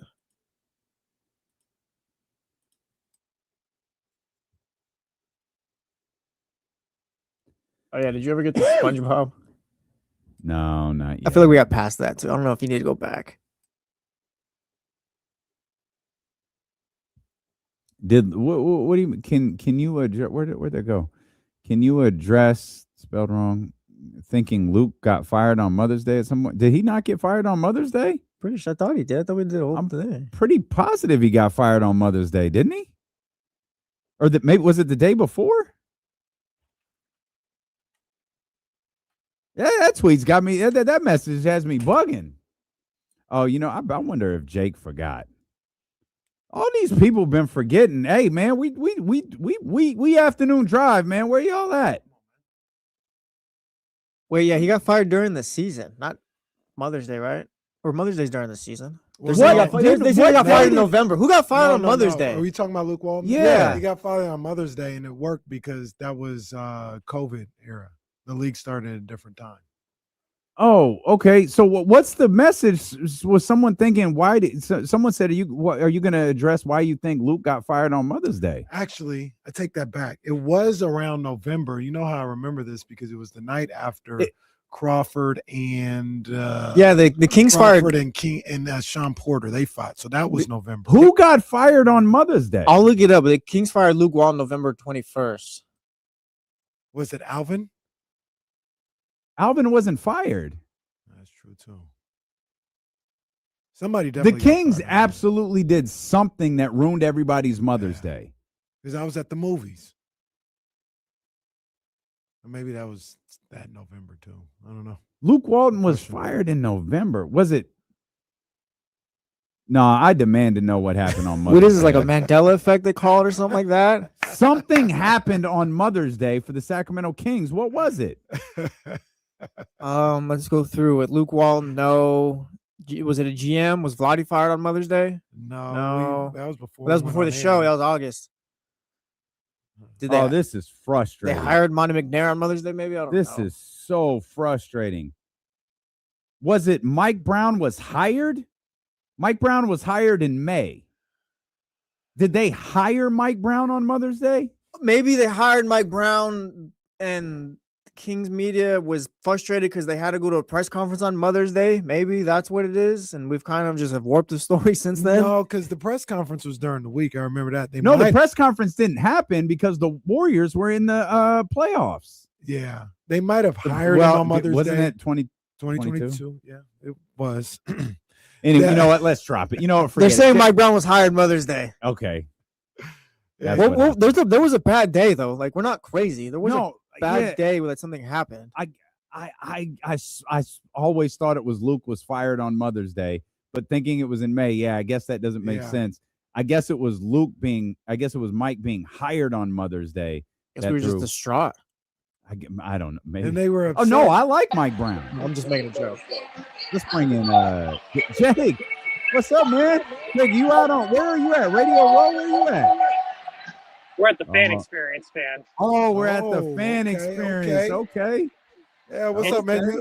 You quarterbacking somewhere? Like you gonna throw it to a fake Jerry Rice statue or something? Air challenge right there. We're going. All right. I already beat B in the 40 time. All right. Don't worry. All right. At a sub 5.5. Okay. Why are we doing this off air? Like why didn't you wait to do the 40 that's a till great, you got on with us? Great question. Like let's do something right now. Like what are we doing? Jake Perry, let's do something. I don't know what you want to do. That's a line. He called you Jake Perry, just saying you out here doing nothing. Wow. Is that shade for Scott Perry? Because he needs to do something over the next 2 days. Very much so, my boy Scott Perry. So what's going on, guys? I was just going to say we have great news for you. You're not missing a single thing being out there at the NFL fan experience as it pertains to the Sacramento Kings and the NBA trade deadline. Well, I heard Jared McCain, a Sacramento kid, got traded to OKC, so he's going to win a ring this year. Heard that. Heard Is there Anthony any Davis. chance? Is there any chance your earbuds aren't connected to your phone? Because it sounds like it's not picking How up about your now? mic. How about now? It sounds the same, but that's fine. It's okay. That's all right. You're so making time for confident. us. You're making time for us. It's all right. It's dude. all good, man. It's all good. It's nothing. How fine. bad is this? How bad is this? If it's that It's bad, not- cut me. No. The radio. It's a radio. It's an audio platform here. Okay. Yeah, We're it's not here. great. It's Okay. not great. But we will work our way through it if you're going to go run a 40. Yeah, I If want you're to see going to you run a participate 40 in something. or throw a football, we will work our way through this. I'm gonna have to figure something how to cut a line though. All right. I don't know. You're media. You're Jake effing Gadon. Yeah. Should I bring up the Rihanna photo and see if that gets me Go anywhere? tell them, hey, I've been to Cape Cod. I've been on a yacht. Go tell them that, and they'll put you right in the front of the line. Hey, Jake, don't pull a hamstring though. Like, don't hurt yourself. I might though. We don't want to see you. I could do My that. boy Jake. Oh, Okay. come on, what's up? Okay. So Jake is now in front of the tackling dummies, and he's gonna run through the line like Emmitt Smith. I got to get Brandon Benitez to watch this. Oh yeah, let's get Brendan in here. We'll get Brendan in here, and then Jake, we'll let you go when this is a wrap. fire. But we'll I'll text you. I'll text you. We'll I'll be backstage. Okay, Jake's backstage. No, this is fire. He's Sorry, getting- radio. Sorry. This will be some great. good Oh no, stuff. don't be sorry, radio. Yeah, We're this gonna is give good you a stuff. play-by-play as to what's about to jump We're on off radio here. right now. They want us to do one of the challenges real quick. Do you mind helping me out with this? Yeah. Okay. Brandon, All what right, up, there's boy? B. What's up, B? What up, B? Oh no! Oh. Oh no! Come on, San Francisco Oh, internet. Boo! This is supposed to be the center of technology. Oh, a full-on Jake freeze. Who would? Oh, There he is. There he is. There he He's is. back. He's back. There he is. Oh, this is gonna be fire. I think my boy Jake gonna kill it too. By the way, I saw the way he was. Look, the cameraman. Look, CBS knew. They were like, wait a minute. Bring everybody. Bring all of the cameras. Get this on film. This will lead CBS 13's news coverage tonight. Jake Gadon doing these drills. Jake gonna move the little 7-year-old out of the way. Watch out, kid. Beat it, kid. Watch out, kid. I've got some content here. Jake, you good? What's going through your mind right now? We're gonna set up on the backside of this thing. Hold on. This is fire. This is gonna be a scare. This is why you the man, Jake. This is why you the man. I'm telling you that. Hold on. Oh, this is the hype before the. This is the sizzle reel for Jake Gadon before he winds up at the Can nearest you medical hold this? center in San Francisco. Guys, I'm giving you to Brandon. Okay. Okay. Well, all right. Well, B, he got the what's up, AirPods on, baby? so he can't. What up, big dog? B can't. He can't hear He us. didn't take the He headphones can't hear you. off. It's all good. Yeah, he didn't take the headphones off. They're That's setting great. it up right now as we speak. Jake Gadon is at Yep. the NFL Okay. Super Bowl Here we experience. go. Look at he's got Here we to go. go. How great would it be if that girl right there What's knocked up? him on his Oh, ass? this is gonna be Oh, fun. That would be so absolutely. terrific. Oh yeah. You remember when Jameis had a hard time getting through that? That little Yes. thing? Yes. Yes. Iconic. Absolutely. Oh no! That's Jake. That's Jake. That's Jake. Jake looks terrible. Oh, this was awful. Jake got it. Okay, that was. That's a awful. 5-star You guys know that athlete was right a tackle there. for a loss, right? That was Okay. a TFL. That was Let's bad. go. That was bad. All right, Yeah, guys. all right, Jake. Was that good enough? Was that good enough for radio? It works for us. Fantastic. Go Fantastic. go enjoy NFL backstage. We'll catch up when we'll catch up. I'm sure on Sunday night. This was hectic. I'm sorry. Okay. This is You're fine. This You're is fine. great. This was we are clipping this. Jason Jones Okay. just blew us off, so it's perfectly okay. At least you joined us. All right. Well, Kings need to make a trade. Domantas Sabonis is probably not Oh, going to how are you out of breath? You just ran for 20 seconds. Why are you so tired? Because I might have gotten a tackle for loss. Okay, there's a possibility. This man fair tripped at the scrimmage line there. It was bad. All right, it was bad. I can't sub in for Christian McCaffrey. It won't happen. All right. Hey, you to go. You to go, man. Come on, man. Hey, King content, go man. get some electrolytes, bro. Thanks, guys. Appreciate you. All right. That's our man, Jake Gadon. We're going to let Jake go catch his breath. Man. That was top tier right there. I'm going to have to go back and watch it. I missed the dropped handoff. I missed that. Bro, I didn't that. even know. We didn't even get a heads up. Like, here he goes. It's just like, oh, there's Jake. Like, oh, wait, that person running is Jake. All I was thinking was how funny would it be if the girl that was right there knocked him down. We got a player comp for Jake. What's the worst player you can think of? What was old boy that would pick the wrong relax? The offensive line would open up the hole. He'd go through the wrong one. Trent Richardson. Oh yeah, Trent Richardson. That's tough. Hold up, bro. Did you hear what he just said? I'm talking and he just said football. relax, and all of a sudden it's fine. I'm talking football. That was one of the most obscene things that was ever said on this show, sir. I'm talking football. I'm Mike Baldy. Oh, yeah, yeah, he picked it up. Oh, Mr. Morning Radio Show host all of a sudden.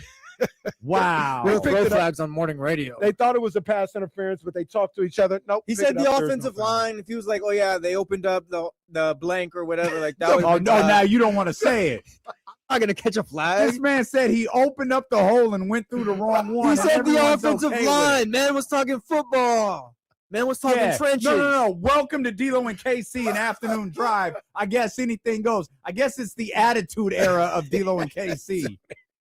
I hope not, because the attitude era sucked. Oh, don't do that. Just wait till Blackface makes an appearance. Aaron Miller texted us yesterday. That's our boss. He texted us yesterday. He was like, "Hey guys, I got to, it's so great listening to you guys on the way home, man. What a terrific show." I had to talk to him about some ads that were airing on D'Lo and KC this morning. Oh, and he was like, "Hey, what was the blackface thing you guys were talking about with The Rock?" Don't worry about that, boss. It's like, well, like, boss, wrestling in the 90s was kind of crazy. Let me tell you about wrestling. Let me tell you about wrestling in the 90s. You imagine when he's on the freeway, we mentioned O.J. Simpson. Oh, no lie. I'm on we're on CBS 13 Sports Sunday on Sunday. I'll do it, in the home studios. I've got the TV right next to me or whatever. And I get on with D'Lo on the Zoom and I turn the channel, and no lie, the first thing that comes up is when the Niners traded for O.J. Simpson. Oh, that's right. Really happened. Was it Rise of the 49ers? Yeah. Is that what you were watching? That's exactly when I cut it. OJ just follows us, man. He just follows us. He does. It's just one of those things where we're just tethered together, I guess. Us and OJ. Chill. Good stuff. Yeah. Chill. Oh, real quick. And I do this real quick. Programming note. Friday night. NFHS Network. Your boy is back on the call for Sheldon versus Franklin. It's going to be super scintillating, sensational. KC on the call with Matt. It's going to be PTPers all over the place. We got Aiden Rollins. We got Sheldon in the guards. It's going to be a good time. Make sure you tap in 7 o'clock in FHS Network. We got a bunch of diaper dandies out there, baby. Diaper dandies. Rolls Roycers. Do you think that push for people to watch you call basketball on television would have been more effective if you had just done it as Kenny Caraway and not in that awful Dick Vitale impersonation? That's what the people want. That's what gets people excited. What people are you speaking of? Everybody, all the basketball heads out here, they love it. It makes me miss Duke versus North Carolina, I'll tell you that much. I think that game is coming up, isn't it? It is. As they like to call it, hate week. Is there a game tonight? Oh, no, that's tomorrow. Was that Austin Rivers shot the last moment of that rivalry? Well, no, they had the they went to the finals. Oh, yeah, they that's true. did Yeah, play they in did the that. Final They did Four, that, yeah. but I don't remember anything The about finals, that. yeah. I don't remember anything about that game. UNC sent Coach K home on his last game Right. at Yeah. Cayman Indoor. Yeah. And then As they should. last year, maybe 2 years ago, I don't know. I'm college basketball. But remember when UNC lost because of the lane violation in the ACC tournament? Yes. It was against Duke. They lost because guy stepped in the lane. Lane violation in like the semifinals of the That was against ACC. Duke? Yeah. Against in it's semifinals of the ACC tournament. Oh, wow. Yeah. I remember the play. I don't think I remembered that was against Duke. Yeah. Who did Duke play in the finals? I want to say Syracuse, maybe. Mm. Maybe something like that. But to Jesse's point, I mean, that was a great moment. The Austin Rivers shot. Oh, yeah. That was a great moment. Austin Rivers in college. That's crazy. That's got to be like 15 years ago. A long time ago. Mm. That's a long, long time ago. Oh, well, thanks, Jay Gadon. I guess no one wants That's to why he join- thinks the Patriots will win. I guess no one wants to join our little afternoon drive program we have going on over here. Everyone's having fun at the Super Bowl. You got a little FOMO? None. No, none at all. You don't want to run a 40 over there? Nah, none for me. Like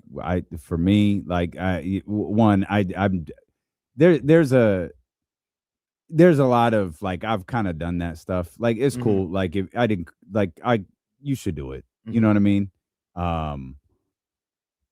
But I'll be reminded tomorrow when you and I have to do this show from the city. Yeah. What a pain in the ass all of that stuff truly is. Yeah. Like we're going to an event with our partners at St. Jude that we can't get within a mile of. They're like, hey, you know, the best bet is to get ride share, or you know, that's your best bet. It was like we're driving from Sacramento. Yeah. Like we've got a whole show to do that's about a mile away. And our girl was like, oh yeah, you can probably walk from there. Great. Oh, also have your ticket, your ID, your passport, your real ID, Social Security. bring your birth certificate just in case, because Hannah Storm is going to be there, so protection's going to be high. NBA Today's Hannah Storm. Yeah. Shoot. I was gonna Got to go honor our buddy Kirk Herbstreit. Shout out Kirk Herbstreit. I'm gonna tell him go blue when I see him. Tell him that. I hope he beats your ass. I'll tell him go blue. You gonna get in the Waymo tomorrow? Honestly, I have no idea what I'm doing tomorrow. What one? I've had the no. Oh, you've been in the Waymo before? I haven't. We had the opportunity to do it when we visited San Francisco a while, but no, like I don't. You get in the Waymo, there's a chance you might not ever get out. Yeah, you just might drive forever. Though them people like Miller gets in it all the time. Oh, man, they be putting kids in them. Yeah, they love them little driverless vehicles out there. It ain't for me. Yeah, no, I can't trust it. Yeah, that ain't for me. It's almost. I'll hop in the driver's seat. I don't care. It's almost like at this point, it's like flying an airplane. Like people are like, I don't fly, and I get it. I get it. I don't like heights, and when I'm up in the air, I just usually have to just go to sleep. Well, no, there's someone driving the plane though. But this is with the equivalent that I'm making here. People get tripped out about being in an airplane, and I say to the people, I say all the time, I say, look, you know how many planes fly in a day? How many flights there are in a day? And if a plane crashes, we hear about it, right? So odds are you'll be perfectly fine. Do you remember the start of this current Trump administration? To try to forget. No, yeah, I do remember those 2 weeks or so. Try to forget the whole administration, Yeah, but the first 2 weeks or so. it felt like you couldn't go a day without. Yeah, United Airlines 1712, Delta Airlines 2789. I get you. There was a near collision. No, I understand. I said, there's a government shutdown. The people who are directing the planes aren't even getting paid anymore. Like, go on. Go through. That's like me driving this show sometimes, just leading Kenny right into traffic. Are we back in another one? I heard that the other day. I didn't even realize. Second government shutdown. Bro, we just got out of the first one. What deal did they sign before? We're back in here. Man, these government CBAs is ass, bro. 2 months ago, we just got these government. What deal did they sign? These government CBAs are crazy. Point being, They worse than the NFL. And I can't. They need a spot track on these government shutdowns. Mm-hmm. Point being, when a Waymo does something crazy, we hear about it. When last time you heard about a Waymo do something crazy? So it ain't nothing gonna happen. It's safe, man. It's safe. Oh, I'm sure it is. No, it's more a me thing. Yeah, I'm sure it's safe. I have not figured out what my plan is for tomorrow. We got to get to San Francisco. It's the trade deadline. We don't know what's happening, and we've got a dinner to be at. We've got a show to do. We're we're doing a show on the road at the essentially it's the games studio. Yeah. We got to get Guru to come in and I don't know, just talk. It'll be funny if Guru just walks in and talks. Guru gonna pull up on us. Are you guys taking a Comrex or anything, or just using their studio? I don't know. Seth has it all set up. Our phones. Seth is doing it all. We're doing it through the phone. Doing like Jake. I did wonder, like, are we in a studio or are we just like in some room? Because they're like, hey, bring your computers. We'll have this set up, that set up. Like, you need us to bring our computers? Yeah, San Francisco doesn't have any? All right. They're going to be where Kyle used to do his hits. I think that's it. Well, no, I think we're in a studio. The only reason I think we're in a studio is because Complex said to me, you can get in there anytime after 10:30. So that leads me to believe it's a studio. You can get in the closet anytime after 10:30. Well, all the coats will be gone by then. So you can go in there and do what you need to do. Maybe that's it. Maybe that's in fact it. I don't know, but that's we're gonna have a good time, and we'll have some trades to talk about. I don't know if they're Kings trades, but we'll have some trades to talk about. I still you think gonna go say hi to Chris Berman? No. Did you see that clip when he was like super rude to somebody on set? Oh, when it was yes, I have heard a put his lot of face- stories. I have heard a lot of stories about him being what's in that clip. Yeah, absolutely. He'll get on there and be like, go get that sandwich that I'm looking for, or else you'll never work in this town again. Hey, go do it now. We're back. Get out of here. I witnessed a funny story. God, what year is it? 20, maybe it was like 18 years ago. An ESPN employee that we all know, every single one of us knows, was working in the studio that day. You might have to go to the text line with this. It was raining. It was raining. Yeah. Now remember, this was 18 years ago. Okay. I think Kara was doing something for, I can't remember if it was NBA or women's college basketball. I think it was women's college basketball. She wasn't doing NBA in studio stuff yet. And this person comes in the green room. They're separated now, but the green room and the makeup room were connected.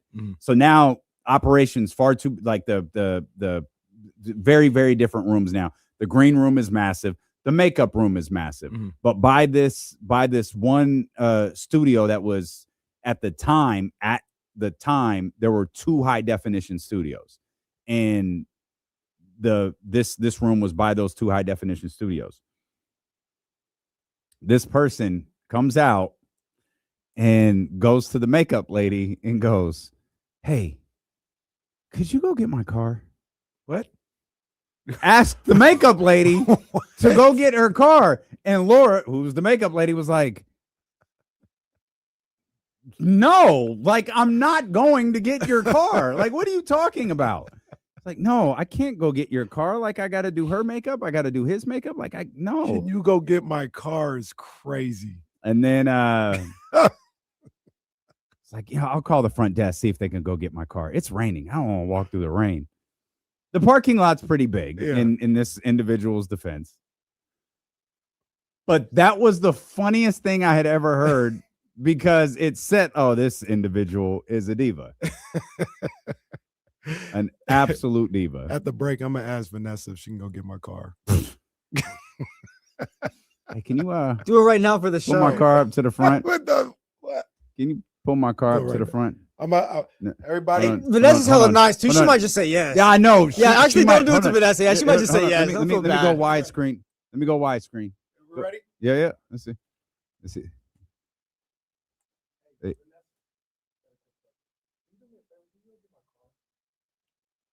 She said, "Go get your car."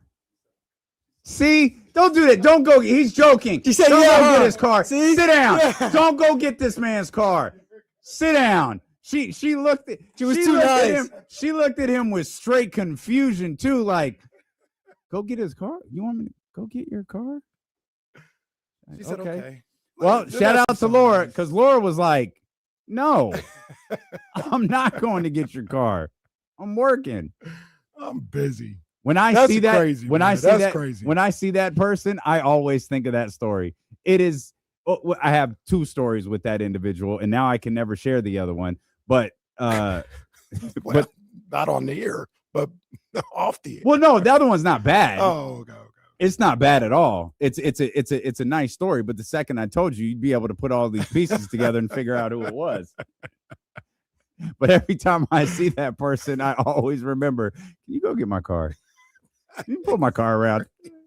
Mind you, That's it's a raining. crazy It's ass. also freezing. It's like, I mean, the rain is like seconds away from being snow. It's Yeah. awful Also, outside. you're not like you can't walk in the rain, but you're willing to send me out there. Yeah. You're willing to sacrifice Yeah. me, is what you're Yeah, saying. yeah. It was a strong, do you know who I am moment. What's they trying to flex? Strong, do you know who I am Oh, moment. man. That's crazy. We'll come back.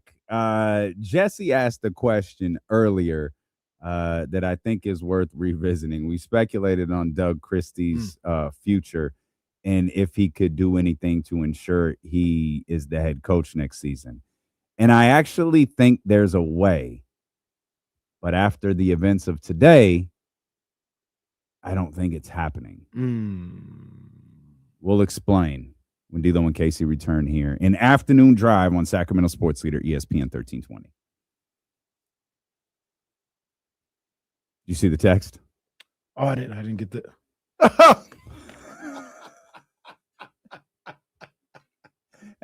Yeah. How believable is it? 100%. Hey, that's hilarious. Oh no, Jokic just got hurt. Oh, I forget. There's games happening right now. He's in New York. It's too. They playing the 4:30. Knicks. Come on, man. It's 4:30. It's not 2:30. Y'all got to be reminding me we're in Afternoon Drive now. Put these East Coast games on. Come on, TV. That is not okay if he got hurt. I ain't seen it yet. I got to hurt again.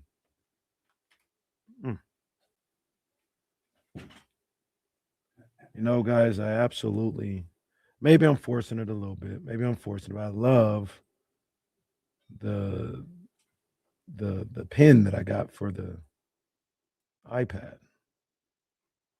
I'm old school. That's a good. I'm old school. I like to write. I like pennies. You know what I'm saying? Like, Jesse, when was the last time you wrote something? Need to build your character up, man. Go write an essay. Go write 2 paragraphs. Have correct punctuation.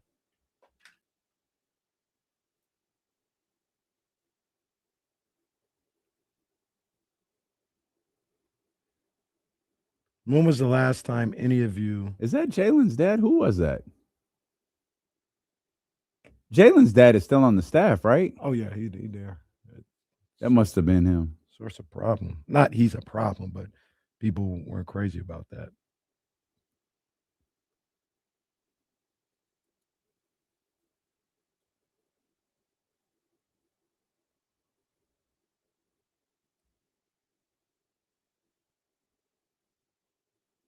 Are we on delay? Is that not Jokic right there? Yeah, that's Jokic. We're live. Yeah, man. Come on, man. That's like Oh, Zay said he back on the court. Jokic is playing. All right. Y'all made me think he leg broke off. that's like last night. Yeah, I was watching the Celtics Mavericks game, and Daniel Gafford goes down. He had to be kind of carried off the court, and Reggie was like, "Oh yeah, you never want to see that. Oh, that's tough." Goes to the back or whatever. I'm like, "Damn, Daniel Gafford, that sucks." I'm looking 15 minutes later at the game. All of a sudden, there's Daniel Gafford catching an alley-oop. Bro, I thought you were. Come on, man. Drew, the local guy, says Scott Breaking: Kings general manager Scott Perry has gone to sleep and does not plan on waking up until after the trade deadline. Perry remains active in his dreams, describing them as ongoing and vivid. Hey, man, it's tough. That's funny. It's tough out here sometimes in Sacramento, man. Drew's hella funny. It's tough. We get after it for the Kings.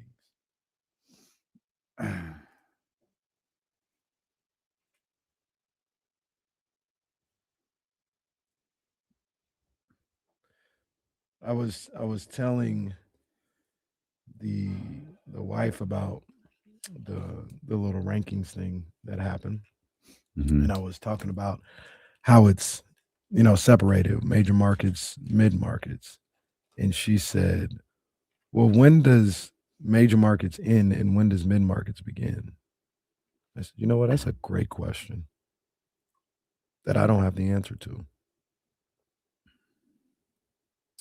I got news for you, pal. Me neither. That was the end of the story. I just didn't know. It's a good question. Great story, bro. That was after I saw that dead bird in my backyard. Why you say it like that? Like I had it coming. I did. Well, because you know why he said it. You know what I think, absolutely know why he said it. You know what I think happened? Man, this will be tough too. I think because he was intact. He wasn't like eaten or anything like that. It was away from the house. Like the basketball hoop is away from the house. Mm-hmm. I think he might have ran into the backboard. You got a clear backboard too? Yeah, I think he might have ran into the backboard. You're rich. We had one of those plastic ones. We're back.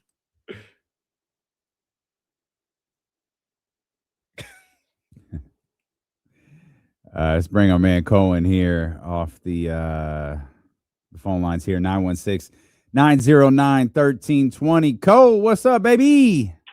What's up, fellas? What's up, D-Lo? What's up, KC? What's up, Jesse? Cole, what's up, my guy? Chilling. So, I got a Chris. First, let me say this. Yeah, we play the Spurs today, KC. So if they win, you see all the dudes that's out for the Thunder. So don't be trying to talk bad about us tomorrow. I see what's going on. I ain't got nothing against the Thunder. I'm just reporting the news.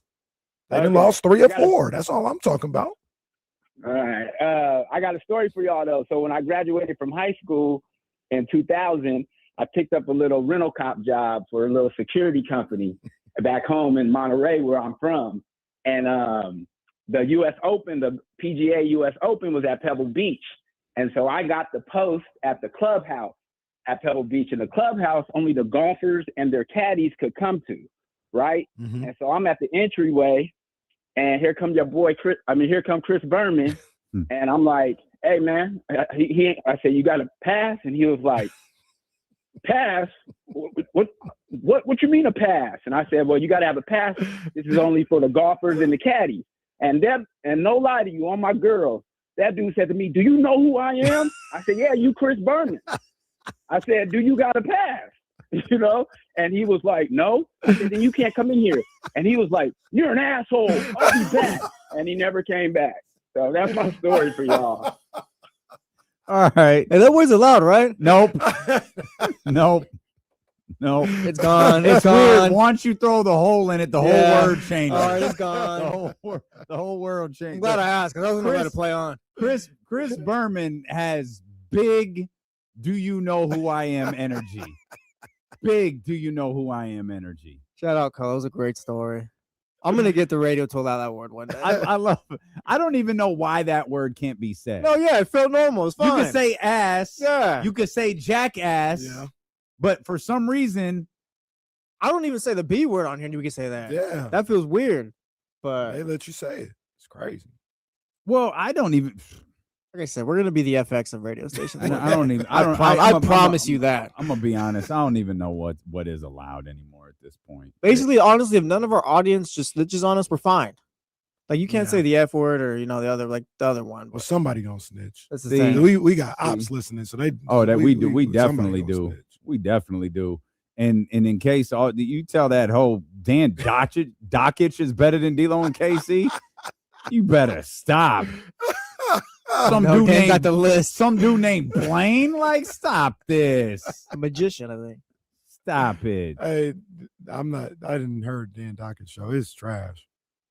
I mean, I don't want to be trying to do that to people because people could look at our show and say that. So I try to show respect for everybody's, but I heard his show. His show's not good. hey, I'll give this particular individual credit because this is the first time I've looked at this list in years, and not counting D'Lo and KC, this is the most amount of black people I've ever seen on this list before.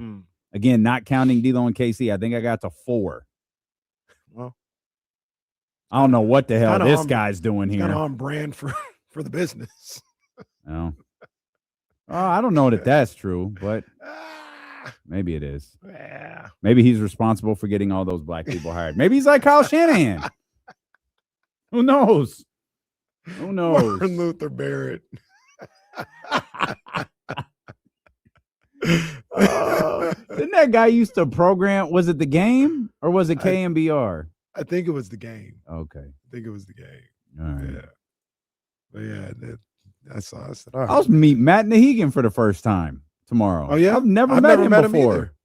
Nah, that's I've gonna never blue. met none of those. I've never met Bonte. I've never met in person. I don't think Bonte gonna be there. I've either. never. Well, definitely not. Well, I mean, normally he shouldn't be. he's around, but But not I at 2 talked to him- o'clock. Well, I talked to him about a week ago. We were just talking off the air about stuff, and I was like, "I'm about to be out there next week." He's like, Warriors got a game, so you're gonna be doing the game. Guess the Warriors just. Guess they just kicking it too, huh? Yeah, trying to trade it. Well, did you hear Draymond was asked last night if it could have been your last game? Is that the one where he said I slept better last night than I have in months or something? Because I feel like he's Maybe. been I just asked about saw it a the lot quote, lately. And Okay. he was just like, yeah, if it is, man, it's been an effing ride. It's been a ride. I saw something. Oh, it was the it was 95.7. Their stream when I went to watch the fellas this morning, the jump from 7 to 9. I followed 95.7. The stream popped up and it said, was that the end of the Draymond Green era? And the first thing I thought of was Draymond Green does not have an era. Like, imagine going, hey, this is the end of the Kevin Huerter era. Get this out of here. This is the Steph Curry era. There's no Draymond Green era. Just randomly last night, I end up watching the Draymond compilation on YouTube. Man, that dude is crazy for some of the things he was doing. And then for those that aren't familiar, it's a compilation of all his flagrant fouls, basically. Like it's like a minute and 45 seconds long. And the Nurkic one was crazy. Looking at that again. Oh, the Nurkic one is one crazy. is insane. Sabonis is crazy too. That one's still kind of The Nurkic one is actually worse. to no, me. it is worse. It is worse. Sabonis, he stomps on him. It'd be one thing if he was like, "Oh, let me get my foot free," and like in the motion of getting your foot free, you step on him, right? That'd be one thing. He's getting his foot free. It gets free, and then he stomps on his chest. Well, let's not forget he jumps in the air to be able to do this. Yeah. You know what podcast I would watch? Draymond Green watching that mixtape and breaking it down blow by blow. I think I want to see. I'd agree. I want to see the whole mixtape. But I think he was on Kai Cenat's stream one time breaking down the Sabonis moment. They had that playing, and he broke it down. I didn't watch it, but I think he was going step by step. No pun intended. Yeah, just a madman. He was a madman. Was? Good point. He played last night. Yeah, did he score? I don't know. Oh, he played last night. That is news. Yeah. Because Steph didn't. Yeah. What could have been his Oh, he's last like, game. oh, this could be it. Could have been He his went to last game. Steve. He was like, hey, how about one more DMP for old time's sake? And Steve said no. He Get your ass wanted out there. to do a DMP and wave to the fans. This is how you guys remember me. You see Steph in street clothes. Mhm. That's what I'm going to do. Me too. Street clothes and glasses. He wears some nice glasses. And one time he was in street clothes in Sacramento, and he had a nice little fit on. Okay. Last time when he stood in front of me, he was wearing a sweatsuit. Nothing wrong with the sweatsuit. I think he had on a sweatsuit and slides. Draymond, he had a nice dress. He can dress. Yeah, he can go. Dress. Yeah, You can go. he can dress. Doesn't mean he's not a jackass. No, but he can I go. mean, they're not mutually exclusive. We spent some time yesterday. Sorry for those who are tuning in. I know the trade deadline tomorrow. I know you wanted news. That's nothing to tell you. At least not as it pertains to the Sacramento Nothing Kings. going on here. If you want to talk about the Washington Wizards, we can. If you want to talk about the Dallas Mavericks, we can. Oklahoma City, the Philadelphia 76ers. Hell, the Hornets were like, hey, guys, let's do something. Chicago was like, we're not done. If you want to hear about the Sacramento Kings, here's the latest update on the Kings.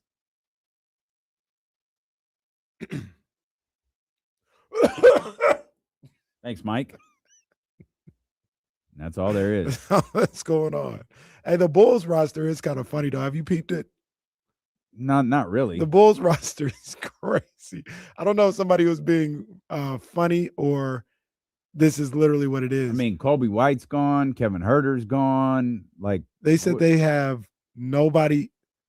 I don't know if this, tongue in cheek, but nobody over 6'9" and like 10 guards. Well, hell, let's get him a couple of more here in Sacramento. How would you guys like Zach LaVine back? For old time's sake. Yeah. Let him wave to the crowd. Yeah. But yeah, ain't nothing going on here, though. No, not at Right all, now. man. So we're just left to speculate about this basketball team, its future, and the future of their head coach. Sacramento Kings do play basketball tonight. They'll take on, interestingly enough, the Memphis Grizzlies. If you weren't with us earlier, James Ham joined us and said, there's nothing there. There have been no conversations between the Memphis Grizzlies and the Sacramento Kings. There's a lot of people putting pieces together, but there's no pieces to put together as it stands right now, or at least as it stood a little over an hour ago. The Sacramento Kings and the Memphis Grizzlies have had no conversations about Ja Morant, which makes Kenny's whiteboard prediction even funnier. Ja Morant will be a king in the next 48 hours. He's a king. And we're down to He's a king. 19 and a half. Not a Sacramento king, but he is a king. He's definitely not a Sacramento king, even though he may be at the Sawyer right now. We spent some time talking about Doug Christie yesterday and what his future might be. And Jesse had a thought that, what if you added, is there anything Doug could do to save? Because I don't think Doug is back next year. Mm-hmm. And is there something that Doug could do to either save his job if it's in danger or solidify it if it's on rocky ground? Mm. And the idea of them wiping out this roster, at least as best they can, getting a handful of young guys, maybe even a guy like RJ Barrett, not necessarily a young guy, but a guy like RJ Barrett in here to go along with DeAndre Hunter. You get Keegan Murray back. You've got Neek. You got the three rookies that everybody really likes. You sprinkle in some Russell Westbrook and whoever is left from this current roster, and you have them. You go out there and play, and maybe they're not necessarily winning basketball games, but they're playing a oh man, Cat! Goodness gracious, Cat looked like one of them boxers. You're gonna need stitches. Goodness gracious, Cat is gushing from the eye right now. That looks like they're trying to paste it shut. That ain't gonna work. Was that a headbutt? It looks like he looked like Teofimo Lopez. Yeah, that was I'm sorry. His jersey is covered in blood. I was trying to figure out if that was just the blood or the open cut. But yeah, that doesn't look good. Some Vaseline on him. Get him out there for the fourth round. Man, I don't know. It looked like must have been a headbutt there, because they're treating players on both rosters. That was some nasty business for I don't know why they still got him on the bench. They're gonna have to. He needs stitches. Yeah, they're stopping the game. It's like, hey, take him start to the game. He still needs to change his jersey. This guy's wearing a mask courtside. Well, he's responsible. Look like Robert De Niro right there. Oh, what that is. Yeah, Oh, sorry. That's I understand. That's poor radio by me. Get used to it here in the afternoon. What is going on in this game? Whose foot is that? That's What is Jokic's. wrong with Jokic's foot? Hey, in this game, What stop the hell this is game, happening bro. in this basketball game? Stop this game. Jokic got a pillow around his foot. Bro, Cat's like, yeah, I'm good. Yo, I'm good. Blood just dripping that down is- his face, bro. There is Bro, blood you have to flowing from change his your face. jersey. What are you doing? Mike. You can't Cat's wear probably concussed. I don't even know where he's at right now. He's got Hey. his jersey drenched in blood. He's like, yeah, I'm checking back in. No, No, he's seriously. Oh no! Now they're gonna put a Band-Aid over it. That's gonna work. Remember Can when? you get him a jersey? Remember when Steve Nash? Remember when his yeah. eye busted open in the Yeah. playoffs? And it wouldn't stop. Bro, he has blood all over his face. This can't be serious. What is going on right now? This Why is he cannot on the be serious. court? How is he wearing that jersey still? There's blood spatter on his jersey. Oh. No, he has to shoot the free throw. Oh, okay. Well, what if he misses? What if someone touches his jersey? He's touching the ball. Yeah, I know. Huh? He is a mess. I don't think I've seen this. Look at now they're shaking hands. Hey, Jalen. bro, he's dabbing everybody. This is why, like, this against the whole spirit of the rule when they bleed. He's Oh. dabbing everybody up. If Cat wipes his face with his jersey. So I'm gonna who fall on stops chair. the clock? Do the officials stop the clock? I would There's hope literally so. blood falling out of his Band-Aid. Hopefully they don't make somebody. Okay, Stop the clock. Okay. The referees stop the and Cat's out of here. Cat's looking like Stone Cold Steve Austin at WrestleMania against Bret Hart. He's like, yeah, all right, He's get just back on dapping defense. Get back everybody on up. defense. Yeah. Just Dapping dapping everybody just up dapping in the everybody way. up. This looks like that first blood match with Austin and Undertaker. Or no, it was Austin and Kane. I'm not gonna lie. For a second, I thought they were gonna let him play the game. Yeah. That is crazy. Can I tell you something else? We'll get back to the point we were trying to and I'm sorry, I'm terribly unprofessional. If you're new to the show, I'm sorry. He was bleeding like Stone Cold Steve Austin. That was crazy. Jokic had this massive contraption on his ankle. He's back out on the court now. Yeah, I guess during the long timeout to clean up the blood, they were like, hey, wrap up Jokic's ankle real quick. Anybody got a pillow with some ice in it? Hey, Jamal Murray looks like a nerd. Whoa. That hairstyle on Jamal is terrible. I'm trying to Go see back what to it the is, afro. man. It's the twist. He looks terrible. He's just trying to, He do looks something like a little nerd. different. He needs to fix that. Just trying to do Jamal has count it. who's that? Jalen? That was Brown. Bruce Brown. Oh, that's Bruce Brown. Oh, Yeah. oh, got a nice. He got Look at him. looks He looks- fine. No, he does He looks not. fine. He looks like a good. Come on, man. Let them put that. Get the afro back. Jamal got no vibe. He got no aura. If he made Ant's commercial, it would just say All-Star 1 Aura 0. Anyway. Oh man, poor Jamal. He wasn't doing nothing but just trying to be fresh in the garden. And D'Lo here in Sacramento called him a nerd. He looks terrible. He said that with some emphasis too. Yeah, and then he got like the Andrew Luck neck beard. Like, what are you doing, fam? Andrew Luck. Bro, you about to play in your first All-Star game, man. Clean it up. Clean it up. Oh man. All right, everybody be serious. We're back. So we were talking about Doug Christie and wiping out this roster.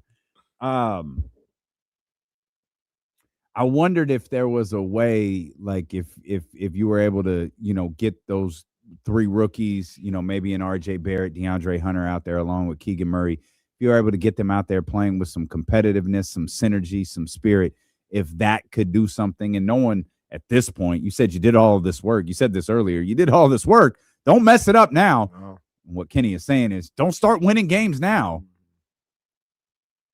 If you get out there and you establish some synergy, could that perhaps salvage or solidify Doug Christie's position within the organization as the head coach headed into next year?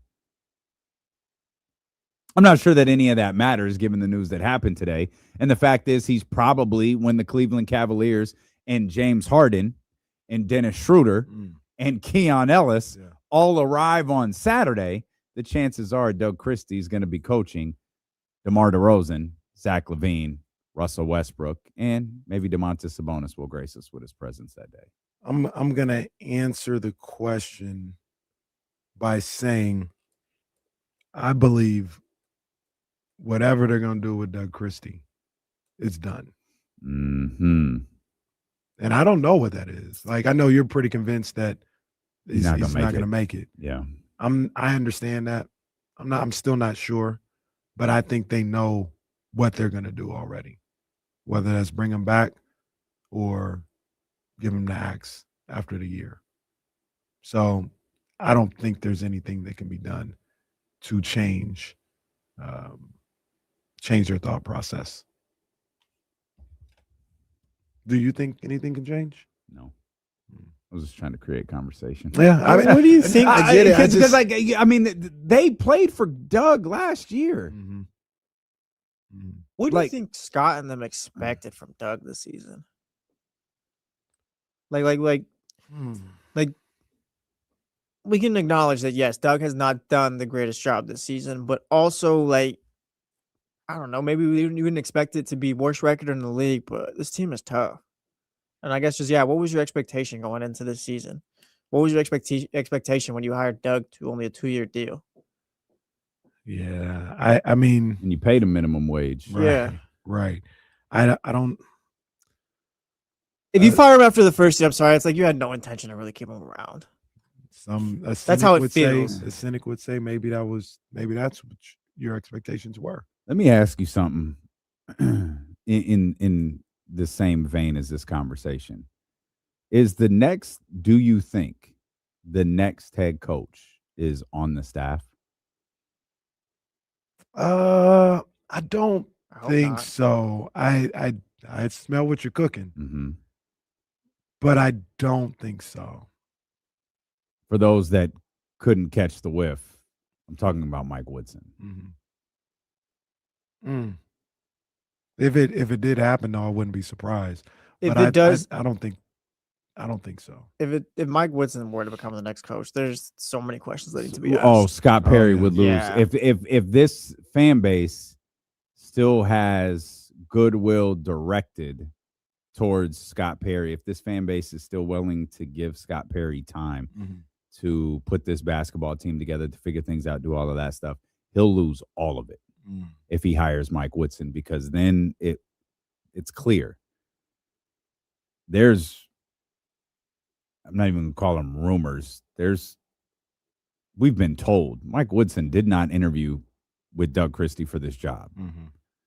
Mike Woodson was essentially named the assistant head coach, the associate head coach.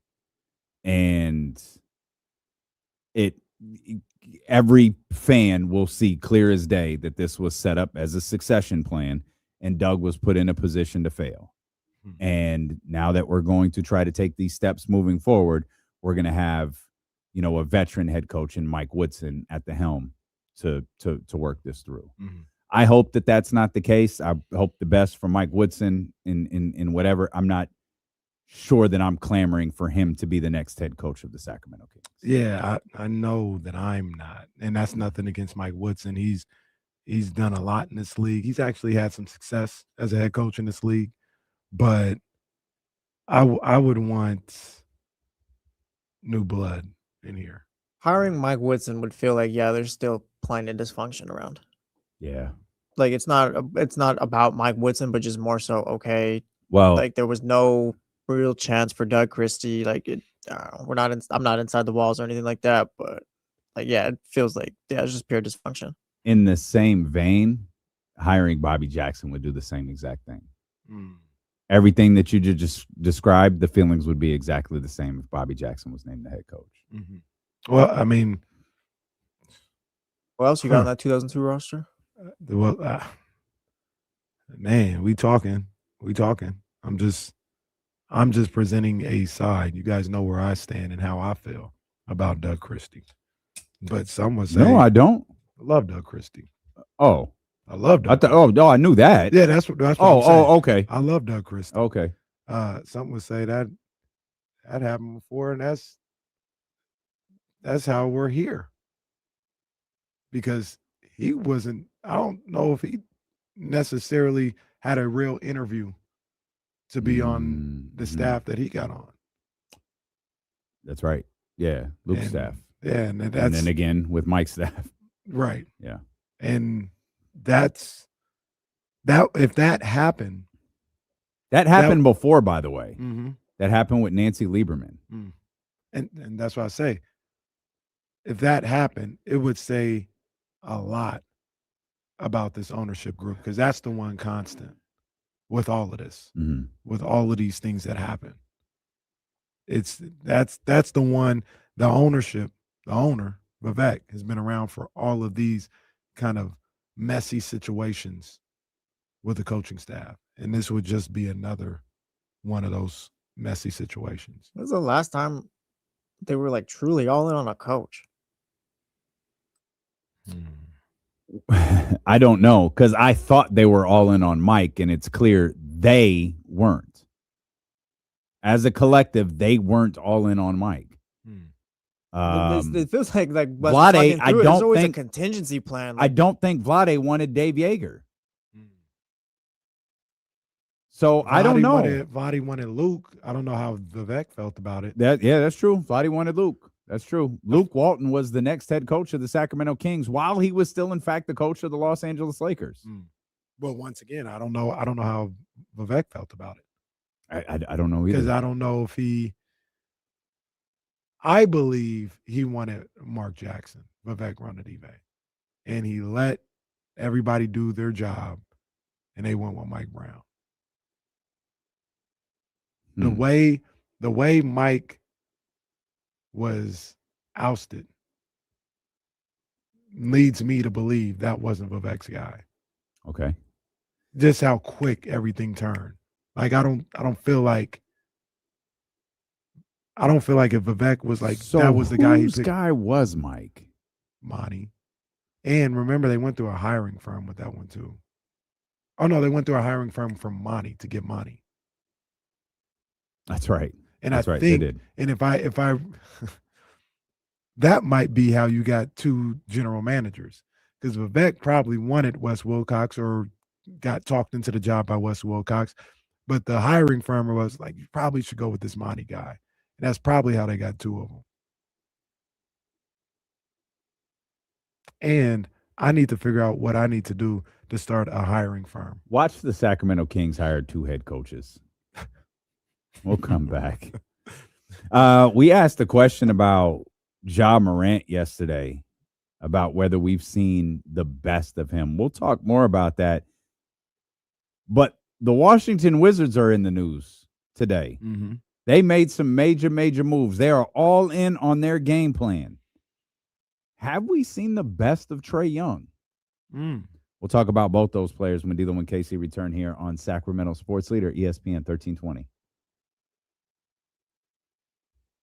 Jokic rocking the young fella look with the tights.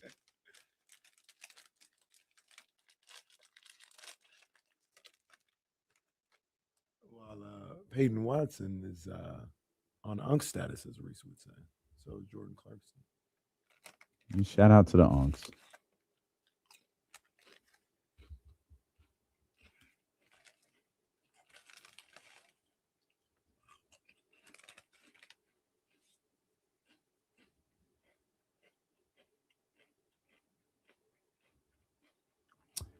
Gregory, I if they did that again, I'd absolutely be stunned. I understand exactly what you're saying. Completely understand what you're saying. I'd be stunned if they went down that road again. Kings fan since '85. This would break Sacramento internet if this happened. if Michael even agreed to it, it was like, you know what? I'll come back. And that would be you know what would make it even better? If he still hated Vivek. if it was like Austin and McMahon and he just hated Vivek every step of the way, that'd be great. Grudges like that always kind of remind me of Vince versus Brett at WrestleMania. Oh, worst match of all time. So it was bad. cringy as well. So bad. Michael Malone introductory press conference would take the mic like Connor Cook took the award from Margie Griffin. He goes to shake Vivek's hand at the press conference, moves to the side, hits him with a low blow. It's my team, though. Nah, he hits him with the.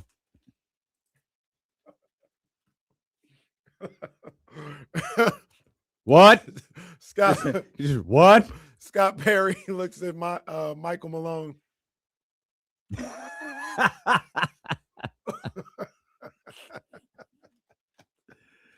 Oh, that's great. BJ Armstrong is Travis Scott. That's great.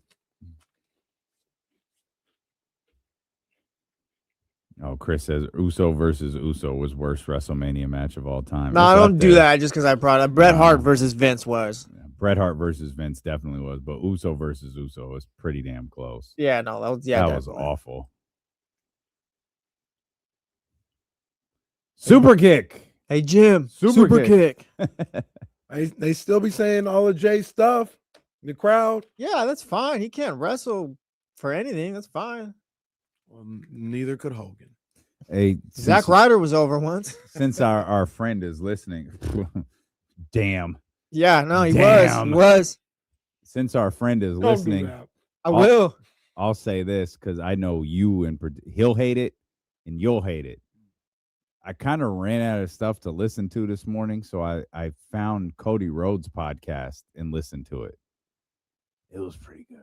I was about to say, did you use it to take a nap? I enjoyed it. Nah, he probably actually pretty. He was good when he was on Bill Simmons. It was a good podcast. I enjoyed it. Let me see. I found. Hold on.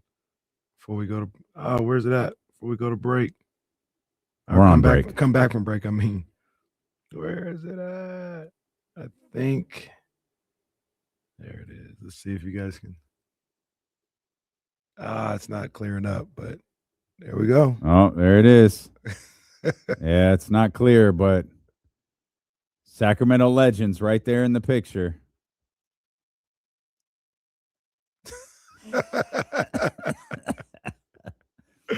Yeah, man.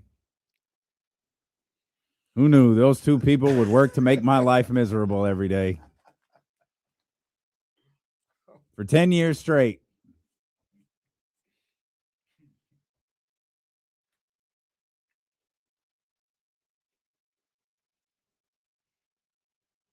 Part of me wants to root for New York just because I really like Jalen Brunson. Go ahead. He is cold as ice. Can't wait till they start renaming street signs again when they win the first round. No. They're gonna start renaming street signs again. That's right. You know, that reminds me too. New York sucks. Like Aaron Judge. Oh, this is Aaron Judge moment. He tied up like game 3 when they're down 2-0. We are live here for the next hour. It's D-Lo and KC afternoon drive. We've got the jump tomorrow from 7 to 9. And then Kyle Madson has committed. He'll be back live at 12 o'clock as that is the official end of the trade deadline. So we'll be live tomorrow from 7 to 9. And then again from 12 to 6. Dilo and KC will be live tomorrow from San Francisco as we are preparing. We have a dinner where we're honoring Kirk Herbstreit and Kenny Caraway. Oh, shout out to Kirk Herbstreit. No, we're actually there for our partners over at St. Jude, man. So that's going to be our lone Super Bowl activity for the week. And then we're gearing up for our big game party out at Sky River Casino, 32 Brew Street. You can come hang out. You could try to get a table, call, reserve. You can't just, you can just show up. I wouldn't recommend it. I would call right now and see if there are any tables available. Let them know you're with Dilo and KC. You want to pull up, you want to hang out. And that is for the big game coming up on Sunday. I've attempted, as we've laid out this show, to try to find ways to work in coverage of the Super Bowl. And I just don't know what to do here the day before the trade deadline. I don't know what to say about the Seahawks and the Patriots today. I'll be excited to watch the game. Come Friday, I'll be excited to watch the game. I did see an NFL story that I'm that I wrote a segment for. It's just not the time and day for it. But like, yeah, I'm excited for the game. I just don't know what to say about it on Wednesday. Well, Drake May's shoulder is okay. Yeah, that was an issue. He said the shoulder felt better after the plane ride. Okay, man. He said he got off the plane and felt brand new again. What did you do on the plane? Take a You painkiller. hanging out with Paul George? Like, what happened on the plane that you was like, oh, this did it? Hey, can we just say This trip from New England to California really healed this thing up. Can we just say what it is? This matchup boring, man. That doesn't mean the teams aren't good. That doesn't mean they're not deserving. It's just a boring match. It's the day before the NBA trade deadline, and everything in King's World stinks. Well, if it was Kansas City and Kansas City and Philadelphia last year, would it matter? No, because the NBA is beating that ass 3 years in a row now. They didn't. It's not going to affect the ratings or nothing like that. They're not winning a ratings war, but 3 years in a row, I think they put the trade deadline the week of the Super Bowl. And my beloved NBA, they're getting one up on the NFL, at least during the week. Getting one up on them.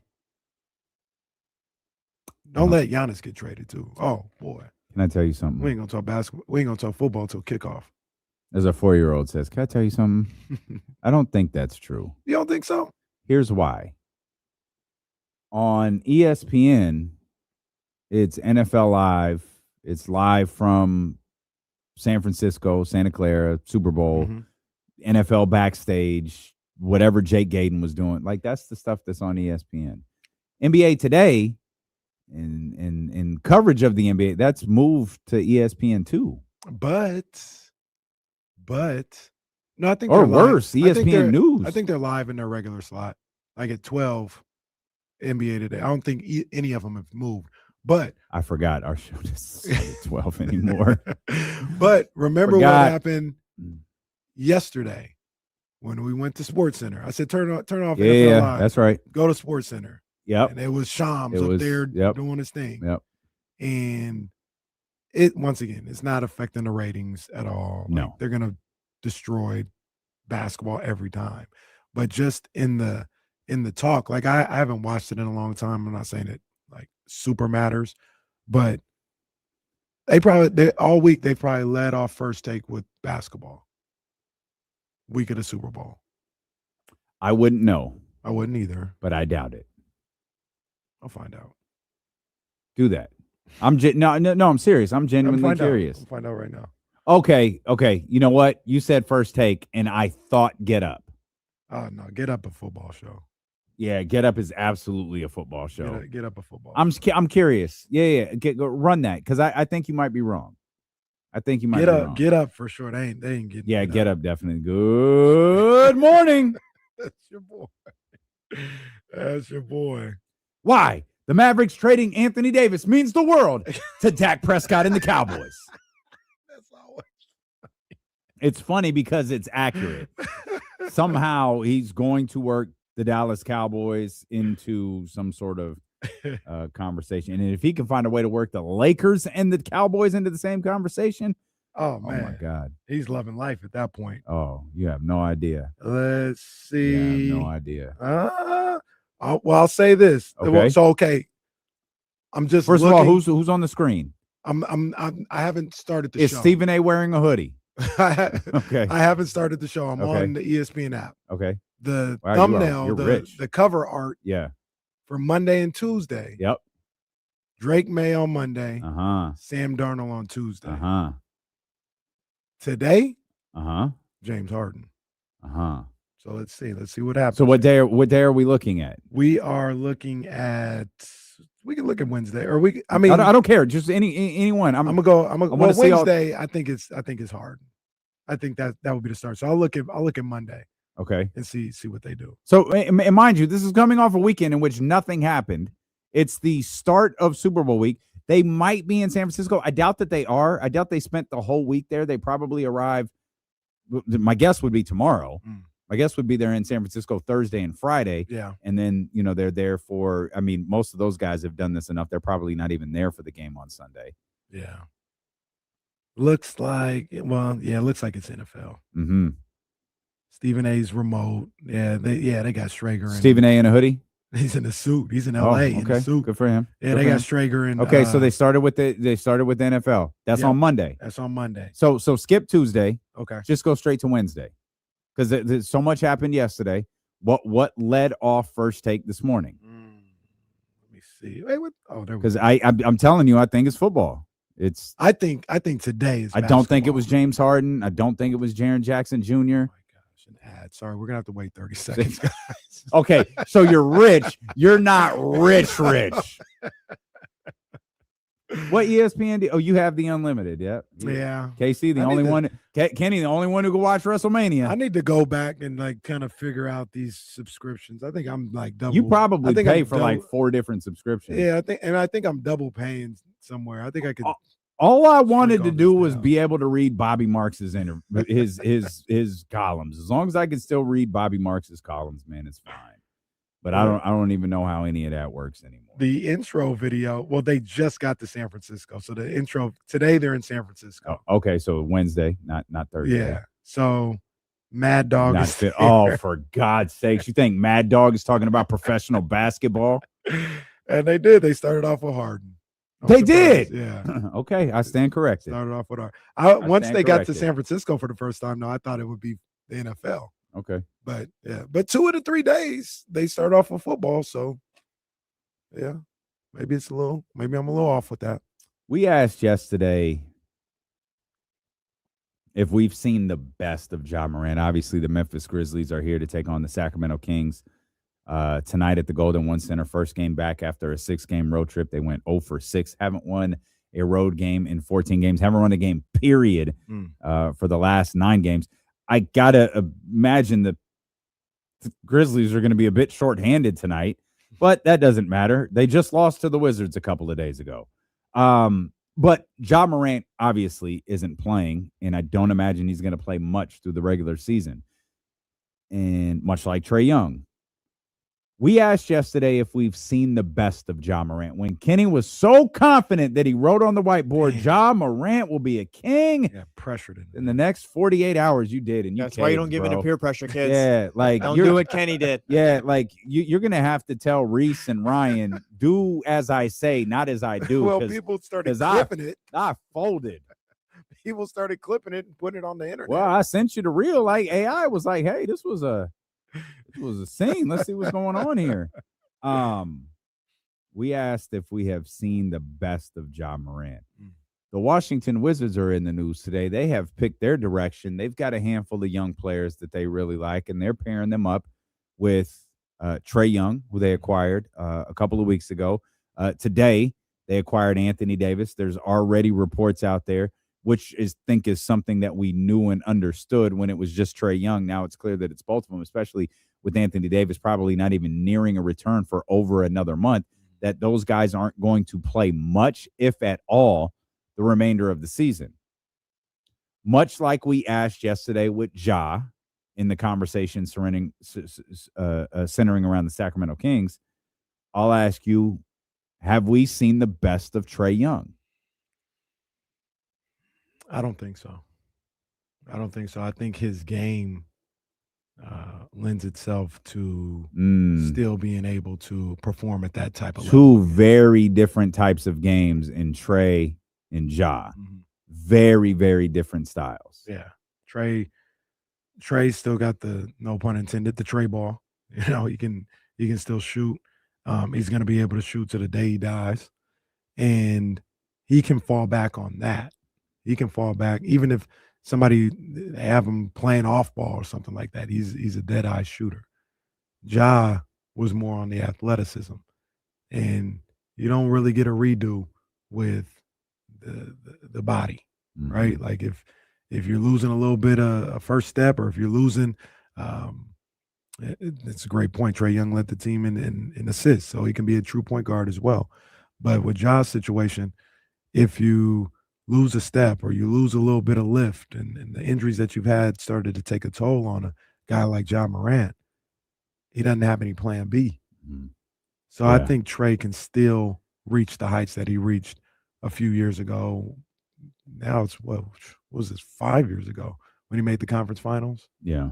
Yeah, I think he can still get to that. Will he? He's I been a don't good know. player since that. Yeah. That's the biggest difference to me, because I think the answer is definitively no. I think Trae at the very worst can be as good as he's been. Mhm. And that's the big difference between Trae and Ja. You go back to Ja's playoff run. We talked about the Warriors series, the Lakers series, all of that stuff. He as a basketball player has not been the same since. You could argue he as a man hasn't been the same since, but on the court, he has not been the same guy. Trae has basically been the same guy, and in some elements of his game, even better since that run to the Eastern Conference Finals. Yeah. Just, we said it when that run wasn't real.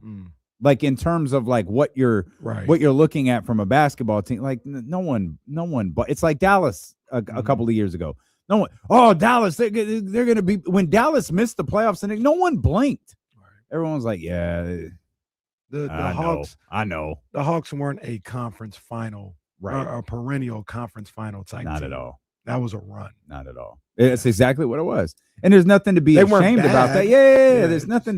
There's nothing to, I'll take it. I'll happily take it. I'll take a run past the play. Please. I'll take a trip to the playoffs and the Warriors sweeping the Kings. Well, I don't know. About that. Just Keep give me that. Now keep me home. I can't deal with that. I can't deal with that. If you we gonna have to do that for wouldn't it be No, 3 I don't weeks? think I just wouldn't talk to Bonte. I wouldn't talk to Guru. Wouldn't talk to I wouldn't talk to none of those guys. I put them all on block. Yeah, keep us home. I can't do that. I can't. You too far. You ain't Sacramento, man. I can't do You that. ain't Sacramento. I can't do that. I can't have them people talking like that to us, and we don't get to celebrate not one win. Not one. Well, yeah, 2 playing wins. You get to celebrate 2 playing wins. They gonna be talking so crazy.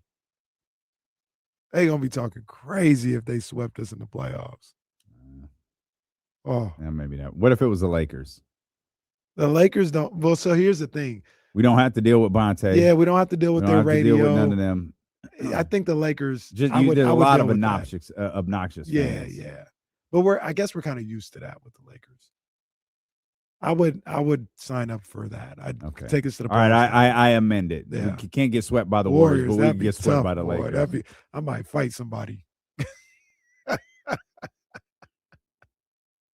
KC storms the NBC Sports California set, NBC Sports Bay Area. Chris Mullin coming for you. But to your point with Trae Young, I agree 100%. I think we're saying it like he's like old and rickety. Like I was about to say, I think he's still got some good basketball in him. Like he's a young dude, he's still good. Yeah, he's still a good really basketball good. player. An update on the story from earlier. Cat got stitches and changed his jersey. Thank God. And he's looking less like a Mike Tyson opponent and more like a professional I basketball wonder how many player stitches now. he got. Oh, that was a nasty cut. I think he got a few. I'm gonna guess 6. Yeah, I think he got a few. That was a nasty cut, like right above his eye. You called it right where a fighter would get him. Yeah, it was nasty. Yeah. That was nasty work. I think the Wizards are in a good spot. I'm curious to see what they do because I don't think they're married to Anthony Davis. Yeah, I was just about to say, I don't know what the Anthony Davis situation gonna be like. And if it doesn't work out, I think it's fine. It takes longer because I still think you spent 50 games looking at this, and in some cases, more than that, looking at this young group of players that you have playing major minutes without the influence of a Zach LaVine type, a DeMar DeRozan type, even a Russell Westbrook type. Those guys were just playing. And I think you have a good, clean look at the players that you like and the players that maybe, as we talked about when I read that extensive column from The Athletic, you don't have the guy there. Well, now you might have the guy in Trae. You might have the duo in Trae and AD. But if the AD thing doesn't work out, you're not belly up. The process could take a little longer. You could be in a great position if you're Washington. The Anthony Davis thing works for a year and falls apart. Because if it works for a year, you've gotten another year of development with those guys. You've got Trae, to a point earlier as we were talking about Sacramento, you're probably into extension territory now with Trae Young, and you have solidified, okay, this is the group we're going with moving forward. And if AD can't be a part of that, well, we're down to I think it's 2 years left on the deal, and it's not really going to handcuff us because we still have a group of young guys that we really like playing with. So when we have them, great. If we don't, we don't. But we're moving forward in this direction, and he's not gonna. We're not tethered to him the way that perhaps Dallas was. Right. Now, I'm for sure interested in what happens in Washington, and especially, a team like Washington has been down for so long, and they've done their due diligence as far as trying to work through the draft. They even got the number 2 pick in one of the drafts, and Alex Sarr is a good ball player. But they've tried to they're in a different spot, I think, than the Kings. They have gone and gotten their draft picks and their young guys and kind of suffered, and they're going to suffer one more year. Yeah. But it was time for them to make that type of move to go get a Trae Young. I didn't know they'd do it for Anthony Davis too, but at the very least, I was like, one of those guys, those type of guys. It was time to start making that type of move. So I think they'll be good. I think they'll be fine in the East. They'll definitely be somebody to keep your eye on. But their question is always going to be as well, can you crack that top 6? Like, is that you don't do all this just to be in the mix and be a 7 or 8 seed and have to fight through the play-in. I think you go get AD, you go get Trae Young to be a top 6 team, to get Toronto out of there, to get Indiana out of there, to get Cleveland out of there, something like that. We ain't doing this just to be 7 and give yourself 2 opportunities to get in there. So that's where they're going to be kind of judged, I feel. Yeah, no. The judgment, the judgment has yet to happen, right? You can feel however you want to about the deal, but we won't see it but we won't see it materialize till next year. Could Trae Young, let's say they land a top 8 pick, whatever, could he be entering a part of his career where he's playing on the best team so far that he's been on? Yeah, absolutely. For sure. Absolutely. This year's Hawks team is good and all that, but Trae Young wasn't really part of that. But I wonder how much of a difference that's going to make now, too. I mean, there's zero question Anthony Davis is the best teammate he will have played with by the time next year rolls around and they're playing together. Yeah. As a collective, yeah, for sure. I'm trying not to jump out the window here, but I feel like this usually precedes you jumping out the window. Well, I'm not making a declaration just yet. Okay. But would you say this Wizards team that he play on next year with Sarr, AD, top 5 pick, and some of the other rookies and young guys they have, would that be better than the Hawks next year? For me, yeah. But I'm the hater. I didn't like Atlanta. I mean, I thought the moves that they made last offseason were intriguing and it like caught my attention, but it was also like, yeah, I've never thought this team like, all right, like cool. We'll see. Yeah. For me, yes. Yeah, Atlanta now is a 25 and 27 team. I'd say yeah too. But Atlanta does have a guy though. They have a guy I really like. They got a guy we really like. We don't know if he's a guy. I don't even know if he's like Trae trending. Was. Wait, what? I don't think he's like Trae was yet. No, not yet. Not yet. But trending towards? Oh, really? I gotta see more. But trending towards, yes. How far away he is from that? That might be a little. You like Jalen? I wouldn't say they got a guy. I wouldn't say that. 23, 10, and 8 this season, 50% from the field, 36% from 3. He's the truth, man. He's the truth. He can.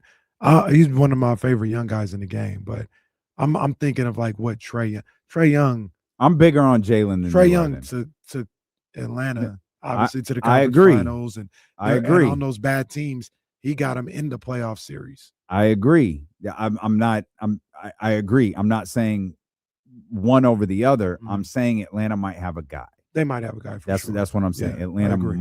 might have a guy. I think Washington does. I think Trae is. And I'm hoping he doesn't prove me wrong now that he has a what I think is a really good young squad there. I'll be interested to see. Is it Brian? Come on, man. Keefe? I can't remember their coach's name. I can't remember. But Is it O'Keefe? oh, is that what it is? Okay. Where are y'all going? Like, is that your is that your guy? Because sometimes there's the coach for, well, sometimes there's the coach for the tear down in the start of the process. Yeah. And then there's, okay, for lack of, sorry for the term, process complete. Let's get the coach here we want to take us to the next level. He might be that coach. He might be that guy that they see like, no, that's our guy. That's the guy we're Will Dawkins says we're going to the next level with him. But that's one I'm watching here pretty closely because he, unlike, man, sorry, Doug, he did his job. Like he in front office didn't interfere with that. He played all those draft picks, 50 games until this moment to execute this trade. Right. He did that. That was his job. It's just a question of whether he's the guy who's going to be able to win basketball games for them next year because they're obviously not winning basketball games this year, nor do they want to. That's a vote of confidence for Doug Christie in this situation. We hadn't even started here. That's a good point. Well, some people say the clock on Scott Perry hasn't even started because he's not doing anything. Why start the clock? Just sit around and do nothing. I'm not sure that was uttered on this show, but I feel like it was.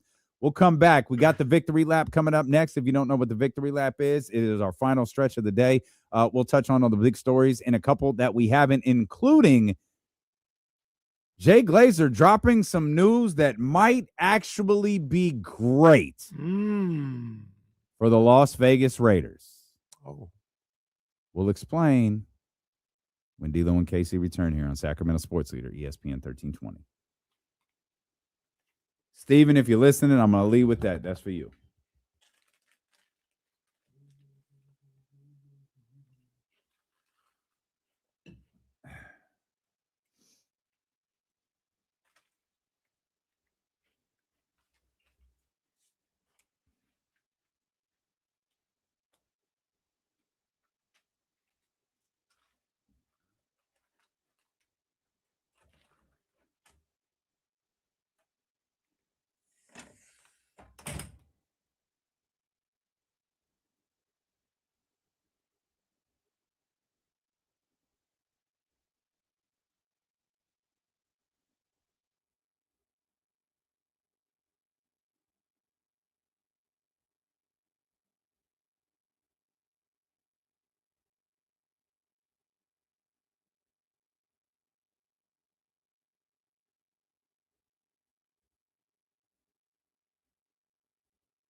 Oh, what did I see? I heard Twitch can be a pain, man. Sorry about that. Sorry about that. I don't know why I'm saying sorry. Twitch ain't our platform, but still. I'm taking this drive time literally stuck on 37 in the worst traffic. What is 37? Excuse me. Sorry, I should have turned the mic off. Katrina, where are you at? Where's 37 in California?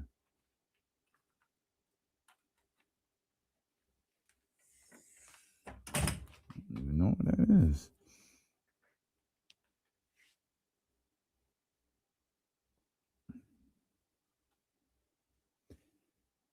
You know what? I'd take it. Just do something. I'd take it. Oh,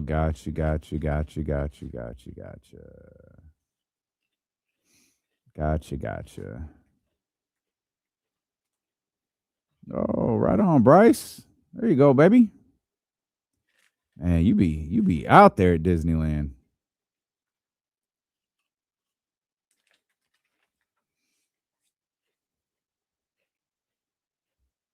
That is hilarious.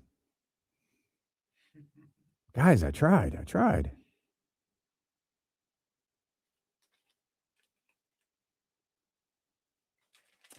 Yeah, that's pretty normal. Normally not this late, but yeah, it happens. Again, something dying the day before and then getting reignited before the deadline, that's tough. You don't hear about that very often or as often. Hey, there you go. Rob Stark said he's sitting down there with KC tonight. There we go. There you go. KC, Vivek, and Rob. I'm not on the floor. Whatever you say, pal.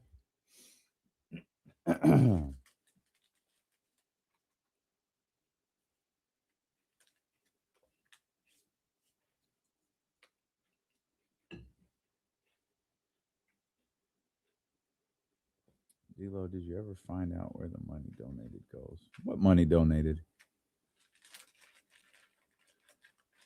Yes, dear. It's a struggle around here. Actually, it's not. They have just updated the snack shack, so. And them good chocolates were gone in a heartbeat. They had chocolate? I didn't even see them. Yeah, Snicker bars and stuff like that. Really? Gone. All right, man. This office got a weight problem. Can't wait to eat.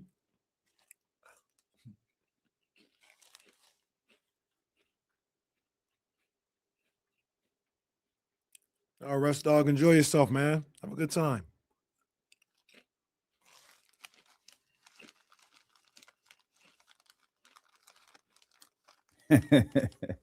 Oh, there you go.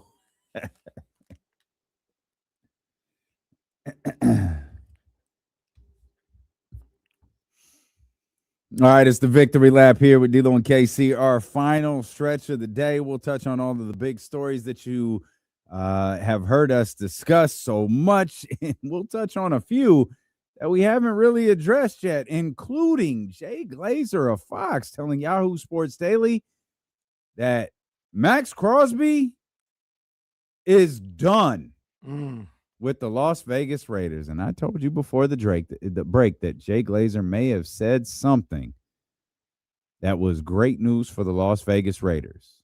And Raider fans, this is great news because you don't have to be the bad guy.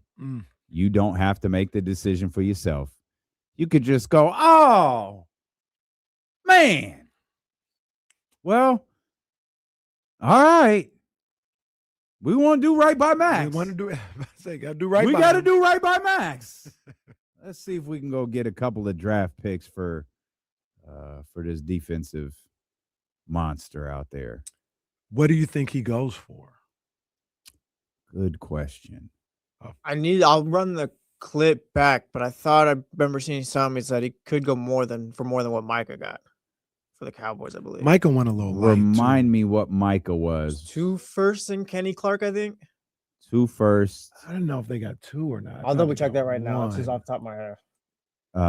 It's 2 firsts sounds right, but I thought people were so up in arms because I thought they had gotten 1 in Kenny Clark. Max was clearly pissed about the way the end of the season went. He's one of those guys who just want to play football. He's one of those guys, and it's fine. Like, I get it. That's good. Like, you want that from your players, but there was also like, hey, we got goals, pal. Yeah. we need to We get got a a job quarterback. to do. Yeah, we've got a job to do, and if it means you can't do yours for 2 weeks, we just got to go with it. Yeah, Dallas got 2 future firsts and Kenny Clark. 2 firsts and Kenny Clark. Hey, you think Max could get that? I think that's what He Jay said- Glazer was Jay saying. Glazer said I have to look more. it back Didn't up. he say Yeah. more? Don't quote me on it yet. Let me More check. is a No, that is lot. exactly what he said. Glazer predicted that Crosby will fetch more in the trade market than the Cowboys got from Micah Parsons. Why would he feel like that? Well, Glazer doesn't really get anything wrong. Crosby is signed through 2029 at an average payout of 29 per year. Maybe that's why. Because with Micah, you had to sign Micah. Right. With Max, you don't have to sign him. But a lot of people also believed that you could have gotten a lot more from Micah had you traded him around the draft. That was the previous draft. previous one. Yeah. That was always like the knock. Like if you were going to do it, you should have done it then. You could have more people involved. You could have gotten more. Sure. So technically, they'd probably go for about the same if they were traded during the same time. But because Micah was traded so late, technically Max Crosby's could go for more. Okay. But Sure. doesn't make sense. They got the same value. It's just the Raiders are doing it at the right time as opposed to when the Cowboys did it. Hey, shout out to the Raiders. They're doing a couple of things right. What does that look like? So let's just say it's more 2 firsts and a second. I'd say 2 firsts and probably like a day 2 pick. Like, yeah, it's not a second, maybe a third.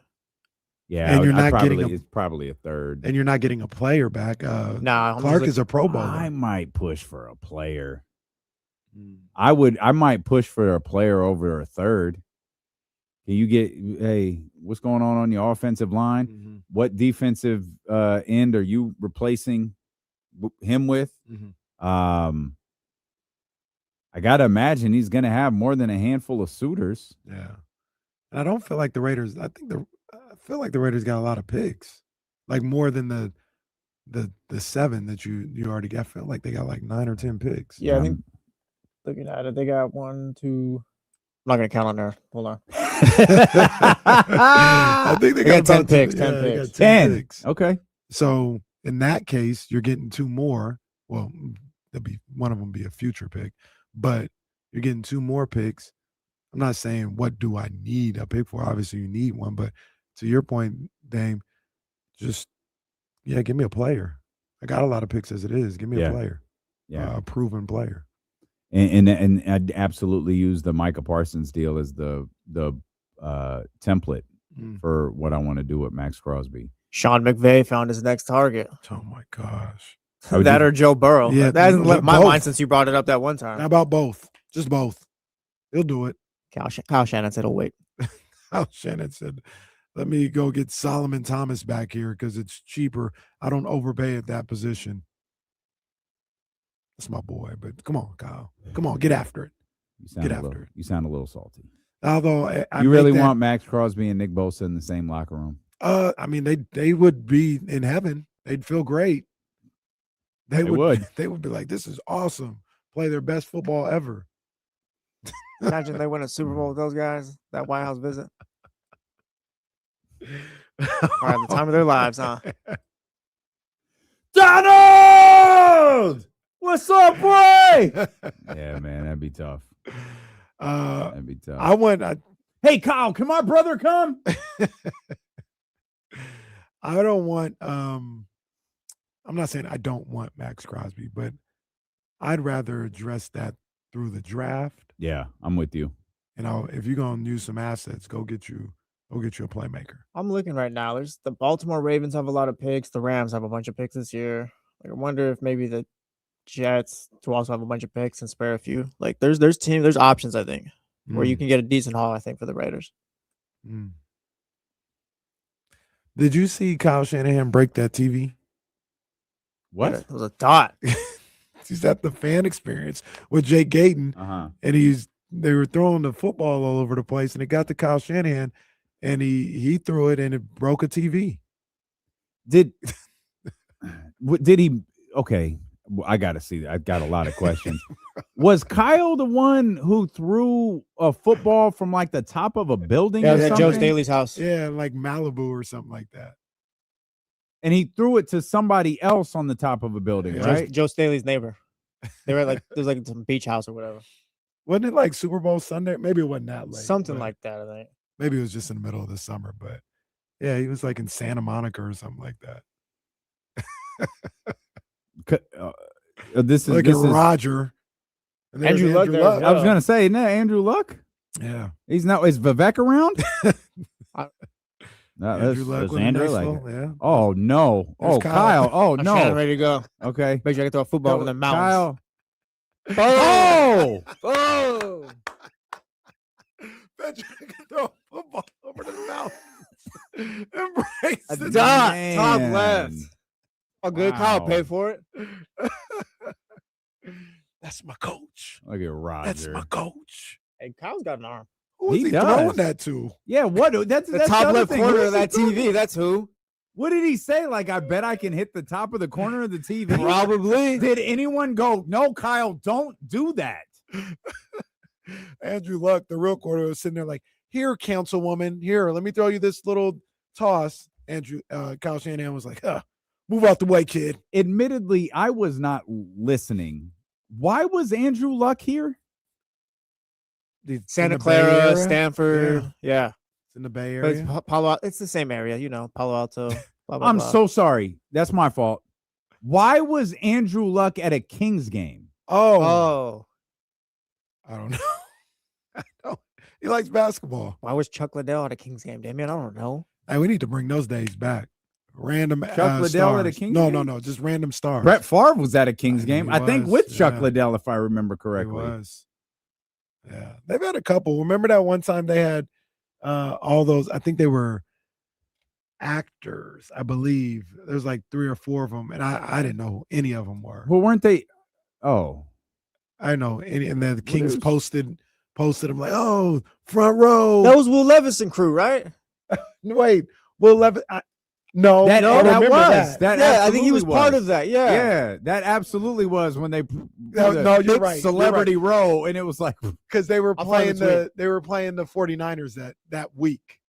okay, And people thought that's why Will Levis was here, but it's like it's Thursday. Shouldn't he be with his team? no, I see people. I know Max is from Stanford. He came here to watch Maxime Reynaud play basketball. That's why Andrew Luck was here. Absolutely not. They kept showing him, and I'm like, I need to turn the volume up on this. Like, why is Andrew Luck here? Andrew Luck did not come here to see Maxime Reynaud.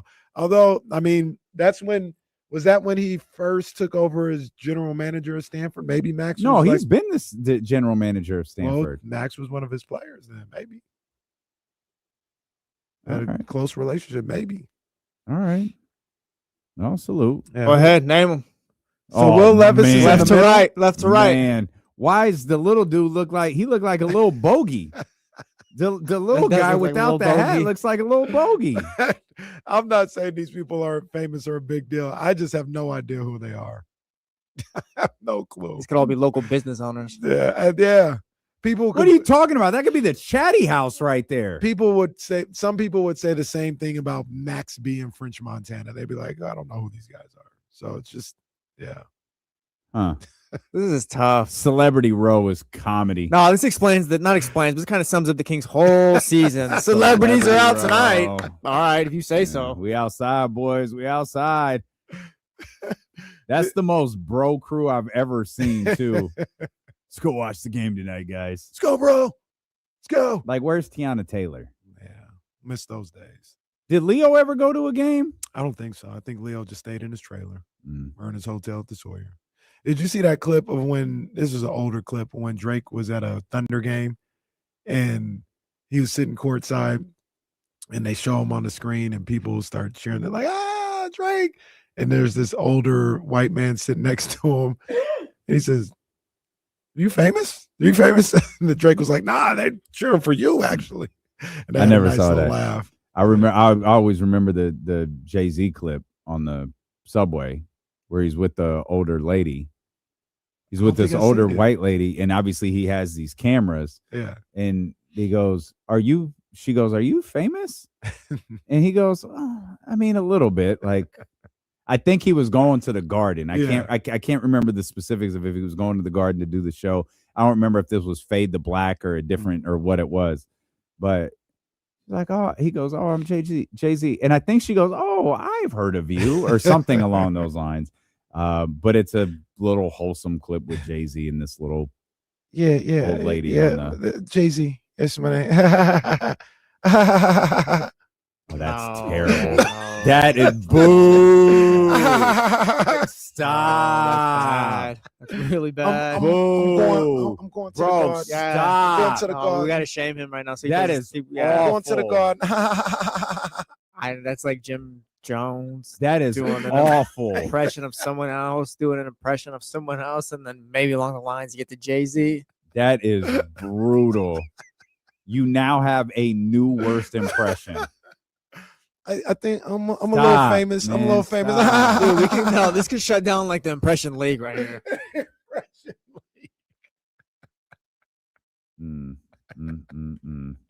See, look, Tough. promote. No, I don't do that. No. I don't do. No, I don't see, do y'all that. gotta No, I'll pray stop for- doing yeah. this.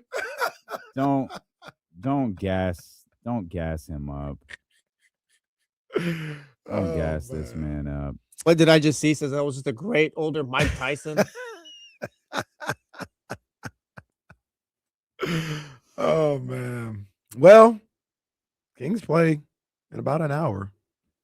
Yeah. What they do you- do? They do. DeAndre Hunter's making his debut. He is. Yeah, DeAndre Hunter will play tonight. There was another note. What is it? Is tonight the first night of a back-to-back? No, that's Friday and Saturday. The Clippers. That's what I was saying about the Clippers. We can see if we can get Law Murray on Friday. He was like, "Yeah, Darius Garland isn't playing on. I don't know when Darius Garland is playing. What's that all about? Yeah, like it's like I don't think I realized that Darius Garland hasn't played in 3 weeks. I knew Darius Garland hadn't played in the last handful of games. I didn't realize he hasn't played in 3 weeks. This was one of the hotter teams in the league. Yeah. And did you know? The Cavs have won 6 of 7. So they're starting to feel good about themselves. Darius Garland wasn't there. So it's not like, oh, you're taking them away from what they were doing. Starting to feel good about themselves. And you add Keon, Dennis Schroeder, and James Harden. Maybe they're starting to make a move. Let me ask you a question. Trade deadline. Let's see. All-Star weekend. 14th and 15th. Valentine's Day. I gotta stop that. Sunday. President's Day is on the 16th. We're off that day. Depending on where you live, kids might be off that week from school. Let's go the 19th. No. Let's go February 18th. Okay. Do we have a Kawhi Leonard punishment? Do we have a Los Angeles Clippers punishment by February 18th? I say no. I don't think they're going to get no punishment. I don't think it happens. Nothing for Kawhi.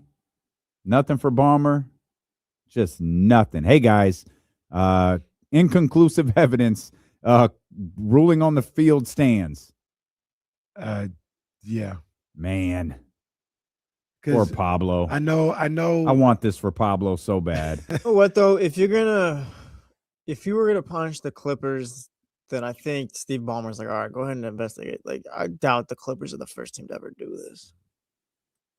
I feel like, and I think we went through all this when it was all going down, and people were like, well, no, that is the smoking gun. And maybe I'm being too like literal. Like, I need to see the money. Didn't fire the bullet. Yeah. I can't I don't remember think what they the have smoking gun was. I don't think they have something where you can definitively point to, because remember, didn't the minority owner make a payment and for the almost the like exact Kawhi same, was paid the next day. right. Yeah. So they were like, that's it right there, and I'm like, There "No, were it's like not." 5 smoking guns, but there weren't. Right. It was like, oh no, that's circumstantial. Like, we can all come like, to the it's conclusion that circumstantial, happened, like, but yeah. I don't know if you can't prove it. You can't There was no Prove it. to go full. There was no DNA in OJ's car. No. Like that's like that never happened. Like Shout out Aaron. That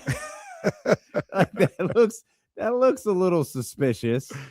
That looks a little suspicious. But if you're the heavy hand of the law in Adam Silver, you can't be casually wrong with Steve Ballmer. You could be casually wrong with Vivek Ranadive because no one will care.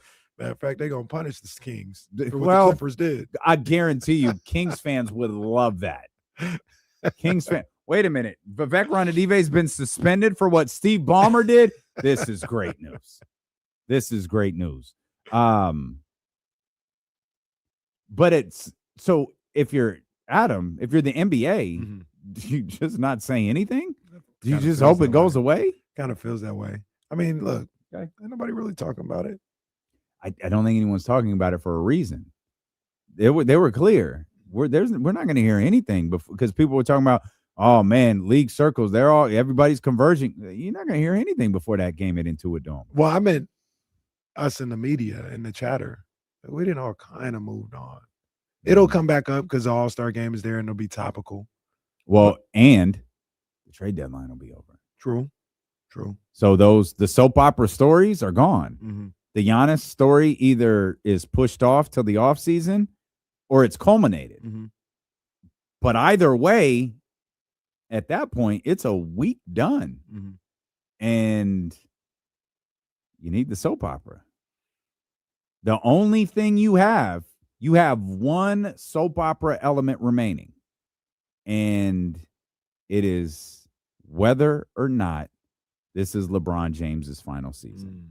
And I don't believe most people believe that it is. Mm-hmm. There was a report yesterday that it's Warriors, Knicks, and Cavs. The Warriors thing, I think, is dead. Like, why would you? I know you want to play that. I know that was all birthed by wanting to play with Steph, but why would you want to go play with the Golden State Warriors? Like Steph, I get, but why would you want to play with the Golden State Warriors? You wouldn't. I don't think you would. The Knicks is just maybe a bucket list checked off item, but you are on record saying you never play for James Dolan. So how do you reconcile that? Mm-hmm. Retire or go home to Cleveland. To me, those are your only two options. Your only two real options. Retire or go home to Cleveland. And I did not think retirement was an option until he last visited Cleveland. And then I thought, which was like a couple days ago. Yeah. I thought, oh man, he actually might be retiring. Yeah. And that's unless I'm missing something, until you get to the playoffs, that's all that's left. Yeah. And I know there were storylines when we started all this, but I think you talked about it and it played out. That Kawhi story was a story until the game started. And we ain't hear about that no more. Mm-hmm. And I think as long as the games are playing, I know they're two different media bases and people that cover. But you got March Madness coming up. You got Darren Peterson and Andre DeBonsta going into the tournament with all these other guys. AJ? I mean, what did I say, Aaron? I think you said Andre. Not Andre DeBonsta. Well, you really are dreaming over these damn basketball players. KC's inventing players to play for the Sacramento Kings. You got those guys that are going to take attention away from just the basketball media. Yeah. And if I was Adam Silver, just let everything happen. We got the playoffs coming around the corner. There's gonna be 25 games left. You know, that's when they play real basketball. Allegedly. So yeah, the games will take care of itself. I think they just kind of move on.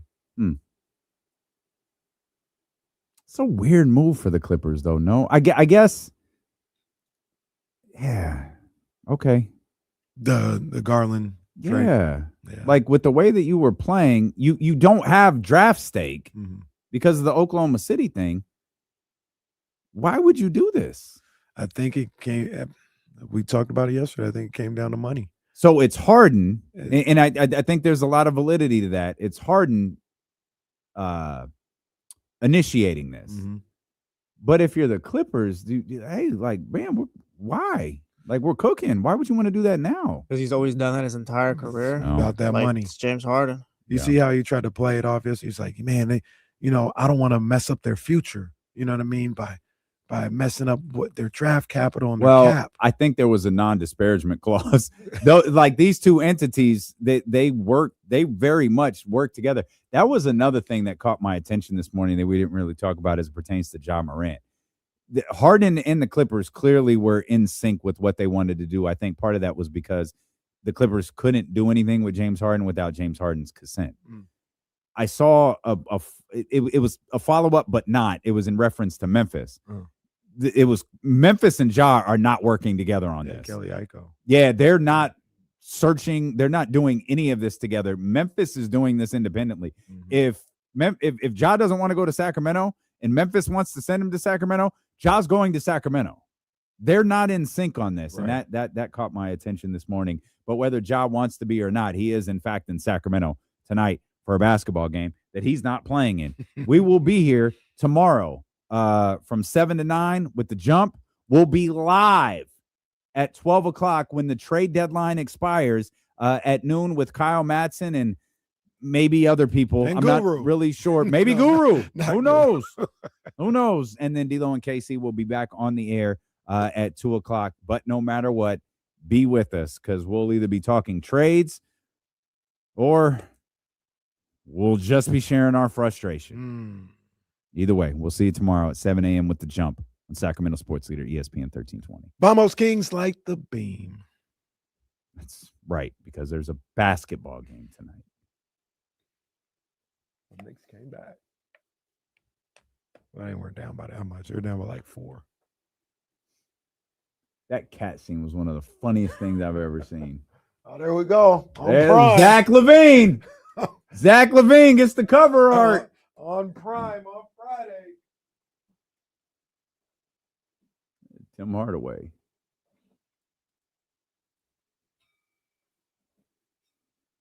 I feel like that Band-Aid on Cat's face keeps getting bigger. Yeah, that first one didn't work. Yeah.